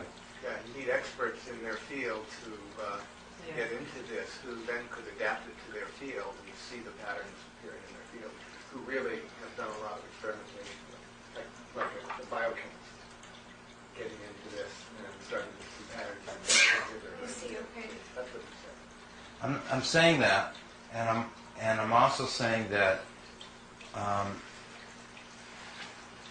that I can't do anything more, because like the experts that he's talking about, I don't have the books, you know, the money to buy these books to study these topics. I don't have the teachers. No, I'm not even going. Connections with them. You'd rather, oh, so you just like to plant the seed so it can grow Yeah. out. The dandelion. Yeah. Is that what you want? The only work that I'm willing to do further on this, per se, is either the periodic table of elements, computers, or biology, modeling genetics. Because my ability is to do stuff that's pretty much impossible for people. Okay, figuring out things that are impossible. And I think the genetics, these are all codes and traces enough of it that people can start figuring it out on their own. But I know those are tough ones. And so I really don't mind approaching those and using my abilities and powers. What I really don't want to do, though, is well, I don't know what I don't have the strength. I just don't have. I'm that spread out too thin. You know, I don't travel to the mainland.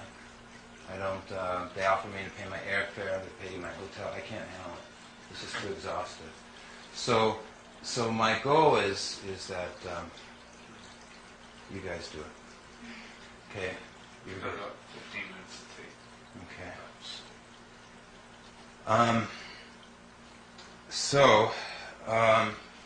The law of numbers, passing on the energy, is the same as a concept, same as all the laws of physics. It's all connected. It's seeing the harmonics and the vibration. Have you ever seen that before? Oh, you've never seen one of those? That was one of my favorite toys. Wow. What is it called? What is, I don't know what it's called. It's an office. It isn't an office. Okay. I guess we'll go to the brain. Why not? I told you I'd come back to it. We're down to our last 10 minutes. There's the alphabet, there's the numbers. It's a system used by billions of people.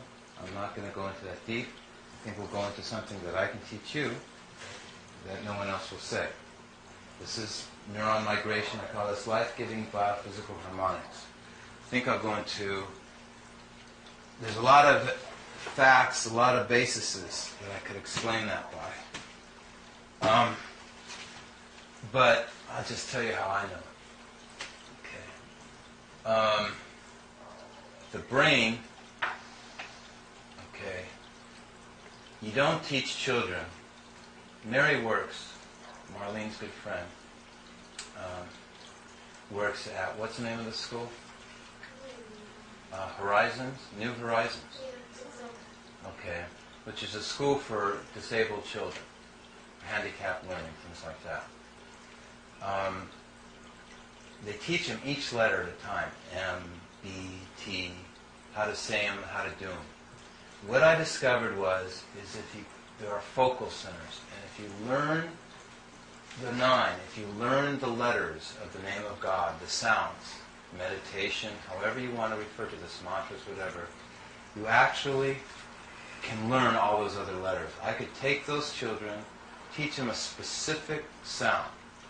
I say the name of God, this is real weird, but when I say the name of God, instead of saying, the superlative case in the Baha'i religion is of the name of God is Abha. It's said to be the highest. It's supposed to be the heavenly world within this physical world. The physical world is referred to as Baha. And that's why a prophet was named Baha. And it's called the Most Great Name. There's 360 derivatives of the Most Great Name. So what I did was, the superlative case is Abha, means glorious, light, splendor, when they translate it. So to say that name, I don't go Abha, because I saw the B and H are in conjunction, the 2 and 5. It's Abha is 1, 2, 5, 1. And I concentrate on the 1. And the 1 isn't said as a vowel. It's pure breath.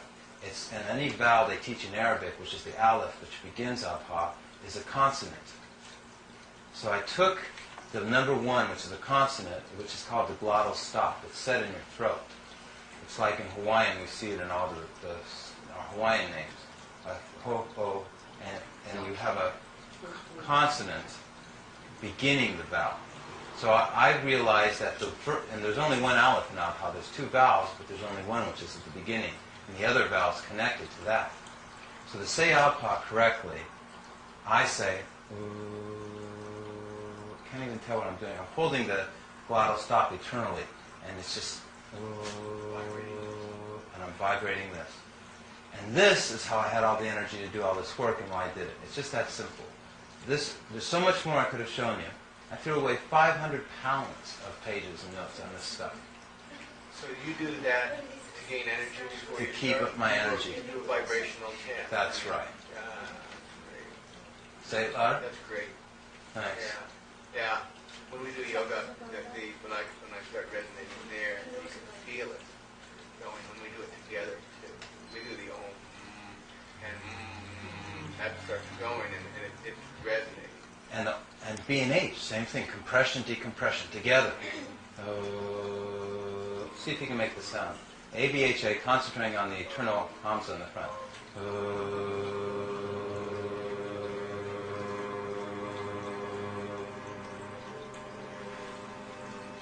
Wow, you guys are good. Yeah, you have to stay low. You Wow. can't, Say that again. you gotta stay low, right, so you catch it. Oh, that's right. How do you doesn't? Interestingly, the letter B in, you all make it sound it real great. You say the name of God perfectly. Now, the letter B in the scriptures is referred to the trumpet. And it's said to be a bottomless sea, which none can ever fathom. Then it says it's the blackest of nights. So the letter B is, and then he refers to the H's as garment, blowing. And they're in conjunction. And so that B, that bottomless, so instead of how we normally would say ab, ha with our lips, we're saying it in here. Because it's a song. It's like the nightingale. It's a bird. It's much faster. So the ah is guttural, but the way we're... So the B You're doing it all becomes, at once? the B and H, I'm doing it all at once. The B and H just become the tube, the shape. Just that's the 1, 2, 4, that's the 1, 2, 4, 8, 7, 5. That's the coil that stays. But the 3, 9, 6 is the energy it's releasing, which is the 1. But the 1 in the aleph, which represents the vowels, actually taps into the 3, 9, 6. I don't fully understand how, Charlie. Well, Yeah, aha. and that's exactly right. And that's what we're modeling here, this equation. That's the last half of this equation, which is 5, 1. Sounds like it's like the source, the ah, and the B would be the receptive, the 2 in the I Ching, which would be the earth, and then the ha would be like the soul breath, which is the connection, or something like that. You know what I'm saying? Yeah, I do know what you're saying. And they, It's like om.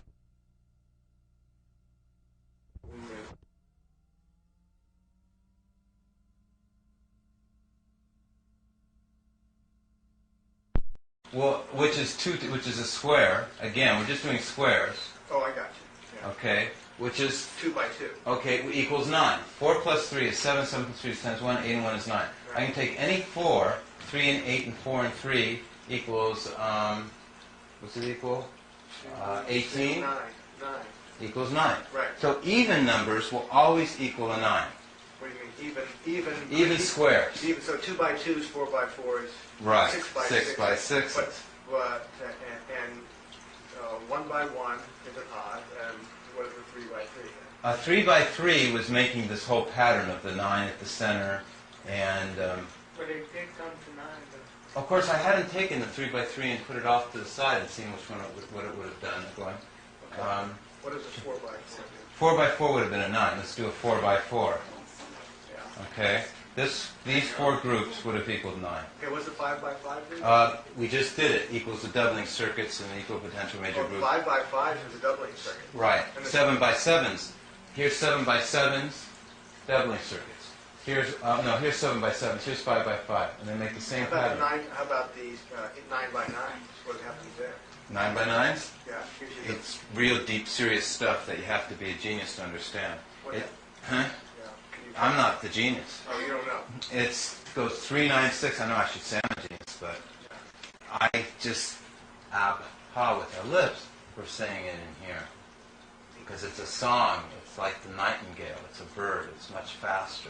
So the it's got it all. The wayward. So the B You're doing it all becomes at once? the B and H. I'm doing it all at once. The B and H just become the tube, the shape. Just the that's the 1 2 4. That's the 1 2 4 8 7 5. That's the coil that doesn't that stays. But the 3 9 6 is the energy it's releasing, which is the 1. But the 1 in the Aleph, which represents the vowels, actually taps into the 3 9 6. I don't fully understand how, Charlie. Well, the H in Hawaiian is a symbol of the breath and the soul. Yeah. Aha. Yeah. Aha. And that's exactly right. And that's what we're modeling here, this equation. That's the last half of this equation, which is 5 1. Sounds like it's like the source, the and the B would be the receptive, the 2 in the I Ching, which would be the earth, and then the Ha would be like the soul breath, which is the connection, or something like that. You know what I'm saying? Yeah, I do know what you're saying. And they, It's like Om is like alpha, here's the 1 2, creation, preservation. 5 1 for Abhan is 2 1 5 1 Baha, which was 3 6, which equals 9. It was always the 1 connecting back, the 2 and 5 connecting back to the 1, which was the whole equation. So the whole equation of this whole toroid coil, everything we've seen this evening, is 2 1 5 1. And that's an anagram, too. It's Oh, I didn't show you the anagram. Remember I said I was going to show you the anagram? But that's an anagram, isn't it? You're just reversing something. Well, look at this, the thing that's most famous for the anagram. Anagram. You familiar with it, everybody? You seen it? Okay, watch this. Look at the doubling circuits. Remember we did, well, here's 1, 2, 3, 4, 5, 6, 7, 8, 9, and 1, 4, 2, 8, 5, 7, 1 is any number 1 through 9 divided by 7 equals the anagram, that number series. We familiar with that? Yes, we are. Let's see. Any number divided by 7 is on chart. Is the thumbprint on it. See if I can find it. I know right where that chart is. Oh, I know which chart it is.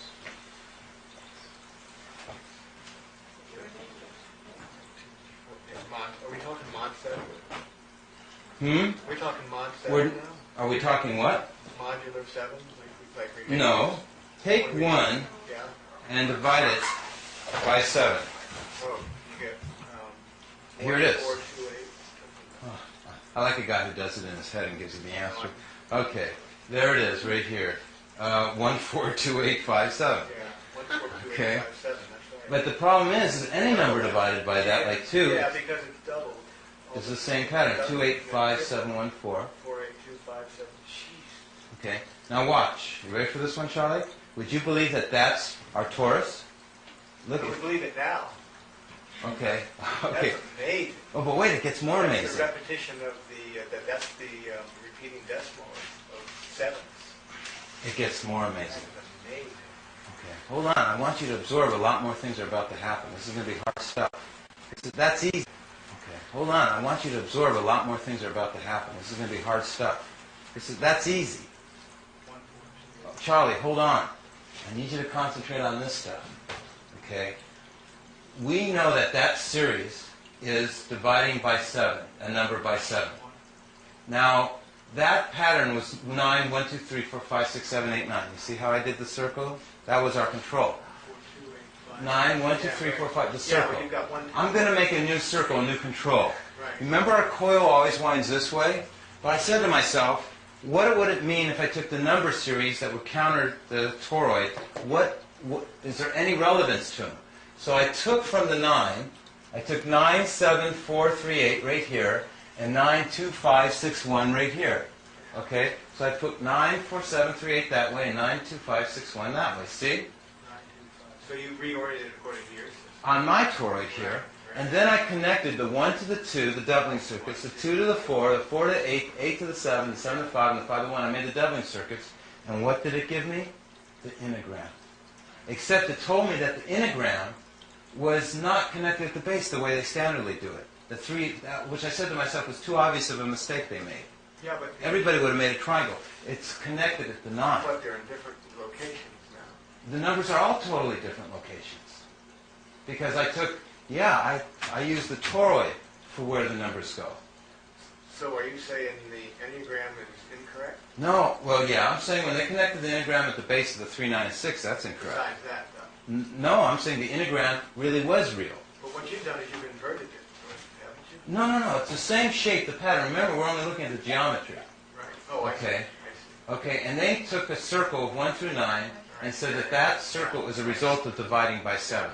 Okay, I'll give everyone an example again of dividing by 7. Take 2, divide it by 7, you get 0.285714, okay? So it's 0.28, what was it? 0.28571. It makes that shape. Okay. So I then took, instead of doing a circle of 1 through 9, I made my circle based on the toroid skin backwards, which I call the antithesis of the toroid. And I then connected the numbers of my doubling circuits like I knew to do, right? Which is 1, 2, 4, 8, 7, 5, which makes the enogram. I found that this is a real popular shape. I just wanted to show you that it was connected. This is on the pharmacies throughout the world, in front of buildings. It's a hidden mystic occultist type symbol. But 1 and 2 are connected in yours, and 1 and 4 are connected in No, I'm not trying to make dividing by 7 in mine. Right, I know, but it's... I'm trying to show that that doubling Yours are mod circuit. 9, The and shape yours is are mod exactly 7. the same. Yours are mod No, 9. they're mod 9 too. They're all mod 9 dividing Yeah, by they 7. are. Yeah. But we started with mod. We started with 7. No, we didn't. We just divided 1 by 7. Okay, all I did was take 1 and divide it by 7. And I got that pattern. I'll go further. What does that pattern mean? We have multiples now. Okay, now that pattern, no one's ever been able to say. They say it's an infinite pattern. They don't, okay, I found that it can, huh? That's a repeating decimal, though. It's a repeating, and I found that repeating decimals can be given a discrete number value of such as the repeating decimal of 0.142857 equals a 4. Want to see how I figured it out? So all those times when your teacher said, "Oh, that's a repeating decimal," yeah, but it really means this number. How did you Yeah. figure that out? Want to see how I figured it out? Yeah, but it's also Okay. a 4. It can't be adding them together because 2 divided by 7 is the same series. It just starts at 0.285714. So I didn't add them together. I'll tell you how I did it. You ready? I knew I took 7 divided by 7, which was 1. Okay? It's really this easy. All you have to do is say the third number, or the second number before 9 is a 1 here. So the second number before 9 on its reverse mirror must be an 8. So if we divide a number by 7, 1 through 9, which is our control, if we take 7 and divide it by 2, we get an 8. We also know that 8 divided by 2 is 4. So if this is a 4, then this number over here must be a 5. Okay, and then I said, well, if 0.142857 equals 5, I have a 1 right here on the other side of the decimal that I'm adding to 142.857. So 1 plus 142.87 equals 5. That would be 1 plus 4. It's kind of like weird algebra. Yeah. So I then take 142.857 and say that's an equal to a 4 up here. And sure enough, multiples of 5, the last number will be 4. 5, 10, 15, 20, 25, 30, 35, 40. It's too easy. Okay. So sure enough, this is multiples of 4. And because I did dividing by 2, which is multiples of 5. 1 divided by 2 is 5. 2 divided by 5 is... Would you say 2 divided by 2 is 1. How did you get 5 again on, you got 7 divided by 7 equals 1. Then you said 8 divided by 7 is what now? 8 divided by 7 would have to... All I did was go divide 4... Where's the multiplication I was using? Oh yeah, dividing by 2. Because 2 and 7 are my polar numbers. Right. So I went over here, and I knew that I could divide by 2, because 2 and 7 are mere opposites. Yeah. Okay, and it would give me the reverse multiplication series in the opposite direction. Because I don't have a repeating decimal and dividing by 2s, I had 5, 10, 15, 20, which is 5, 1, 6, 2, 7, 3, 8. So I knew that dividing by 7 must be the reverse mirror, which is 4, 8, 3, 7. So if I made this a 4, then I made 0.285714 and 8. So I go down to over here where it's 0.28714, and sure enough I add it with, which equals an 8 with 1, and that equals a 9, and it worked. There's all different ways you can prove it to be true. But it wasn't hard to do. Okay? So these patterns all mean something. All this stuff's connected. Anyway, I just wanted to show you how we get onto dividing. We got on it by the integrand. We got onto it by the shape. Okay? Dividing by 7. Okay? I just wanted to show that I had cracked the code to the integrand because I like to tie in different things to the Torah. To the integrand because I like to tie in different things to the Torah. Yeah, I just saw a pattern like that in celestial influences theory. Did I say that at the beginning? Theory of celestial influences. I was reading down the 40s today. It's an old book, and it's a theosophist. And he was taking the circle of 9 and putting planets on it, and he was doing all sorts of macrocosmic overlays on that same thing. Okay, Charlie, we're going to start with you. Macrocosmic overlays, that's exactly what we were just doing now. Yeah. He was doing that too. But nobody does it with the decimal system. He didn't have it connected the same way as you. Nobody has it connected to numbers. That's the trick. Bringing numbers and geometry and surface topology and particle physics and spirit and biologics, everything together, and computers. Now, let's start with the remaining time we have. Can we interview each person? We don't have much time, but 2 minutes. I should have given you guys a long time ago. But how much, let's see, any comments that everybody has on this that you want to, I guess, take the camera off me, and we'll start with somebody. Okay, any volunteers?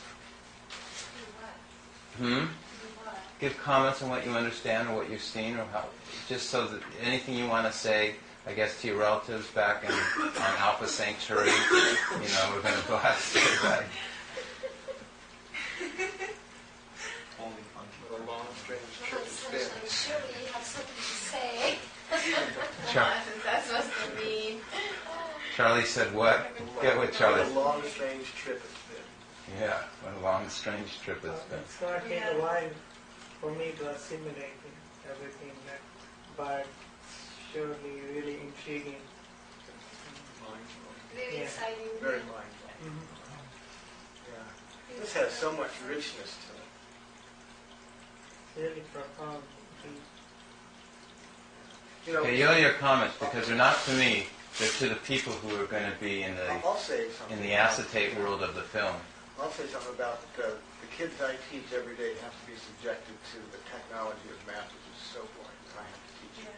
And I can try to make it interesting, and to some it's interesting. But the real interesting math that I've taught this year has been in dynamical systems, fractals, chaos, because it's so philosophically relevant to them, and that's what they want. And this has that same kind of richness that they don't get in mathematics in the high schools, because we have a mathematics that's driven by science and technology that is an established magic, so to speak, from the 16th to the 20th century. And this sort of stuff is usually taught to college mathematics majors. Stuff like this would be taught to college math majors, but they would have to do it in a way that even makes that boring. But its number theory is very interesting, except it isolates itself usually in the universities. It doesn't ever have any connection to real world sorts of things. And this stuff, you can see the layers forming, and like a good metaphor in poetry. It's just all the stuff that is there, and it hangs together in a cohesive whole. It's phenomenal. And you can do it at different levels with different kids. That's why it's rich. That's what I wanted, was to hear a response. I guess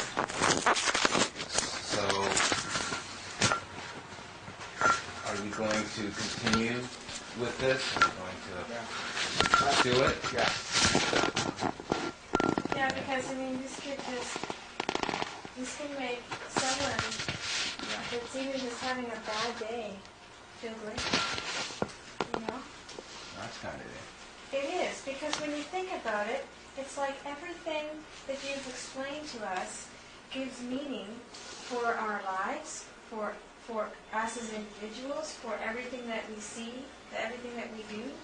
It all comes back to the cycle, the flow, and just makes it so real, you know? It's like, I'm just happy that I was here. I mean, I was supposed to have a huge party today, and it got all rained out, and then, you know what I mean? So it's like, thank God I was here. I told you it was a blessing. It was.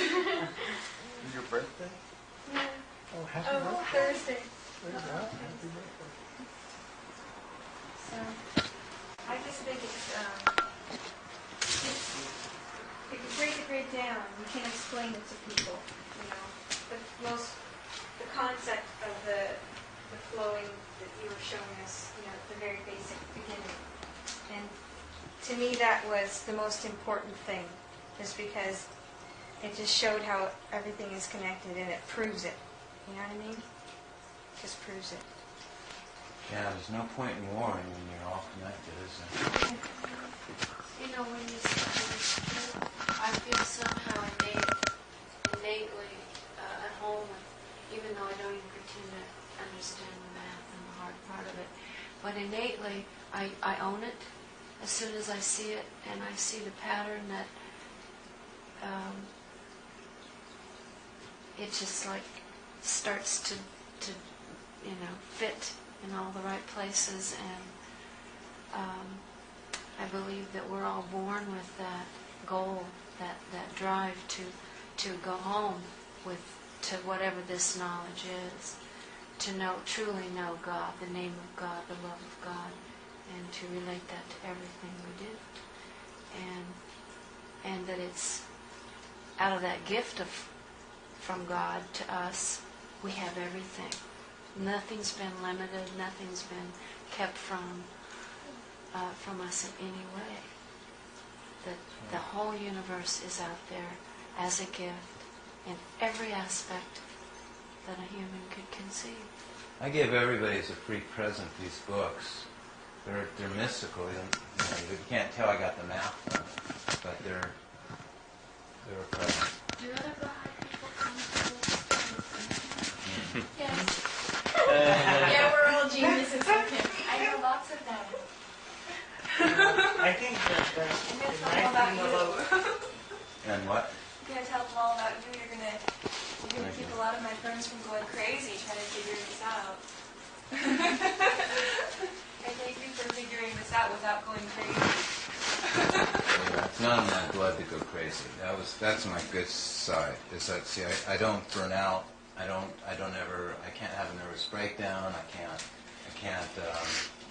run out of. That's just my thing. Is that I make that sound, as me and Charlie were talking about. We're all been doing it. I just So I wasn't my fear. I didn't have any fear of that.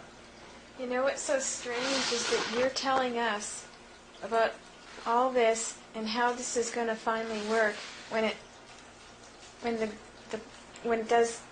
energy in this way gets invented the way it's supposed to happen and eliminates petroleum stuff and all that.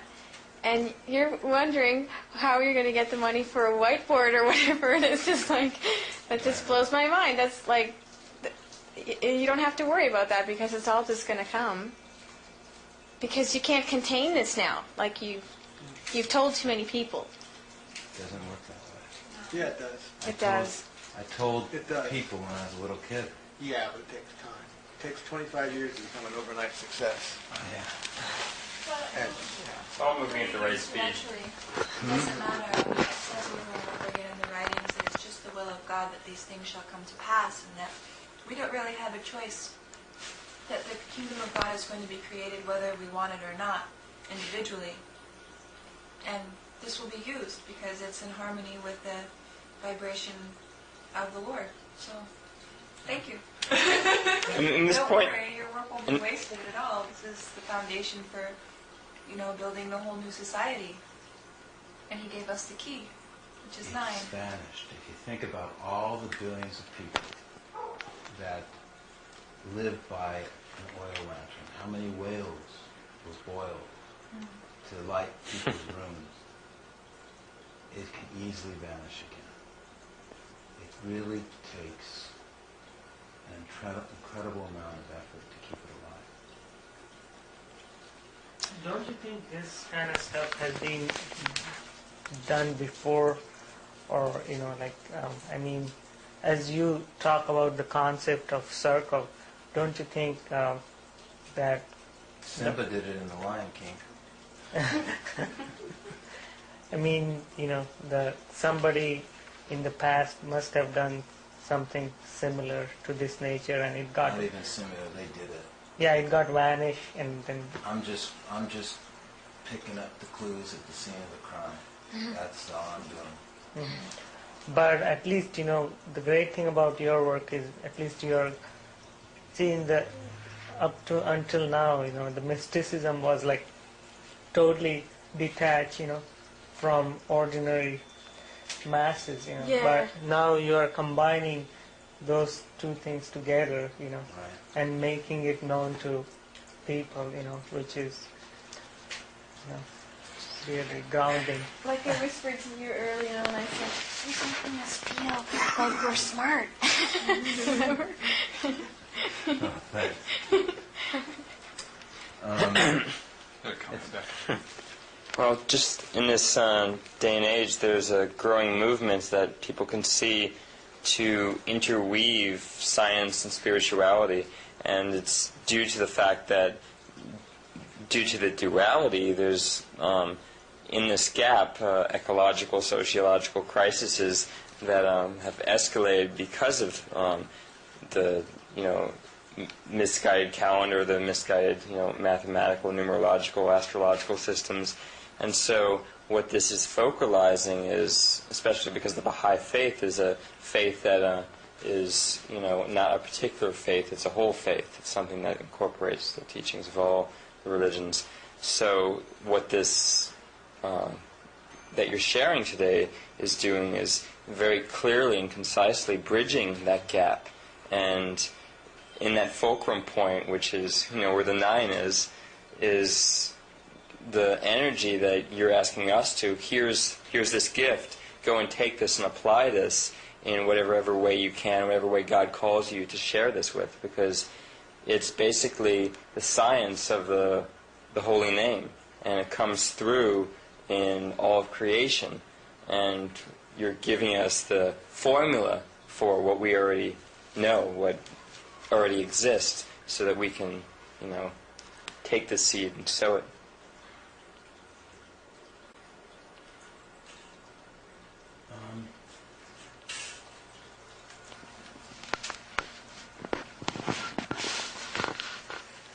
The real objective is so that when we get to the next season, in the highest of the outcomes of the spiritual and the world, that you will be able to function. You understand how powerful and important the holy name of God is. You've said that yourself. And you've invoked it many times. And the thing is, in this world, we use our feet to get around. Okay? But in the next world, we're going to be crippled unless we know how to breathe and intonate that holy name of God. Okay? Because in the next world, that will totally give us the wings to our soul and give us free flight. Okay? Even in this world as well, too. All our psychic states, paranormal states, we should never ever sell ourselves short for one altered state. We should always know that we should be totally integrated. If we should have psychicness or telepathy or levitation or anything we should ever have, they must all be integrated in balance and in harmony. And the name of God balances all those abilities. All of us have unique traits and skills. Some are psychic, some are great in math, some are great in writing, some are great in art. But when we take all of these aspects of our brain, okay, by the name of God, it makes all these parts of our brains working together where one part doesn't atrophy and another over-accentuate. And that's what the holy name of God does. It makes all the parts of your brain work together, function well as one. Instead of teaching those children to teach each separate letter, that's not the way they should do it. So they should teach them to know the name of God. And that's how you then tap into what the real meaning of a human being is. A human being that is a hologram, is a paradigm of God. We actually reveal God's bounty, His grace, through how we release that spirit in us. We are actually the revelation of God. We are to creation to the rest of the world. If it wasn't for us, all the most beautiful and comely names, all the attributes and qualities of God would not be revealed. And God's own image would be not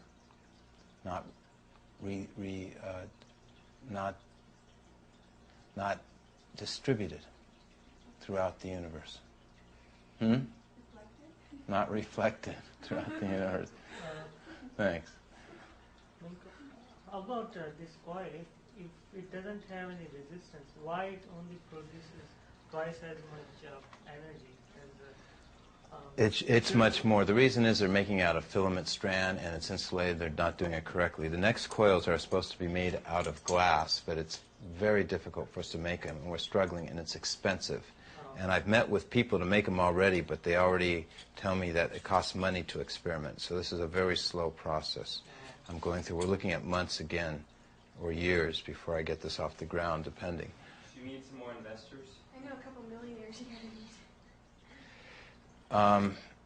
Yeah, Computers too. I don't need the money, but the people who make this, I'm going through. We're looking at months again, or years, before I get this off the ground, depending.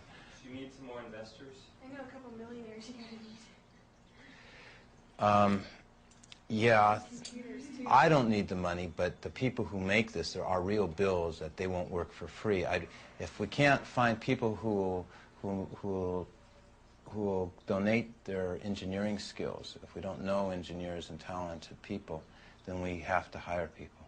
But my first goal was for everybody just to contribute what their skill is.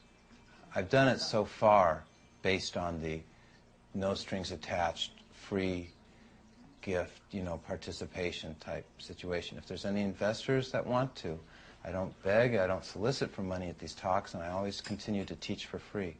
But as long as they're not into it from the fact of return, let me put it this way. To keep them from being greedy about it, I won't promise them any money in return for whatever they invest. I won't make any, I won't try and lure them or entice them. If they want to make it without me, they can get my book. It cost me $40 to print this book.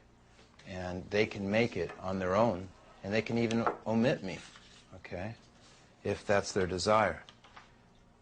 But if they want to see it made with my resources and my skill, then this is what the book looks like. It's a big thing. Then yeah, I would definitely know where the money is most appropriately used, because all the people that I work with are very talented, very skilled. I also would compensate certain writers, certain artists. I would actually compensate Charlie and Judy because they're teachers. And I would actually offer them a publishing agreement, because I have a publisher, but he just wants the draft, the final product. I have a CD-ROM company, and I would actually ask them to produce teaching materials for schools. So you guys are the guys I'd use the money for. I'd pay you guys to do the work. So, me, I can live on without money. I'm okay, because I bought a new tent. And all you need is fruit, so. I need its fruit, yeah. But I'm going to go to Kmart and get another one, too. So I have two.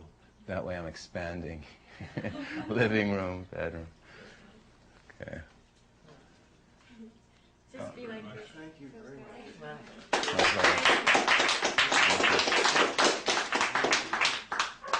Mahalo. You guys are a lot of fun. Couldn't have more fun.